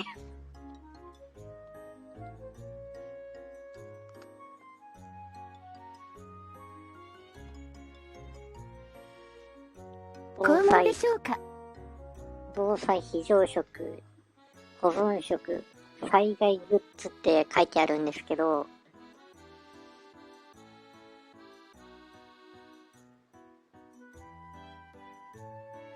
拷問、その存在そのものが最大ですね。でそこまでのね、境地に至るっていうこと自体、相当追い詰められてません？1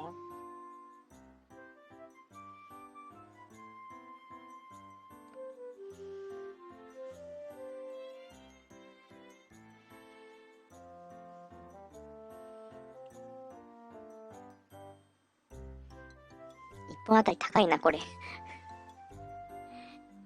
1本だ、1商品あたりの価格が367円になってるんですけど、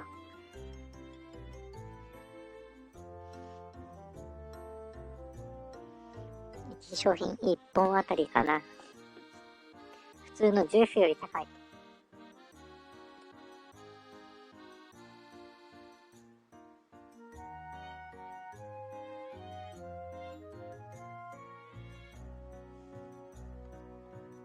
味は、例のあれよりまともな模様、狐耳箱。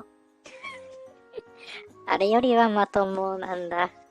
なんかですね、これ見れば見るほどなんかね、すごいこと書いてるんですけど、相次ぐ災害で問い合わせが殺到した農協開発の飲めるご飯。ココア風味とシナモン風味のセットです。主な原料は3種類の作物基準低で、くない。岩岸。米、小豆、ハトムギで、保存期間は5年。と、まあ、いろいろ書いてあるわけですが、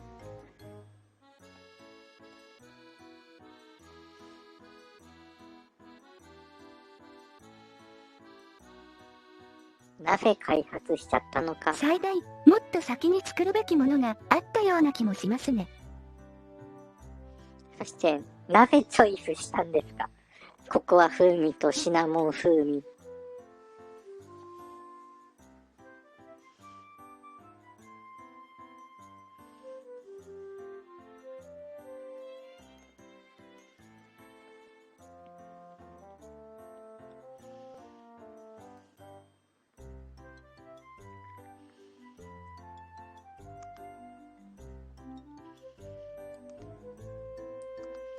疑問しか残らなかったですね。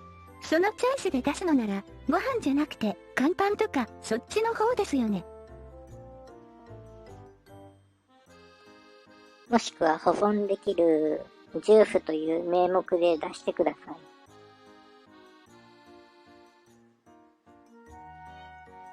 い。なぜ主食で考えてしまったのか。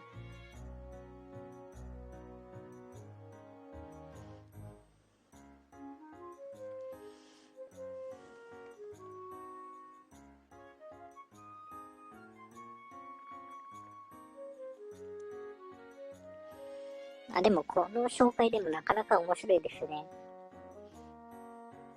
変な商品の紹介やろうかな、今度。そしてこれにはね、皆さんのお力が必要です。ニコニコ市場にそういうおかしなね、商品貼ってください。そしたらね、私紹介していきます。おかゆジュースですか？ YSK。おかずジュースになってますね。候補見つけておくね、岩岸。変な商品の紹介か。ここ、ぞみ。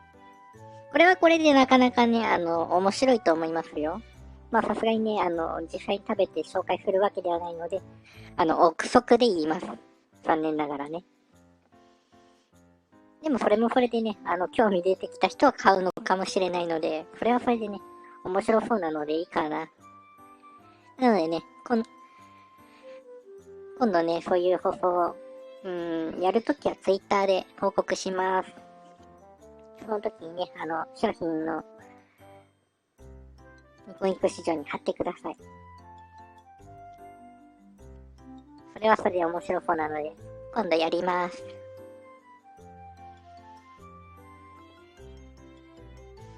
もうね、変な商品であればあるほど面白いので、変な商品お願いします。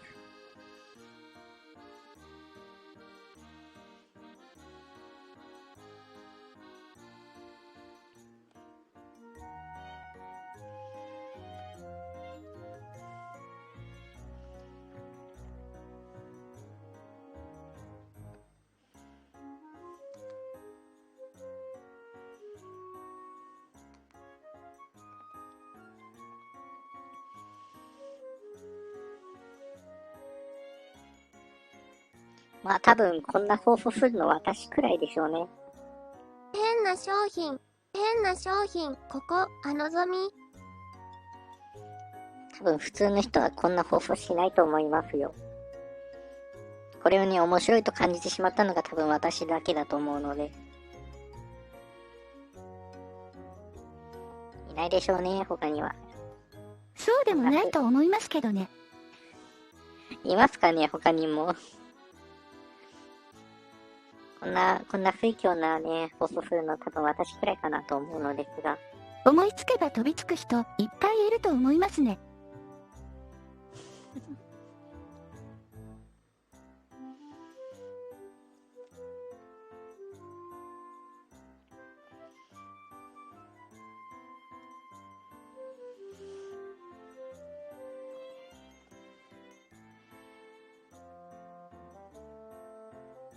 いい企画になりますね、YSK。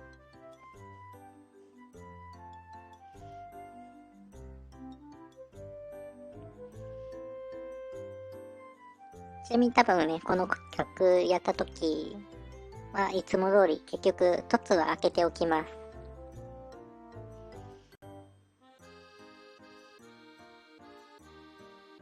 ママの変な商品の未食企画楽しみにしています。おお。はーい。まあ、食べてね、実際に食べたりすることはないので、ただ本当にね、憶測で話すだけですが。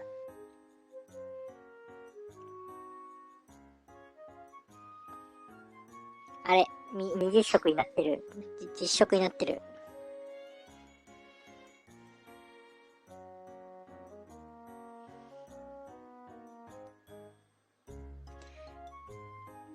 おまるさん、実食はしません。食レポか、ここ、のぞみ。食レポはしません。食レポはしませんので、あしからず。食レポはしませんので、あしからず。実物を送るために。欲しいも公開ですか？ちゃんそれとも欲しいのにしません。買っておいてね、岩岸。それもしません。長持ちは食レポできますよね。YSK。なぜ食レポする流れなんだろう。食レポはしません。全部憶測で話します。わらわら、YSK。欲しいも更新は、ここ、のぞみ。欲しいも更新は今のところする予定はありません。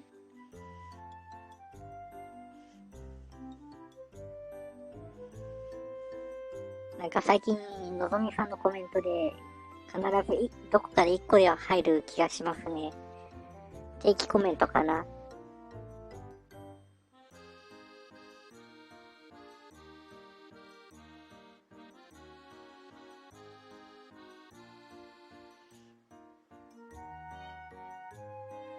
実食はしませんが。つけて欲しいもに入れたら送られてくるだけ。簡単。クラゲ、マヨ。ボットじゃないもん。ここ、のぞみ。ボットとは言ってませんよ。でも必ずどっかで入れますよね、のぞみさん。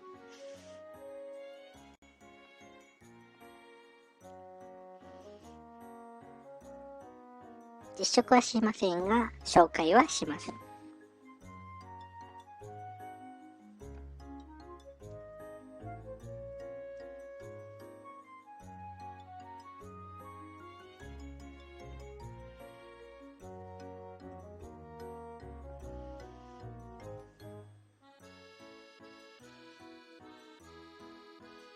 危うく完全に聞き逃すところでしたね、実食の部分。現に聞き逃してましたからね。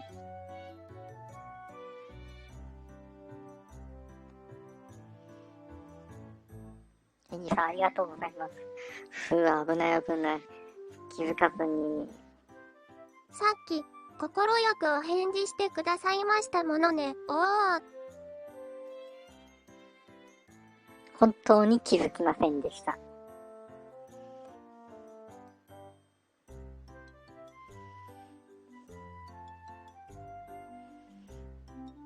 いやー、気づかないとダメですね。危ない橋を渡るとこでした。多分実食した時には、多分ファンフの皮が見えるんでしょうね。ちっこい生物が。ものによると思いますけどね。むつきひしょうさん、もう渡ってたりして。なんと。あ、しまった。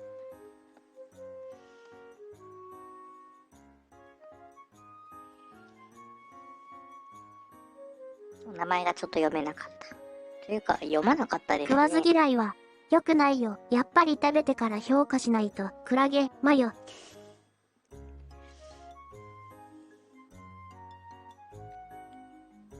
まともだったら、かな。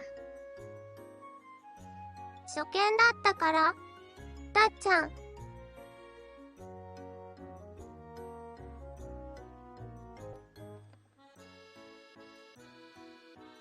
むつきさんかな？違う気がするでも。初見でも読むはずですが、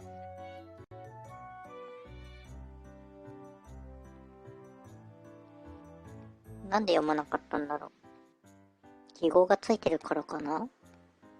むつきひしょうさん。呼んだ？はい、別でしたね、やっぱり。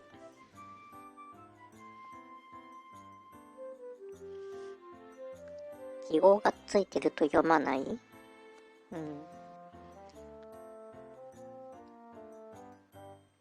あんまりよくね、読みがわかりませんね。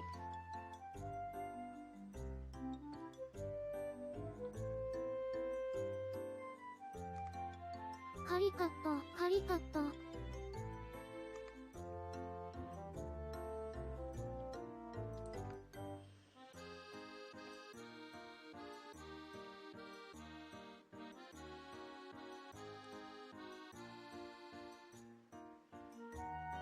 そうです、そうです。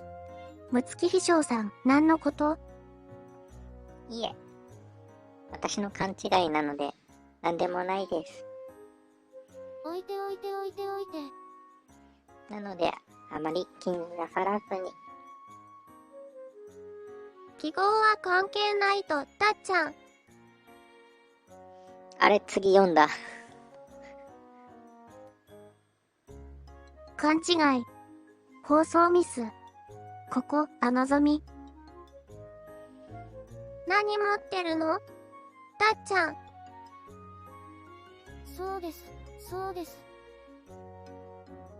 自動で動くぬいぐるみですね。ずんこのキレが悪いのじゃ。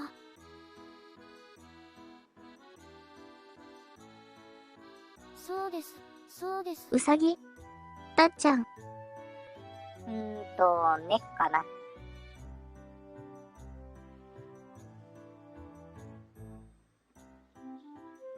ずんこのキレが悪いのじゃ。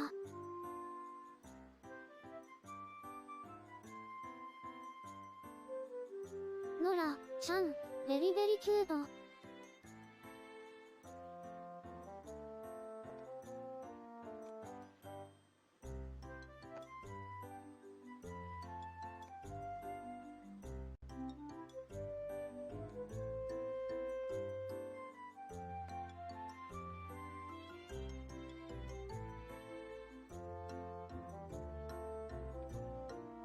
そうです、そうです。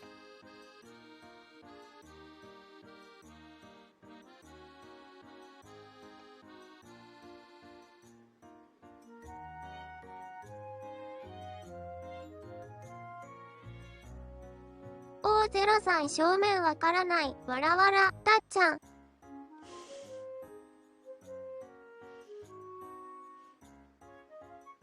今、後ろ向いてますね。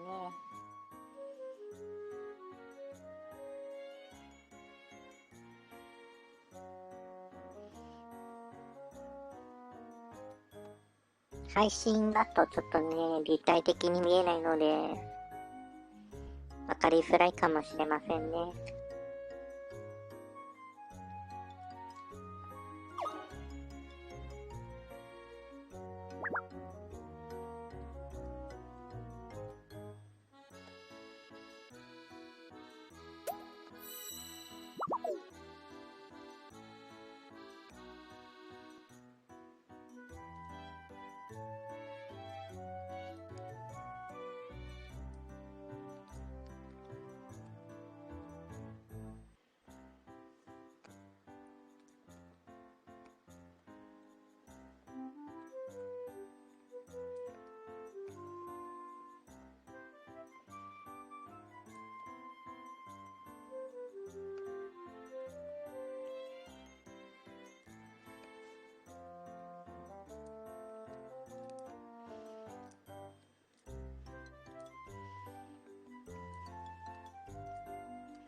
なんかメタリックになりましたね。これだったらわかりやすいなるほどかな。。たっちゃん。メタルか、ここ、のぞみ。光沢が、円か。かっこいい、岩岸。見やすくなった、たっちゃん。おしゃれ着なのです。おお。はい、演歌さん、こんにちは。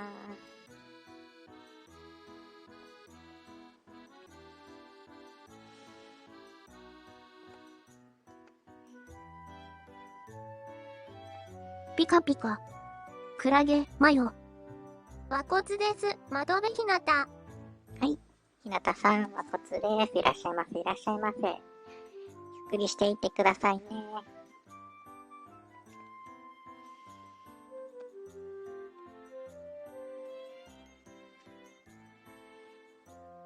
それにしてもひなたさんに見に来ていただけるとは。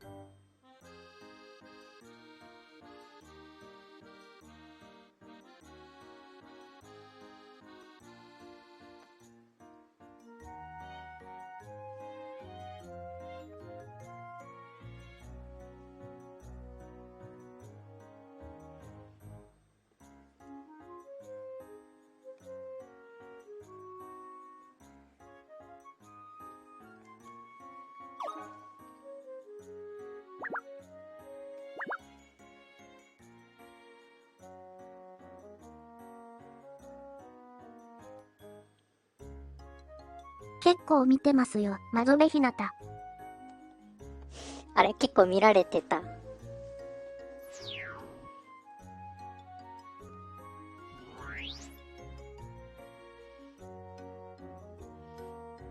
初めて知りました。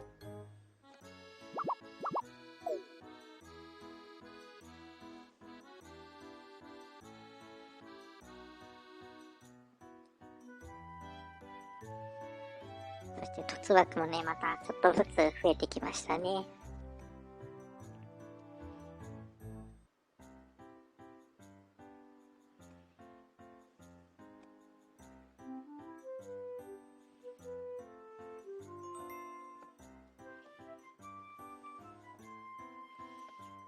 はい、ナナシファン、ギフトありがとうございます。そっか、アリシアちゃんはウィンクできるんだな。クラゲ、マヨ。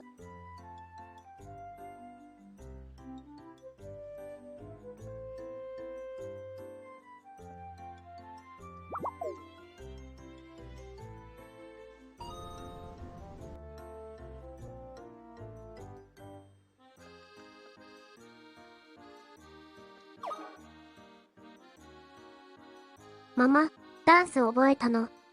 ここ、のぞみ。いえ、まだ覚えきれてないです。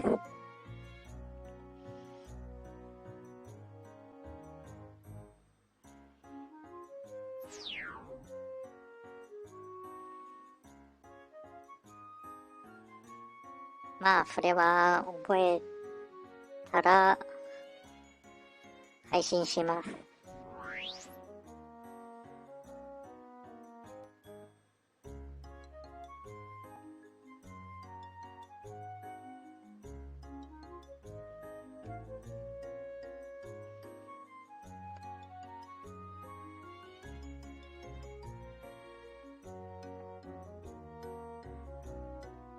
覚えた時に多分ね、こう、そろりとね、放送をやって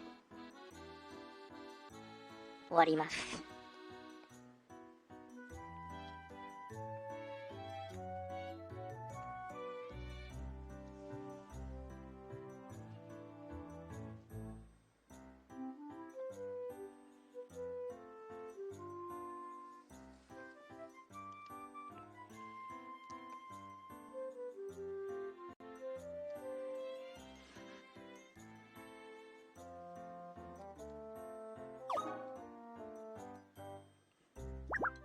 はでは、私はそろそろ失礼しますね。おお。はい、おまるさんお疲れ様です。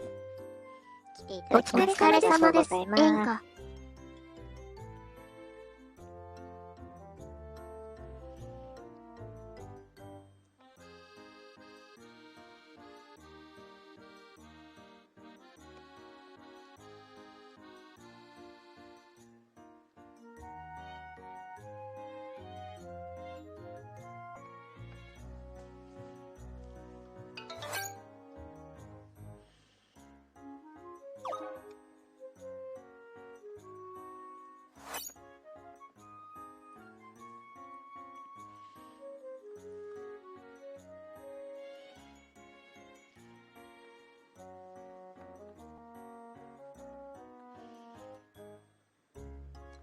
鏡すごいな。ここ、のぞみ。鏡すごいですよ。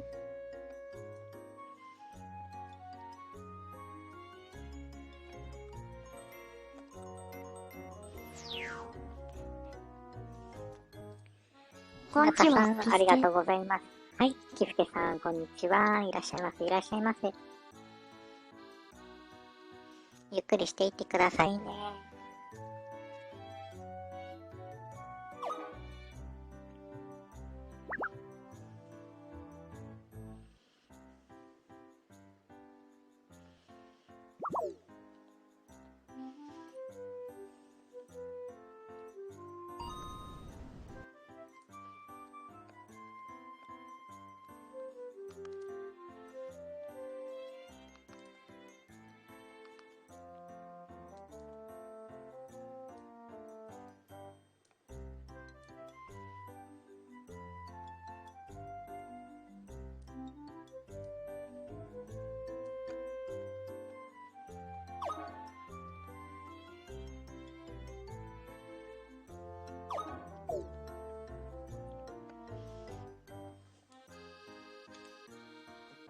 まさかひなたさんから投げていただけるとは。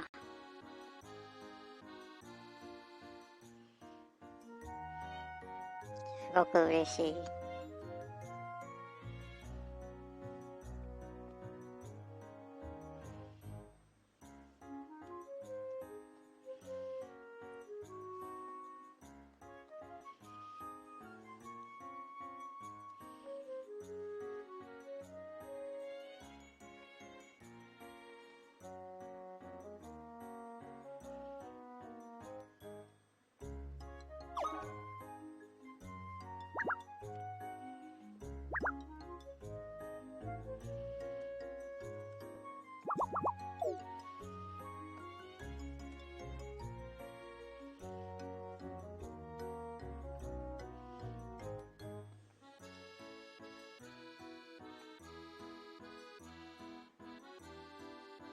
そしてこんなにいっぱいのアイコンを見るの初めてかもしれません。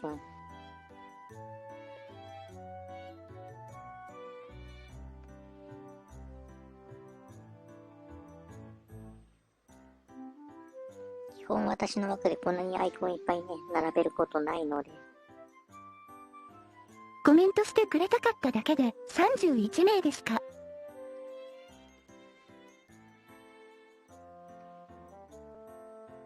どのくらいいたんでしたっけ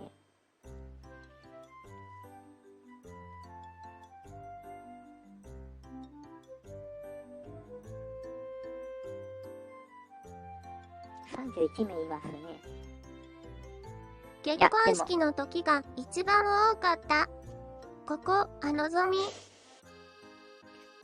あれ、どうでしょうか。でも今回も、取り逃しとか、取っておいても消失してる人がいるので、若干3、4名はもうちょっと多いかもしれません。なので、結婚したのか。俺以外の以下略、岩岸。36か37名くらいかな。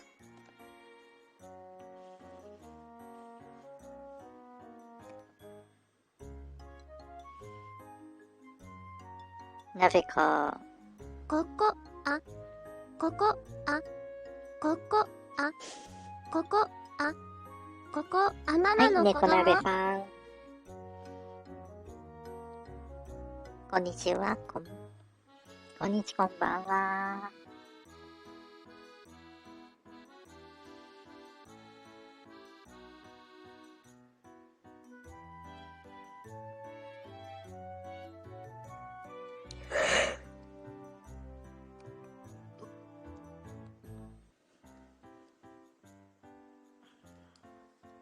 お疲れですか？ 6時間はさすがに疲れますね。普段1時間もしくは2時間配信してる人に、なかなか。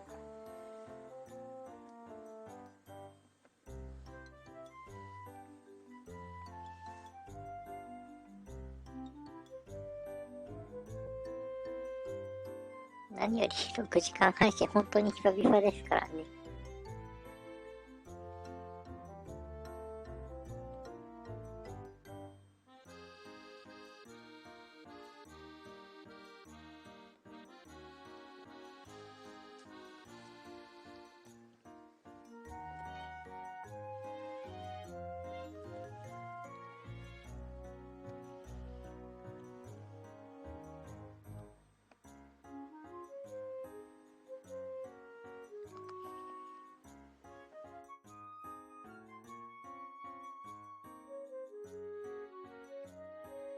ついこの前まで、毎日6時間やってたじゃないですか。ここ、あのぞみ。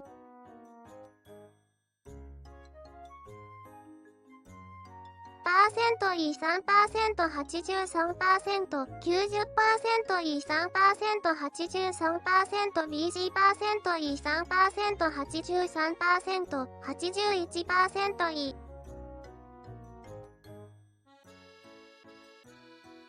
大百科ですか？嘘。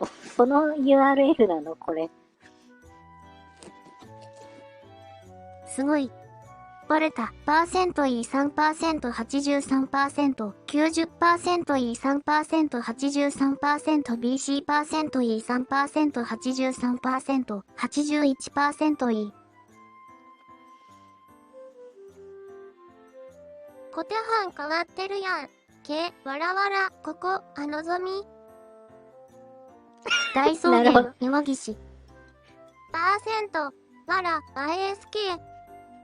ちょっと待って W アットマーク猫鍋。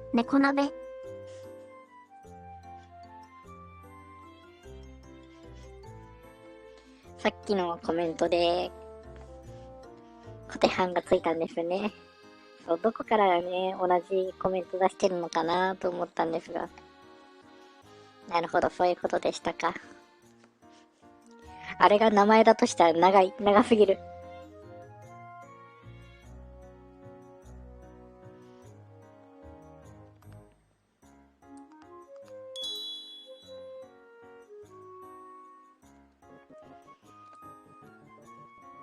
はい、かまみせあるよさん、こんばんは。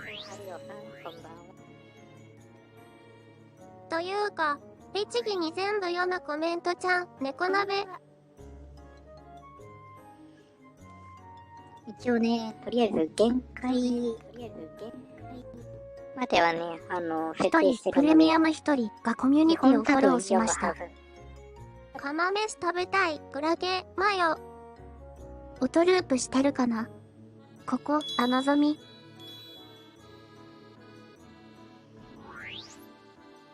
はい、アリさんいらっしゃいませ。は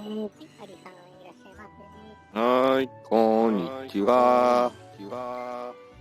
ゲストさんのマイクがスピーカーを拾っちゃってるのね、岩岸。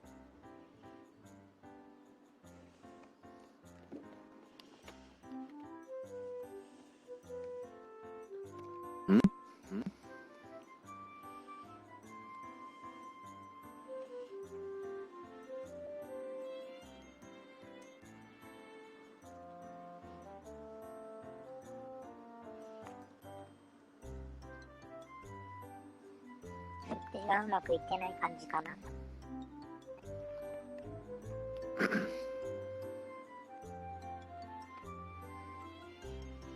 アリさんの声がこだましてます。YSK。治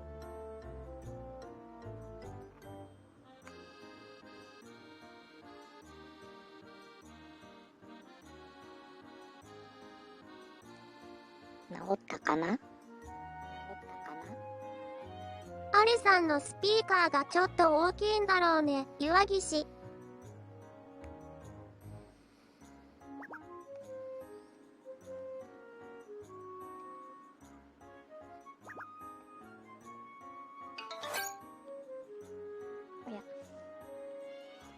川見シャルヨさん出てこんばんきまは。す。設定に戻られましたかね。多分、そうかな。もしくは、ちょうど、入力をデスクトップ音声にしてるとか、岩岸。多分そちらですね。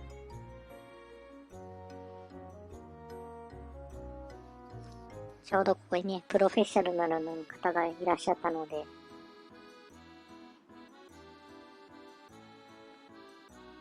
このアリさんも可愛い、クラゲ、マヨ。折ってる、岩岸。アリさんやんけ、ママ気をつけてね。ここ、ぞみ。気をつけて、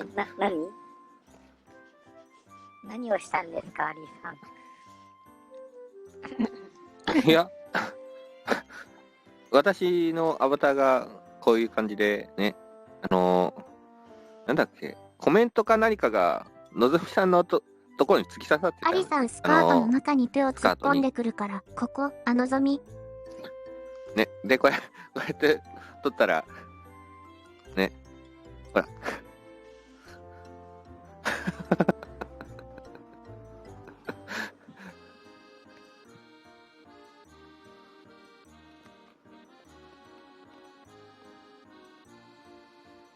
とは言っても私スカートじゃないんですよね。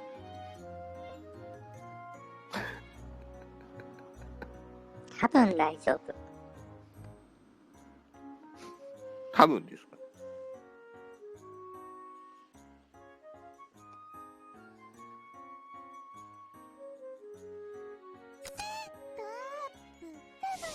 ヘンリさん逃げて。岩岸。これタイミング難しくない？無理だね。すっげえタイミングむずい。しかも結構上に上がる。むずいな。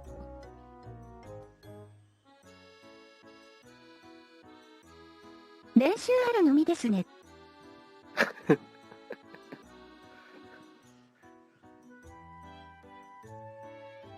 もしくは全身をこれと一緒に振るかですね。表情の毛布に仕込むか。あ全身後。アリさんは何に変身するのかな？クラゲ、マヨ。シードの枠足りなくて困った、猫鍋。まあ、枠足らなくなりますからね。ここ、ここ、あさん、こんばんは。はい、こんばんは。いらっしゃいませ、いらっしゃいませ。ゆっくりしていってくださいね。今回事前にあれだね。左側にやってないと時間かかるね。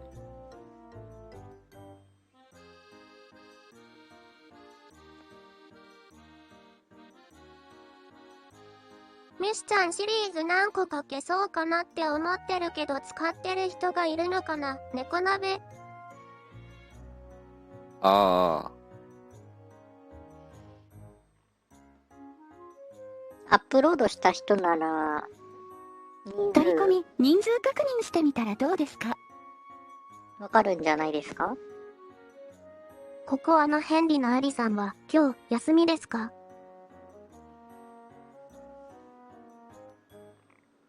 うん、休みでーす。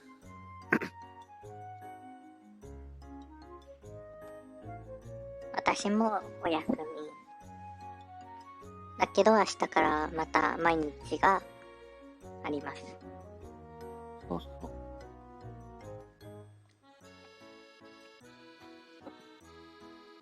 基本土日休みなので。毎日休み？ここ、のぞみ。言ってないですよ。休みな、演歌。なぜ、毎日が思われる NG ですね。クラゲ、マヨ。それは、それで嬉しいんですけど、絶対生活できませんからね、それ。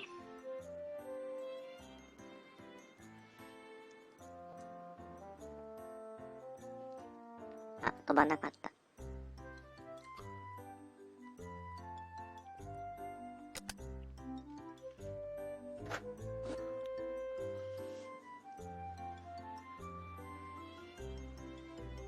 親の年金を頼れ、岩岸。それはしたくないかな。ひで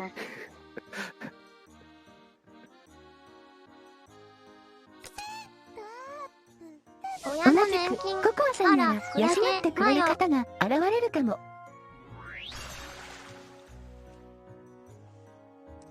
いえ、いませんよ。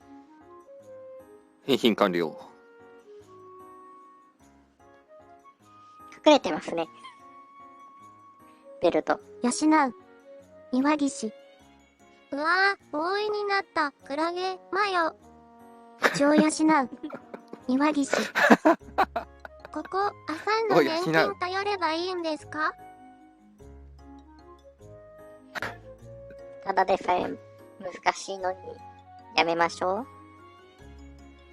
そもそもね、あるかどうかで言えばね、ほぼないですからね。払っていたとしても。もらうときには、アリさんが、うん、ここ、あママを養う。ここ、のぞみ。私どれだけ稼げばいいの？なるほど。ア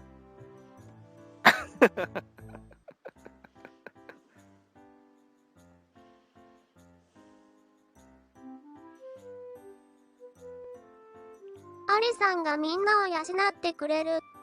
岩岸。5000兆円稼ぎましょう。ここ、のぞみ。どんな北ですか？私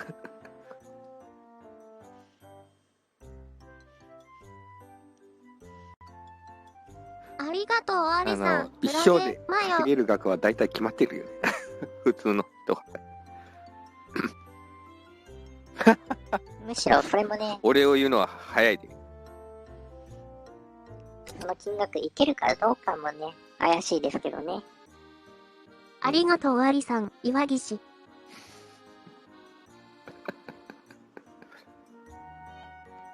政治家目指しましょう。わら、ISK。ありがとう、アリさん。窓辺ひなた。ひなたさんまで乗った。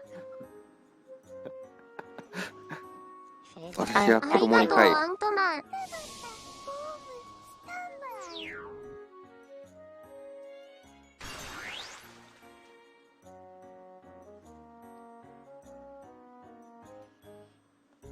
ぴったりでしたね。ぴったりでしたね。かなり大急ぎじゃやらないといけない。あれ。右にあるやつ。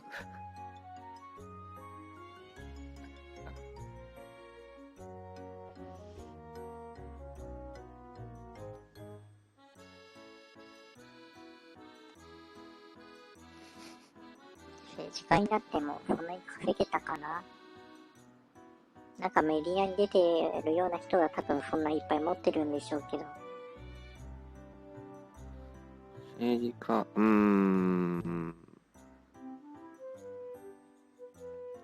まあそもそも当選することもまあね、稼げるなかなか難しいそうアリです。総理大臣。ここ、のぞみ。無理無理無理無理無理。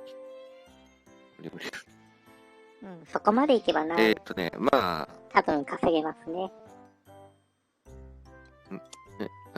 会議というかね、あの辺ボイコってもね、お金はもらえるっていうのはあれですけど。多分それを続けたら、崩れるでしょうね。うん、まあね。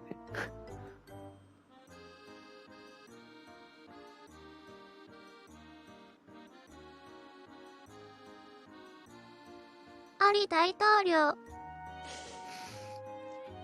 日本の制度に大統領制度はないですよ。うん。日本外に、海外行ってしまったよ。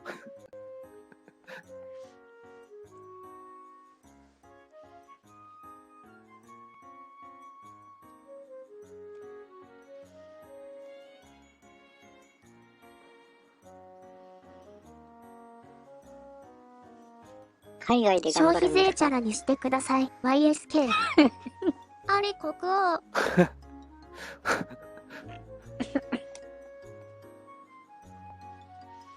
国王、リ石油王。ここ、のぞみ。とりあえず石油は掘らなきゃいけないだろ。国王って。国王、王様になりましたね。国持つことになりましたね。アリさん、頑張ってください、ね。そうそういえ、アリ国王様。いやー、無理。無理。アリ女王。女王。それはもう別じゃないかな。別だね。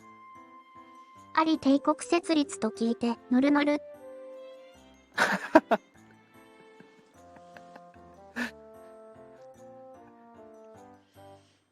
帝国って。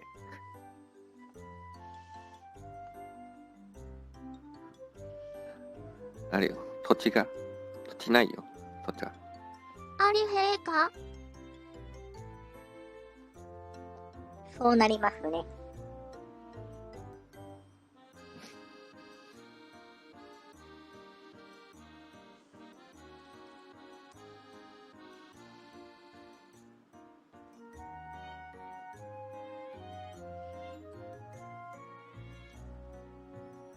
アリさんは、ここ、帝国の帝国民だから、難しい立場だね。クラゲ、マヨ。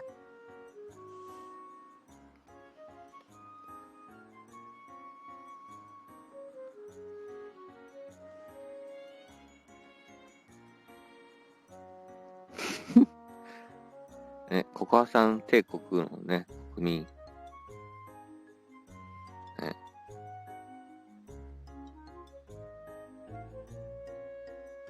大丈夫です。もうそのね、謀反を起こさなきゃいけないのか。国は滅んでますので、あるのはアリさんの王国だけです。ここ、帝国に逆らうと、10年ココアの刑だぞ、猫鍋。なんか飲み新物はこたなこは。法律っぽいのができてるんですけど、私このここ、情報帝知らない国のアリ。支部。ここ、のぞみ。ね、うん。すべてココアパウダーとかね、うん、ココア味っていうね。絶対それ飽きますよ。ああ、ココア帝国のアリス部、うん。支部長。猫鍋。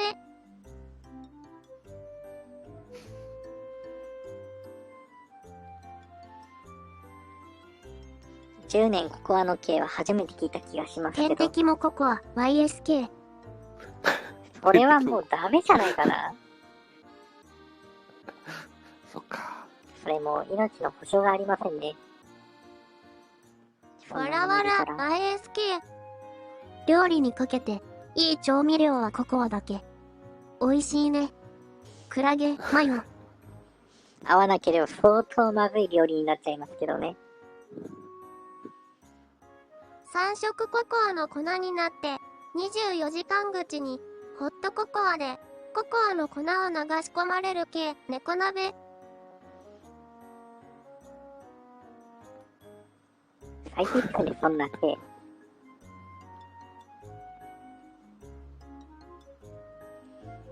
絶対そんな刑する国は滅んだ方がいいですよ。そしてやっと1時間。せめて解いてほしい。わらわら、クラゲ、マヨ。やったー。美味しいですよね。マグロココ超えア、た岩岸。朝食も、ココアパウダーをご飯と味噌汁にかけて食べる。溶かすと K にならない、猫鍋。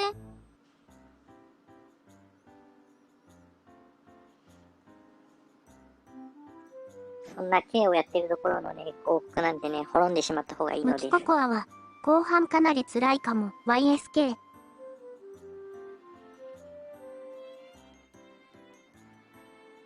そんな K やってるね、王国、滅んでしまえ。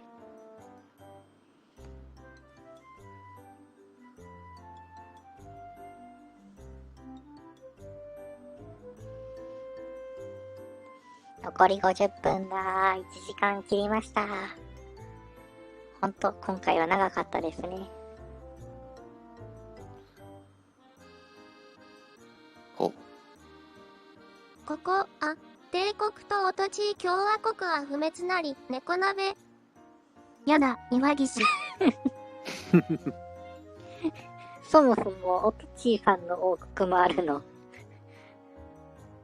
オトチーさんの王国あって、アリさんの王国あったらもう確実に負けるじゃないですか。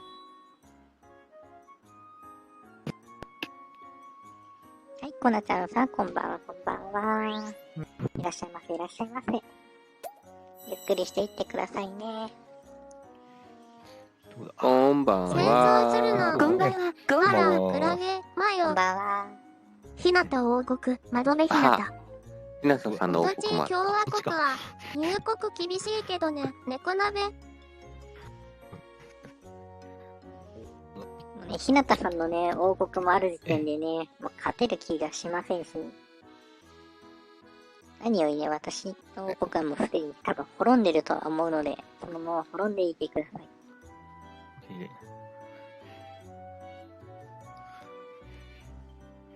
お、来た来た。あらんでこんばんは。なんか、6時間ぶっ続けで配信してるとかどうとかで、冷やかしにやってきたんですけど、はい、6時間今日放送やってます。またなんでそんな、なんか、決め事でやってるわけじゃないですかね。違います。なぜかね、この間この人のね、枠に行った時にね、なんで6時間配信しないのと言われて、そこで、はい、突した瞬間殴られまして、やることがここ、決定しました。帝国、ここは至上主義、オトチー共和国、オトチーかわいい主義、猫鍋。また、私のせいにしてる、ここ、でもなんだかなあと1時間ぐら望み。いってことですよね。すべての国のママ、黒猫アレス。。すいません。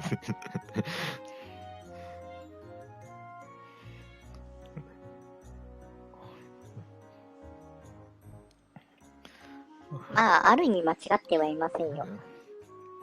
この間ね、本当突した瞬間になぜかね、殴られまくったので。ちなみに証言の方もいらっしゃいますからね。ヘンリーさんという方自が。分が長期休みに18時間配信するって言ってたんでしょ。ここ、のぞみ。ちょっと早くしようか。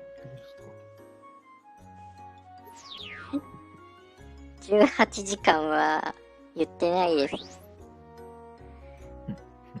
まあ、休みの日には確かに長時間配信したいなとは言ってましたけど、じゃあ24まあ時間ですか。それが24時間はできません。そもそも多分次の長期休みがないとそんなことはできません。休みがあればしていただけるんですね。おお、そういうことか。そんなに頻繁にはしませんけどね。あ、回数は少ないけど時間は長いってことですね。ああ、なるほど。お、これ長期休暇に32時間ぐらい。なんで増えてるんですか？もうずっとつけっぱなしでいいんじゃないですかね、もう。小国は、すべて、ここ、帝国に潰された暮らしを見つ猫鍋めるライオン。みたいな。この王国最低ですね。この王国ほんと最低ですね。 180時間配信。 180時間配信ですからね。増えた80時間180時間。何日だろ何日ですかこれ。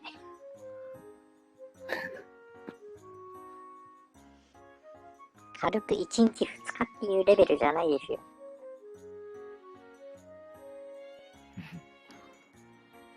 あれ、1週間うでん、 168検査するのがめんどくさいので、240で、そうですね。簡単な5日ようにすくらいるために岩岸。 240時間にすれば分かりやすい。 5日って。私確実に5日間寝てないじゃないですか、そんな配信したら。いやいやいや、まあ寝ていいですよ。ね。ね。しかも5日どころかリアル、睡眠しましょうね。ご飯すら食べてないと思うんですけど、こんな配信してたら。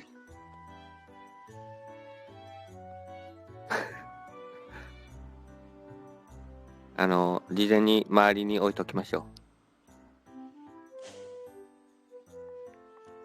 現にこの、カロリーメイトだけでも、いける現にこのね、6時間放送もね、お昼とか食べてないんごですよね。飯中継、黒猫アリス。う。ご飯中あー、ココア中継、猫鍋。まあよくある。ね。昼前ぐらいにやり始めたら、隣に誰か置いてご飯そのまま食べさせてもらう。ここ、いつの間にか過のぞみ。ぎているね。継何ですか、それ。あ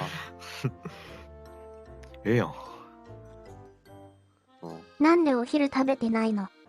食べて。放送しながら。岩岸。放送しながら。三月秘書さん、最後まで見たいけど、夕飯だから落ちる。咀嚼音も全部はーい。流しておけば。むつき秘書さん、むつきさん24時間放送サイト。うんはいですね、24時間はしませんよと、ね、何度も言ってます。なので、24時間はありません。はい、むつきさん、お疲れ様です。 24時間むつき秘書さん、応援してる。エミ。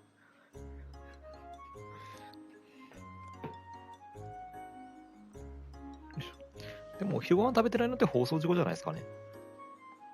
なんでですか？あなんでですか？わかった。まあね、半分の23時間で手を打とう。岩岸。半分の23時マックスウェンドとか放送しながら食べている人いるし、黒猫アリス。確かにいらっしゃいはしましたけど、そうしながら私はしませんよ。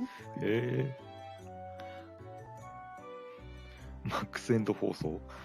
辛いやつですよね、確か。辛いやつです。ちなみに辛いものは大丈夫なんですか？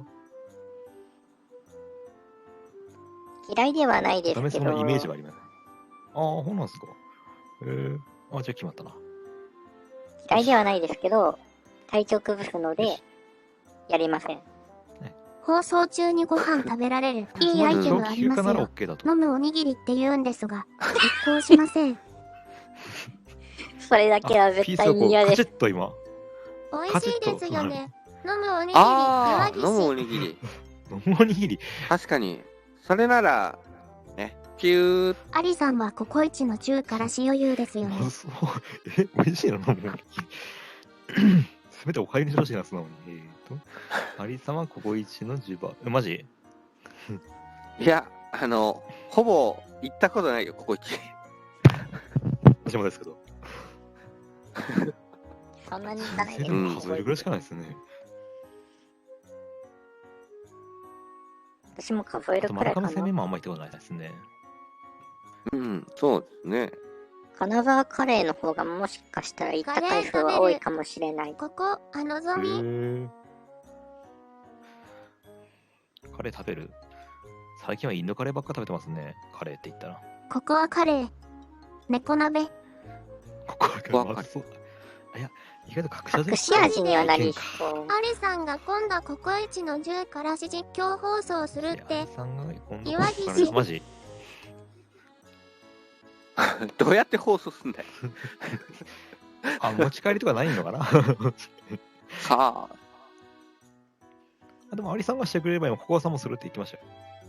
マックスエンド実況。お、マジで。問題はね、私何もないよ。よくね、こう、なんだっけ、映して生カレやってるー、人いるじゃ炭酸。ないですか。モニターもないしね。あ何も入ってないから。持ち帰うん。りあるよ。別にこの状態でね、岩岸放送するのはできるよ。いただきますってね。多分もだえる声が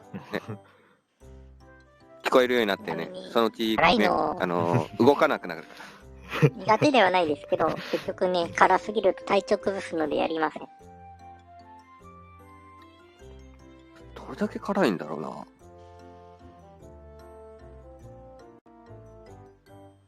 まあ、痛いとは思う。辛いものはあんまカメラ食べないですからね。寿司のは辛いものかな。わさび、キムチとか美味しいな。あ、キムチ。あとなんか辛いものあるな。辛いもの。グエ、ヘンリさんに撃たれた岩岸。そうだね。死んだ岩岸。なんで汗だくでビベ壊れちゃう YSK。見てないところで。汗だけバイブで壊れそう。ああ。確かにこれつけながらあんまやりたくないですね。あ、撃たれた。ブレンダーのいじりすぎで。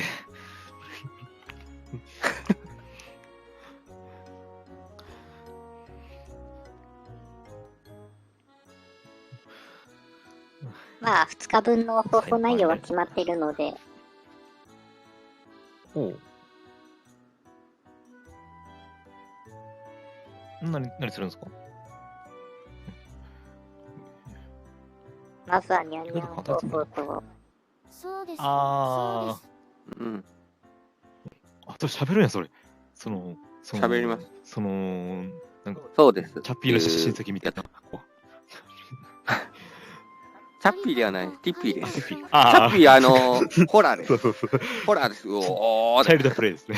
毎回交わるぞ。タタタタタタタ。口で言おうとして。そうです。そうです。若い子しないのな、今の若い子。もう一つは、先ほどね、ニコニコの、市場に貼られたものでね、おかしなね、ものがあったので、それをね、レビューじゃないですけど、やっていたのがなかなか面白そうだったので、それも企画にしました。まあ、この辺はね、カリカット。あ、これが飲めるご飯置いて。まあ、なので、飲めるご飯。あ、ほんでシナモンココア。どういうこと？そうそう。ね、飲めるココア、味が、ね、そういうのっていうのね。で、これはね、一人だとできないので、いろんな人にね、協力してもらって、探してもらって、それをね、紹介するというね、ことを今度やろうかなと思ってます。なので、この2つがね、今企画お母としてね、さんのところに送りつけると。送ればいいのですね。違います。送らないでください。そうです。市場に貼り付けるだけでいいです。飲めるココアのご飯味 YSK。そうです。飲むおにぎりココア味。猫鍋があるみたいです。どうなんだろうね。飲める飲むおにぎり。飲むおにぎり、何が違うんだろうってね。そうです。そうです。で、送らないでくださいね。市場に貼り付けるだけでいいので。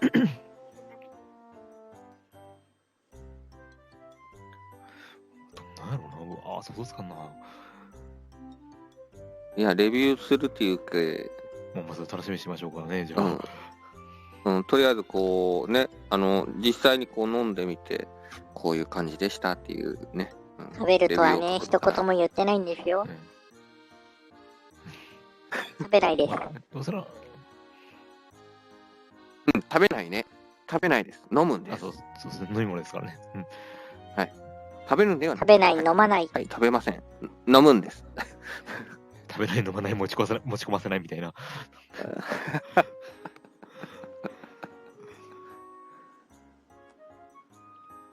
で、ニャンニャン放送やるんですね。なんか報道事故したことだってことは知らないところで。しちゃったのです、放送事故。いやー、楽しみやな。今日やった？うん。じゃあ、昨日のと今日の合わせて、昨日だっけ一昨日だっけ合わせて2回分で。明言したときですか？明言したときは、次回からと言ってるので、え2回分12時間。ここ、のぞみ。 2回分12時間。 1回分しかないですよ。明言したときは、次回からって言ってるので、そこはね、対象から外れてます。時間配分をミスって、ね、バイバイっていうできなかった。ああ、それ放送事故ですね。それ放送事故ですね。時間配分はミスってますよね。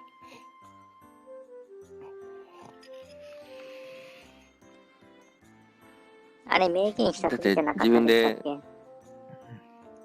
いや、その前に明言して、それから、ね、放送、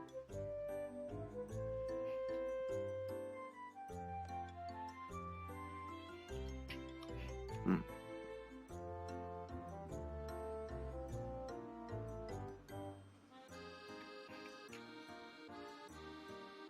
しまったって自分言ってましたよね。しまった。放送1回分かな。放送1回分ですね、ニャンニャン放送は。もうめんどくさいで上手にやりなんでいいじゃないですかね。ああ、そうですね。大賀さばきということで。うん。そうです。そうです。ってほら。多分そんなことしたら誰も来なくなるんでしょうね。いやいやいや。ここは帝国民が大挙してやってくるんじゃないですか。みんなね。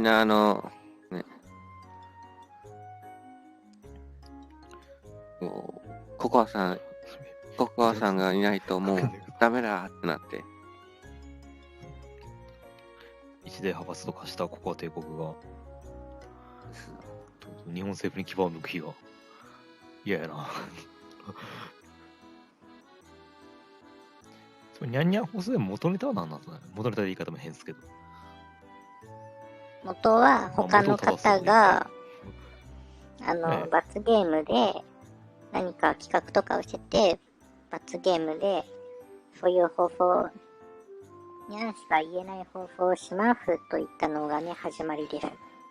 あ、へー。ジェームソン第1回放送にね、私言ってます。あ、そうなんですか。ああ、なるほどね。へー。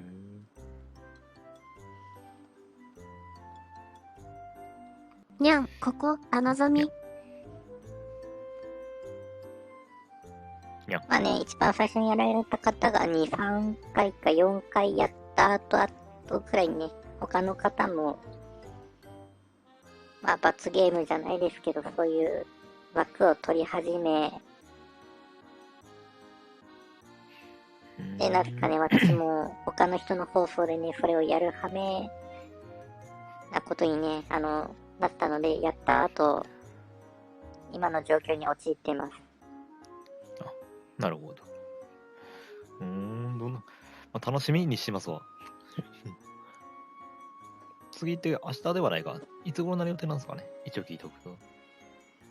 予定はまだ決まってません。ああ、早くて、来週の今日。火曜日。来週の火曜日。ああ。えああ。ゴールデンタイムで。放送時間はずらします。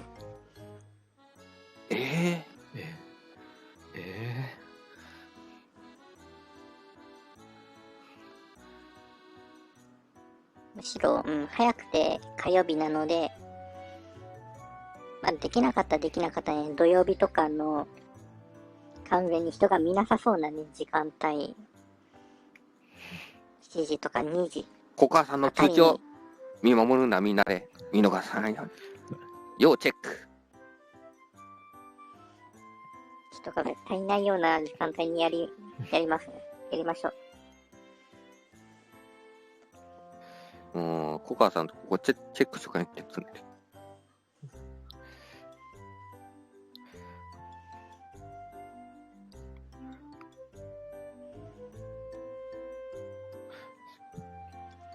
土曜日の1時とかに放送しよお、いいね。いいよ。いいよ。うん、飛んでいくから。うん、放送してたらそのまま行くから。う。午後1時くらいとかから人がね、あまり放送してない時間休み帯。取らないと演歌。そうだよね。予定開けといてね、みんあな。れなぜ演歌さんまでアリさんもニャンニャン。ンするんだよ。ここ、あのぞみ。アリさんもニャンニャンするんだよ。んにゃんにゃん、別にいいよ。にゃーにゃー。いや、私全くダメージないんでね。うん。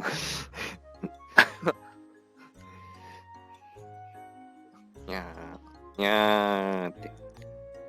や、猫鍋。ねにゃー。午後休取るから教えてほしい。合計岩取るから岸。教えてほしい。おう、そうだね。そうだね。はい、無理してね、無理してはダメですよ。ちゃんとね、お仕事しましょう。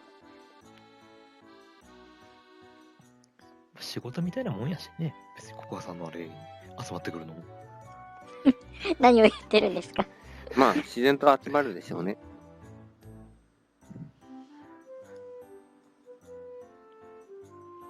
あと、他に人がいなさそうな時間帯。朝の時間帯にやれば、なんとか。有給は正当おそれはなそれでいいかも権利だし、岩岸。朝うんまあ7時ぐらいから、朝7時。いいねラジオ。体操代わりに。大丈夫。朝の7や7時、なんだっけ。ラジオ体操している枠がね、あるんで、うん。取り合いになるなんかあるみたいですね。流れる。その時間帯にやったとしてね、とりあえず始まってね、20分くらいした後に、私の枠始めれば、人来ないから大丈夫。やったね。大丈夫。カレンダーに書いておきますか、和室にある。ニャンニャン放ああ、送そっか。うん。そうだね。あれにちょっと、うん、書いておったら、ニャンニャン放送のみんな告知しませ覚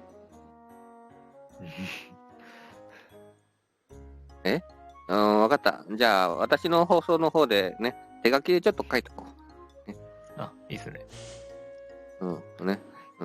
そうそう、その手があるよね。そうそう。私の放送でね、ここにはご神体ですから。ね。さあ、みんな、要チェックだ。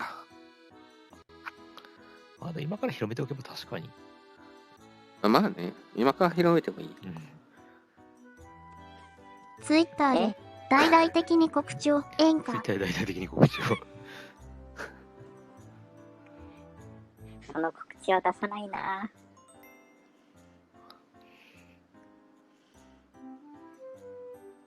新速のカラスさんかな。ギフトありがとうございます。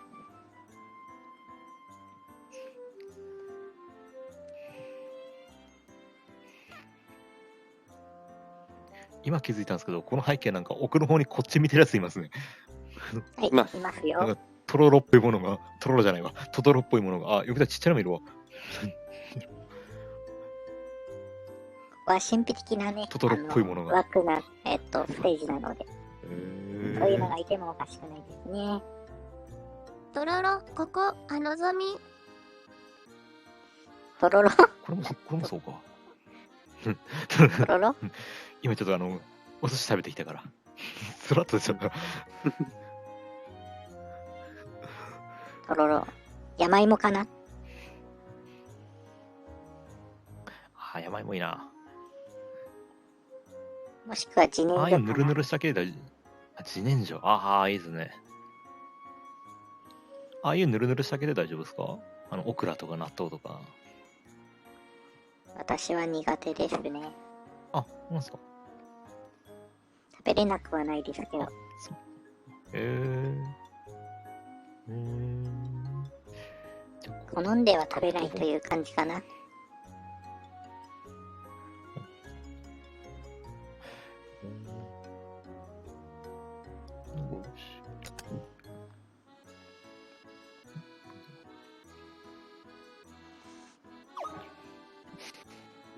そこ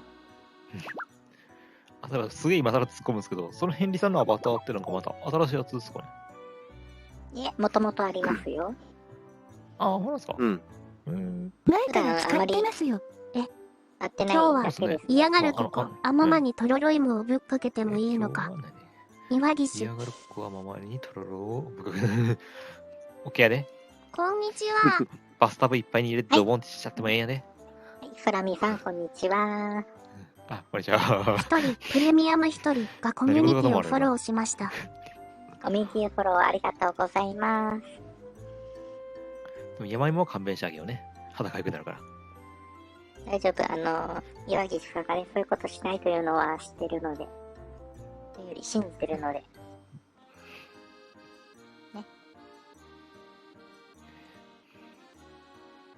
よし。準備しようかな。準備何をその山芋。まず山芋ブルーの V 試合でも作って、なんかこう。ねばー。ああ、ありか。やべえかな。バンされるかな。そうすると。モザイクかけてたら大丈夫じゃない？ああ、なるほど。ネットコマーシャルぐらいからこの段階を踏んで上げていくからレベル。むしろアウトでは岩岸。一人、プレミアム一人がコミュニティをフォローしました。ママ夜ご飯結夜ご局どうす飯結局どうするるの？ここ、どゾンビうしましょううね。特に決めてないです。まあ、冷蔵庫見て、作れるのがあったら作って、なかったらなかったで。逆にダメでしょ。クラゲ、マヨ。もやしととろろだよ、岩岸。なければ買いに行くんですが、もやしとろろそば。まあ、もやしとろろ。車がね、戻ってくるまでかな。これまでお預けですね。おう。へえ。あ、じゃあ普段自炊されてるんですか？なんかリアルな話時はしますよ。あ、へえ。何作るんかな？ここは、なんだ。とりあえずここ入れるんですかね。ここは入れませんよ。まあ、ココアパウダー今日ははカレーにした。準備されてクラゲるんか、な。マヨ。ココア汁だよ、カレーですかおー、いいね。いいですね。今車が戻ってくるまで放送するって言った。ここは汁ってなんだ。岩言っ岸。てないです。普通にココアじゃない。ココア汁って普通にココアでいいんじゃないかな。普通に。車が戻ってくるまで放送。ああ。岩岸さん、そんなことは言ってませんよ。マジで車が戻ってくるまで放送？何時間放送になるんですか？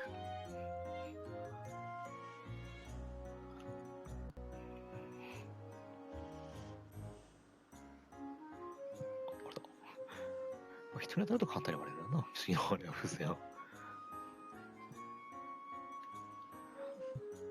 強く握った状態で振るだけでも割れますからね。ココア汁は、ココアに野菜やお肉やお魚を入れてた需要のある汁だよ、岩岸。あと6時間やるんだよね。話、本当かよ。クラゲ、マヨ。信用はないやろ、絶対。揚げマヨさんもやりませんよ、そういう。岩岸。何ポリフェノールしか入らんやろ。そもそもね、この6時間枠で終わりです。あ、なんだかんだ30分じゃないですか。あと30分。残り30分。あと30分で次の枠か。パート2。確かに24ごみたいにず飯を食べたらーっとあるんですよ。やれるよ。パート8ぐらいクラゲ、マヨ。ご飯を食べたらやれるよ。そうだね。この配信ははああ、ご飯とりあえず食べ6時てから。間やったので、今日はもうご勘弁を。やるとしても今日は演歌今日は。空いてますよ。 30分枠だから、いつもと同じじゃん、岩岸30。分枠だからいつもと同じ。違いますからね。確かに。実質30分枠じゃないですからね。今日6時間やってますからね。ドーナツ穴開いてるがカロリーゼロみたいな感じで。確かに。いつも通り。本当にものすごい久しぶりに6時間枠ですからね。しかも自枠に至っては初ですし。おーイ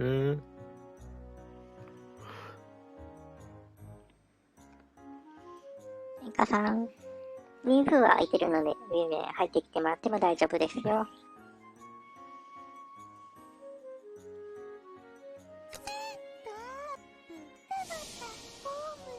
何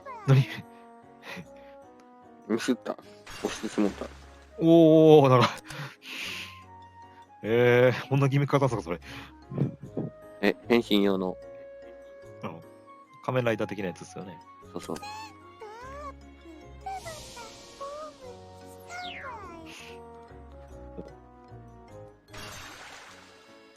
微妙に遅かった。やっぱ V カツは読み込みが遅いか、これ。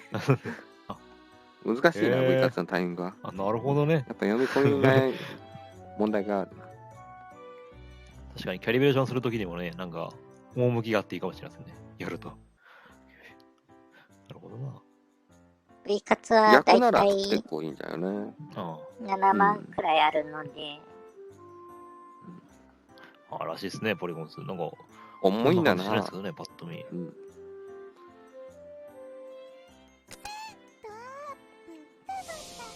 重い女、ここ、のぞみ。おー。ちょうどいいタイミングでしたね。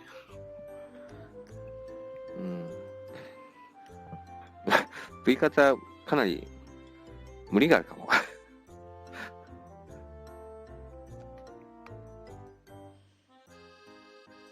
あれ気づかなかったけど、なんか、知らないうちに広告数が、あれ、いつから誰が言ってた1の、万2000。気づかなかった。下さん。なんだかんだ483人も来て、コメントが457。へえ、すごいな。久さん、広告ありがとうございます。遅れでごめんなさい。はい、変化さんいらっしゃいませ。こんにちは、こんばんは。こんばんはな、時間的には。こんばんはでいいんじゃないかな。こんばんは、こんばんは。こんばんは、いらっしゃいませ、いらっしゃいませ。ゆっくりしていってくださいね。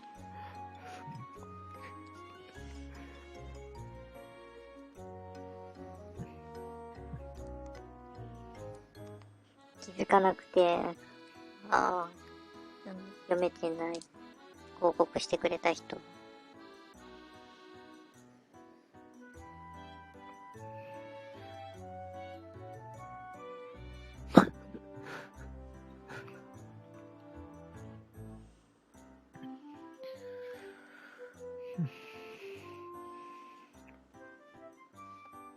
で、今日の晩ご飯はね、ここは汁にするって話でしたね、そういえば。何の話だよ、忘れてました。言ってませんよ。需要競争に聞くとかどうとか。ね、そんな効能はないので。放送に栄養は取っとかなきゃね。ラフだ。ほんで。あっちゃ。すごい小さくなった。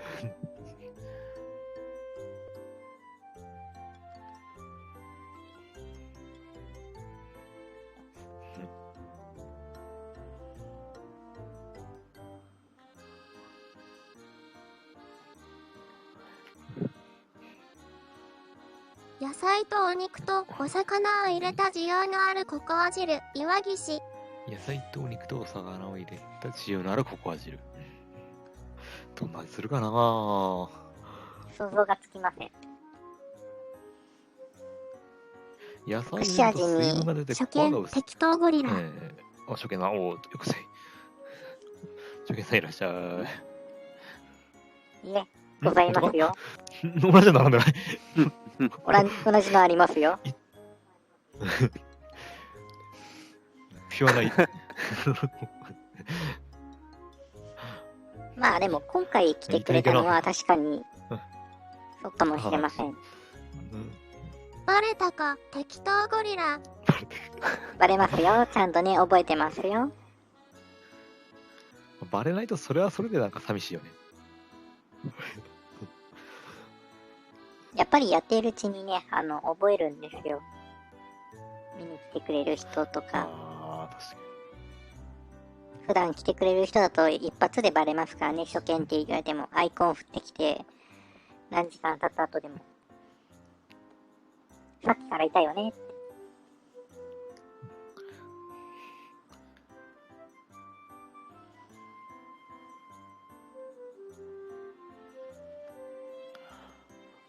車検、ここ、あのぞみ。漢字が違うかな。車検、車検査に出すのかな。あ、これで2年間安心だぜ。新車なら3年間安心だぜ。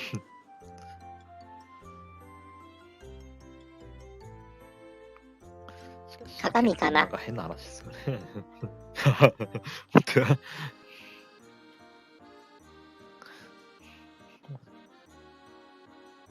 初見です。ちらのるのる。ほらと見たことない方がいらっしゃるようのるのるあのるのれさんもいーおこましたね。いるか、あれか。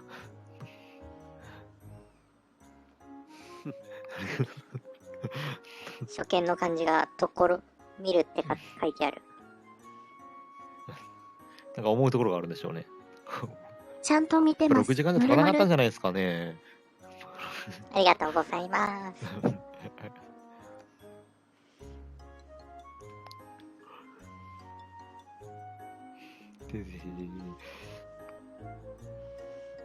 なんかこのまま行ここはくでもここはずるい。たまにえ年先で見かけたのか、受話に来たのかここは、ずるい、ここはずるいって言ってましたけど、わからなくなるよねそのここは岩岸関係あるんですかね、名前。勝手に関係あると思って進めてましたけど、話。いえ、この名前、キャラクターの名前から取ってます。ああ、そうなんあ、そうなんですか。ごめんね、知らなくて。いえいいきなえ、り全然疎いからね。大丈夫ですよ。年取るとね、でこのまま行くもうその世界なんと、私初めてじゃないかな。見に来てくれる総人数500人になるの。でおー、ほんとですね。あと8人。おー。 500人いったら延長していいねいただけるんですか？おいや、もマジかう延長できませんよ。限あ、界自学っていうことで。あ、そ限界っからまあ、じゃあパートシーズン2。なんか降ってきた。なんシーか降ってきた。真珠積んで。ああ、花びら。光る花びらです。アットマーク筋肉ハムスター。はい、いらっしゃいませ。いらこれねっしゃいませ。まあ、ハムスター。あコライダーが入っているので、これやってできる。あ、ほんとや。持てます。おしゃれ。ゆっくりしていってください綺ね麗。。クラゲ、マヨ。そう、これ綺麗なんですけど、ずーっと振ってくれると200嬉しいんですけど、眩しいち。ここ、あのぞみ。うん。ょっとね、ずーっとは振らないので、うん。ちょっとね、うん使いどころがね、難しいかな。フルタイプのものを、畑さん作ってって言ったら作ってるかも。私、ハットさんと接点があまりなさすぎて、さすがに言えないかな。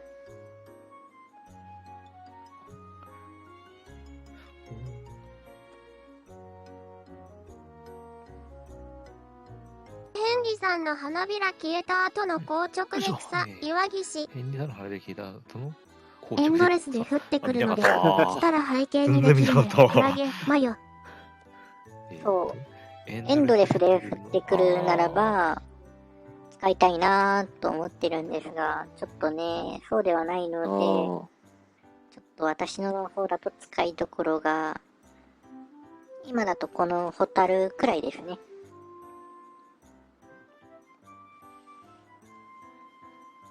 まあ別のバージョンならね、あるけどね。もうあと4人。あと4人でシーズン2。こっちなんのか、バラの方なら延々と降ってくるけどね。もうそうだ。ごめんよ。あ、これ永遠になったんですか？これもともとありますよ。もともとこれ、さっきの同タイプのやつとグラスやつっていうので2種類作られてるんです。これってもともと永遠でしたっけ？なんか私見たとき、一度落ちたらまたダメだったんか？永遠ですよ。永遠だったんだ。うん。永遠のやつとさっきと同じタイプ、ほぼ同時に作られてました。ほう枚数あそれはがちょっ知らなかったと少ないって話でしたよね。クラゲ、マヨ。枚数ちょっと少ないって話。あ、うん、これ増量版も出されてましたよ。へ枚数が欲しい方には、みたいな。え。お、あと3人。あ、本当に行くんですか？本当だ。びっくり。あと時間が20分台ぐらいか。お、あと2人。宮藤のお、これいくんじゃないですかね。そんな地上のゲームがあったんだ。知らなかった。へえ。あ、やばい。よいしょ。おい。帽子似合いますね。あ、ほんとですね。よくカフェ開いてる〇〇さん。〇〇さんっぽいですね。非常食飲めるご飯、クラゲ、マヨ。あれはいらないかな。お、あと一人。記念すべきあと一人。よかった。お、500人。おお、やったー本当だ。シーズン2確定シーズン2だー待ってください。シーズン2。2期が確定したぞ。初見、大丈夫。ベンさんいらっしゃいませ。やったー、クラゲ、マヨ。もう、こんにちは、こんにちは。あれひょっとして500番目踏んだ方ですかねもしかしたら。ニートルスさん踏んだ方には分からんか。がまあ、そういうことでしょうか。おめでとう。君のおかげで、ここは帝国は。踏んだ方なのかどうかはちょっとわかりませんが。いらっしゃいませ。コメントもゆっくりしていてください。統一書見さんのおかげですね。クラゲ、マヨ。そもそも500人いくなんてね、思ってなかったですからね。本当やね。いやー、めでたいことや。終わりかけにちょっとね、総人数見たら、あれ、こんなに来たんだ。今回すごいなぁと思ってね。あともう少しで500人。おめでたいので、タイ食べますか？ここ、のぞみ。おめでたいと言いますか。タイですか？いいですね。ただ、絶対に今、タイないので、買ってきてないので。あー、そうかそうか。タイ。初見さんも、次枠が、まさかすぐ6時間見れるとはな、クラゲ、マヨ。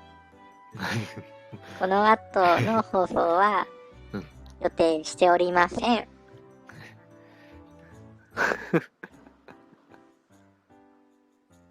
園長ですか？適当ゴリラ。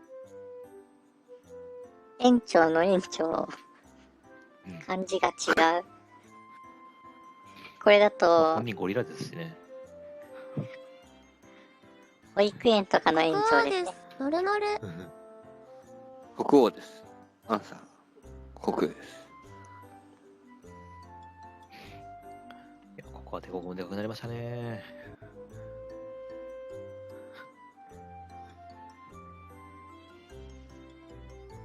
まあなのでね、次の配信が入るとしても YouTube だけで、あと男爵さんのいつも適当ゴリラ。放送くらいかな。定立ここ、幼稚園、猫鍋。定立ここは幼稚。なんか英才教育してそうだな。どんな多分幼稚園。ことを教えてるのかな。ものすごく心配。そもそもそこに通う時点で心配。幼稚園の頃から大学まで一貫なんでしょうね。怖っ。すごいな。ろくなことを教えてなさそうなんですけど。ココアの素晴らしさを教える幼稚園、猫鍋。ああ、やっぱりまともじゃなかった、この意見。即刻潰した方がいいと思います。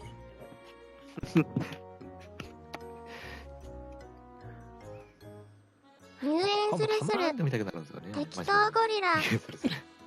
なんで入園したがるんですか？先生はヘンリ先生、猫鍋。なら大丈夫です。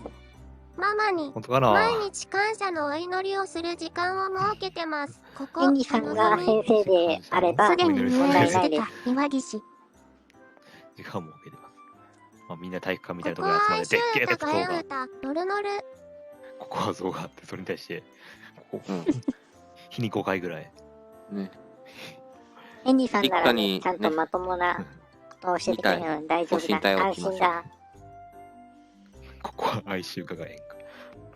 ヘンリ先生に甘えられるなら大丈夫です。まっとうです。クラゲ、マヨ。大丈夫、待とうか。よかった。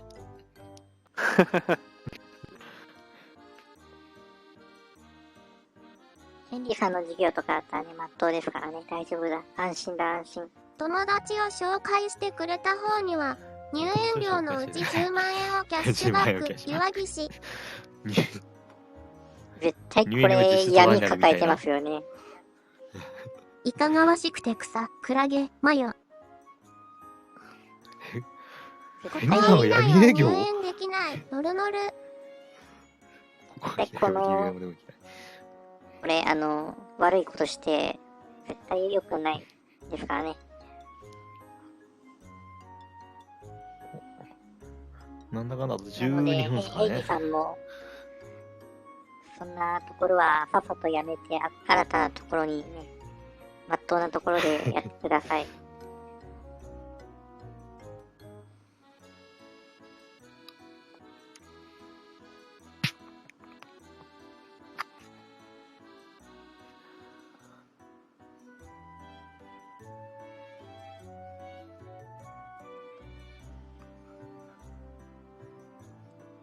園長の悪口言うと、次の日失踪してこない、ノルノル。ヘンリさんは、オーナー社長だから、岩岸。オーナー系社長やっぱりか。なんかどうも、なんか、帝国内の政治が結構複雑だな。ここは帝国。複雑すぎません。絶対悪なことしてますよ、この報告。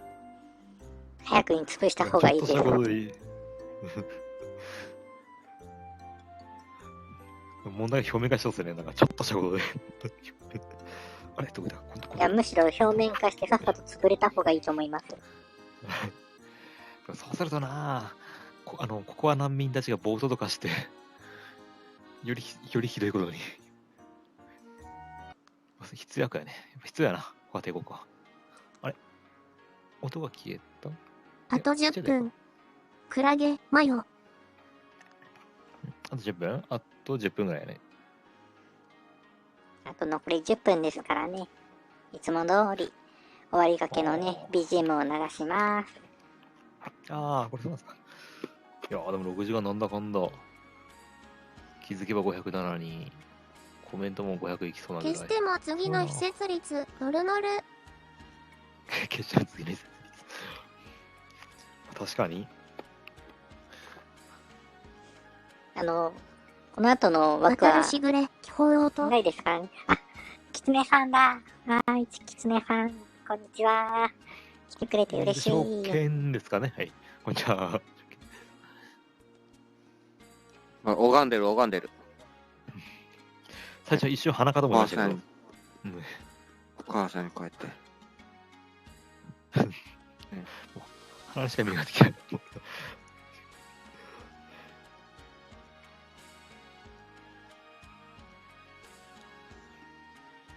生地増やした、猫鍋。生地増やした生地増やしまさかのた。イエーイ。何が書かれニたんだろう。コニコですか。何を追加したんだろう。怖っ。定立ここは幼稚園について。で、帝国設立するのノルノル。当してるんじゃないですか。すいませんされるのいいな。もうしてるね渡るしぐれ、気泡音。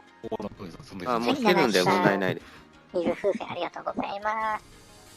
あれ、保存ここはささってない。帝国は不別なり。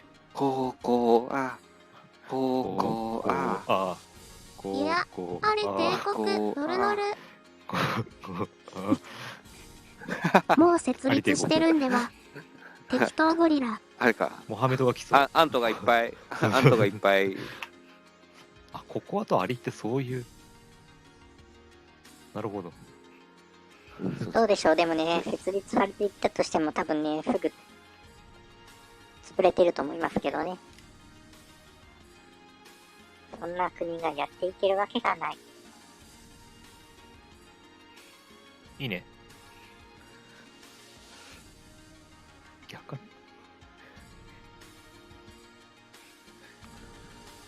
そして気づくとね、もうあと2個目でここ500。帝国については、本記にすでに書いてるからな。猫鍋。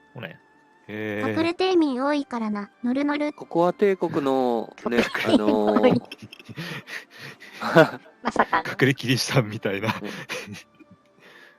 悪口を言うと、まあ、さっき失踪もあったけどね、または発見されたところの時にはね、傍らにお盆が置いてあるというね、落ちているというね。ああ、なるほど。いいな。ひどすぎる。しかも、その流れでいくと、小川さんが最終的には助けになるんですけど、ゴルゴダの丘で。ね、やっぱりそのね、その国はね、やっぱりね、この世から存在してはいけないので、消えた方がいいです、その帝国は。その流れでいくとヘンリーさんがいたってことになりますけど、やっぱりか。とかなんとこ行った。あ、500万、まだ行ってないんか。ヘンリーさんの方はもうね、そのところ、ね、見限ってもらって、まともなね、ホワイトのところに行ってもらいましょう。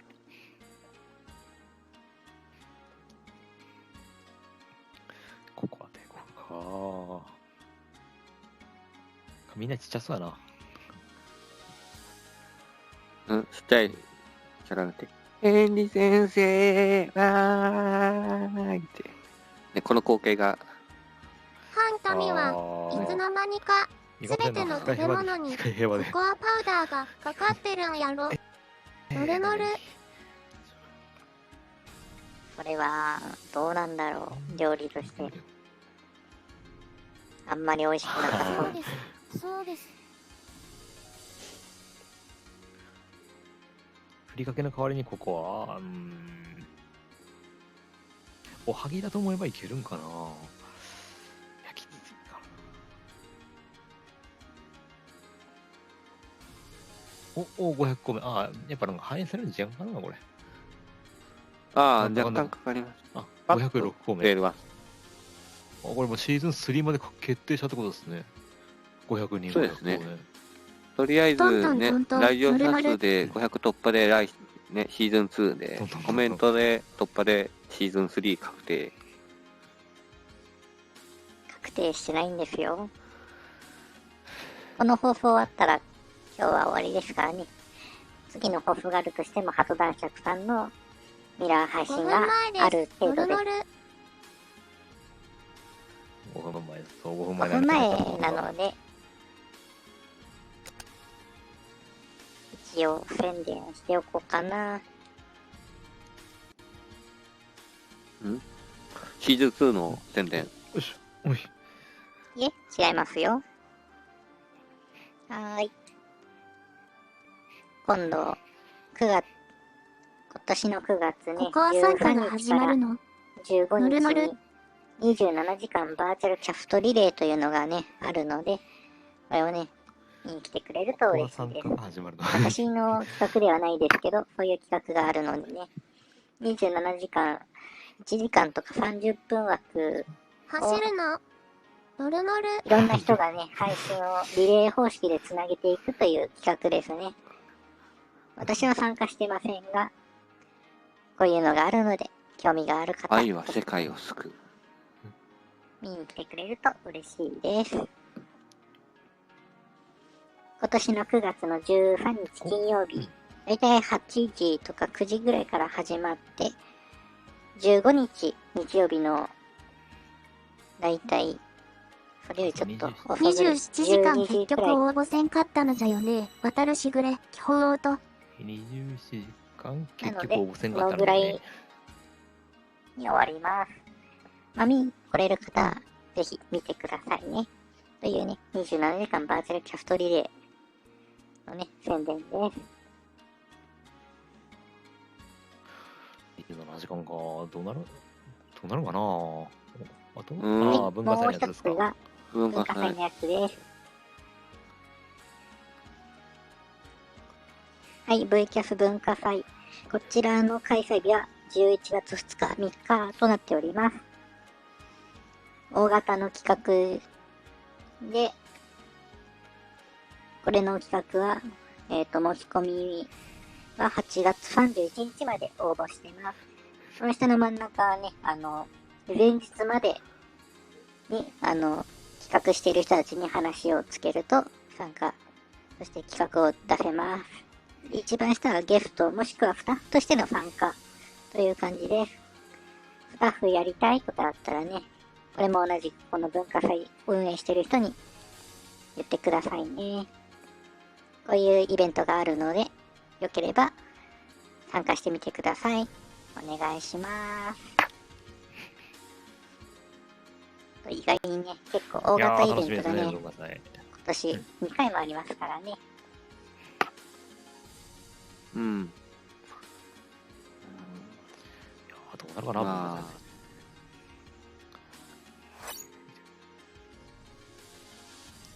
まあ、実はこれもなんか和室で人狼のやつ作ってましたけど。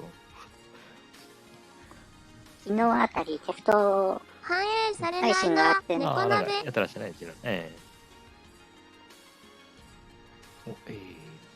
いたのでね、反映されないな。本番はね、もうちょっとね、いろいろな人が楽しめるような企画になると思うので、皆さん、ぜひ参加してみてくださいね。ま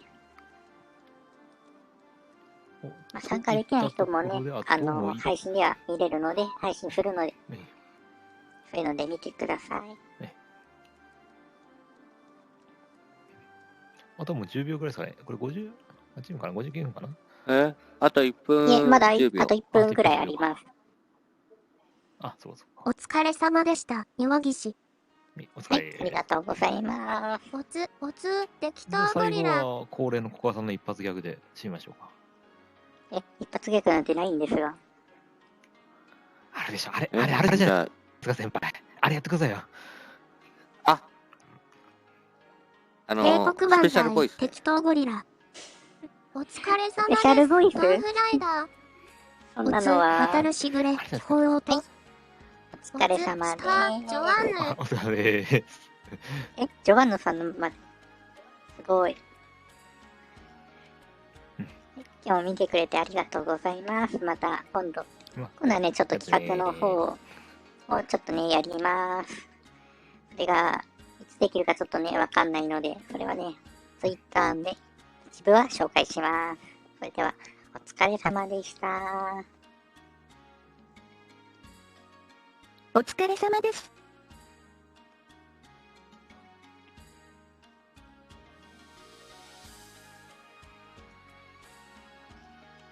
はい、終わりました。ありがとうございます。お疲れです。いや、しかし、火災か。の前に27時間か。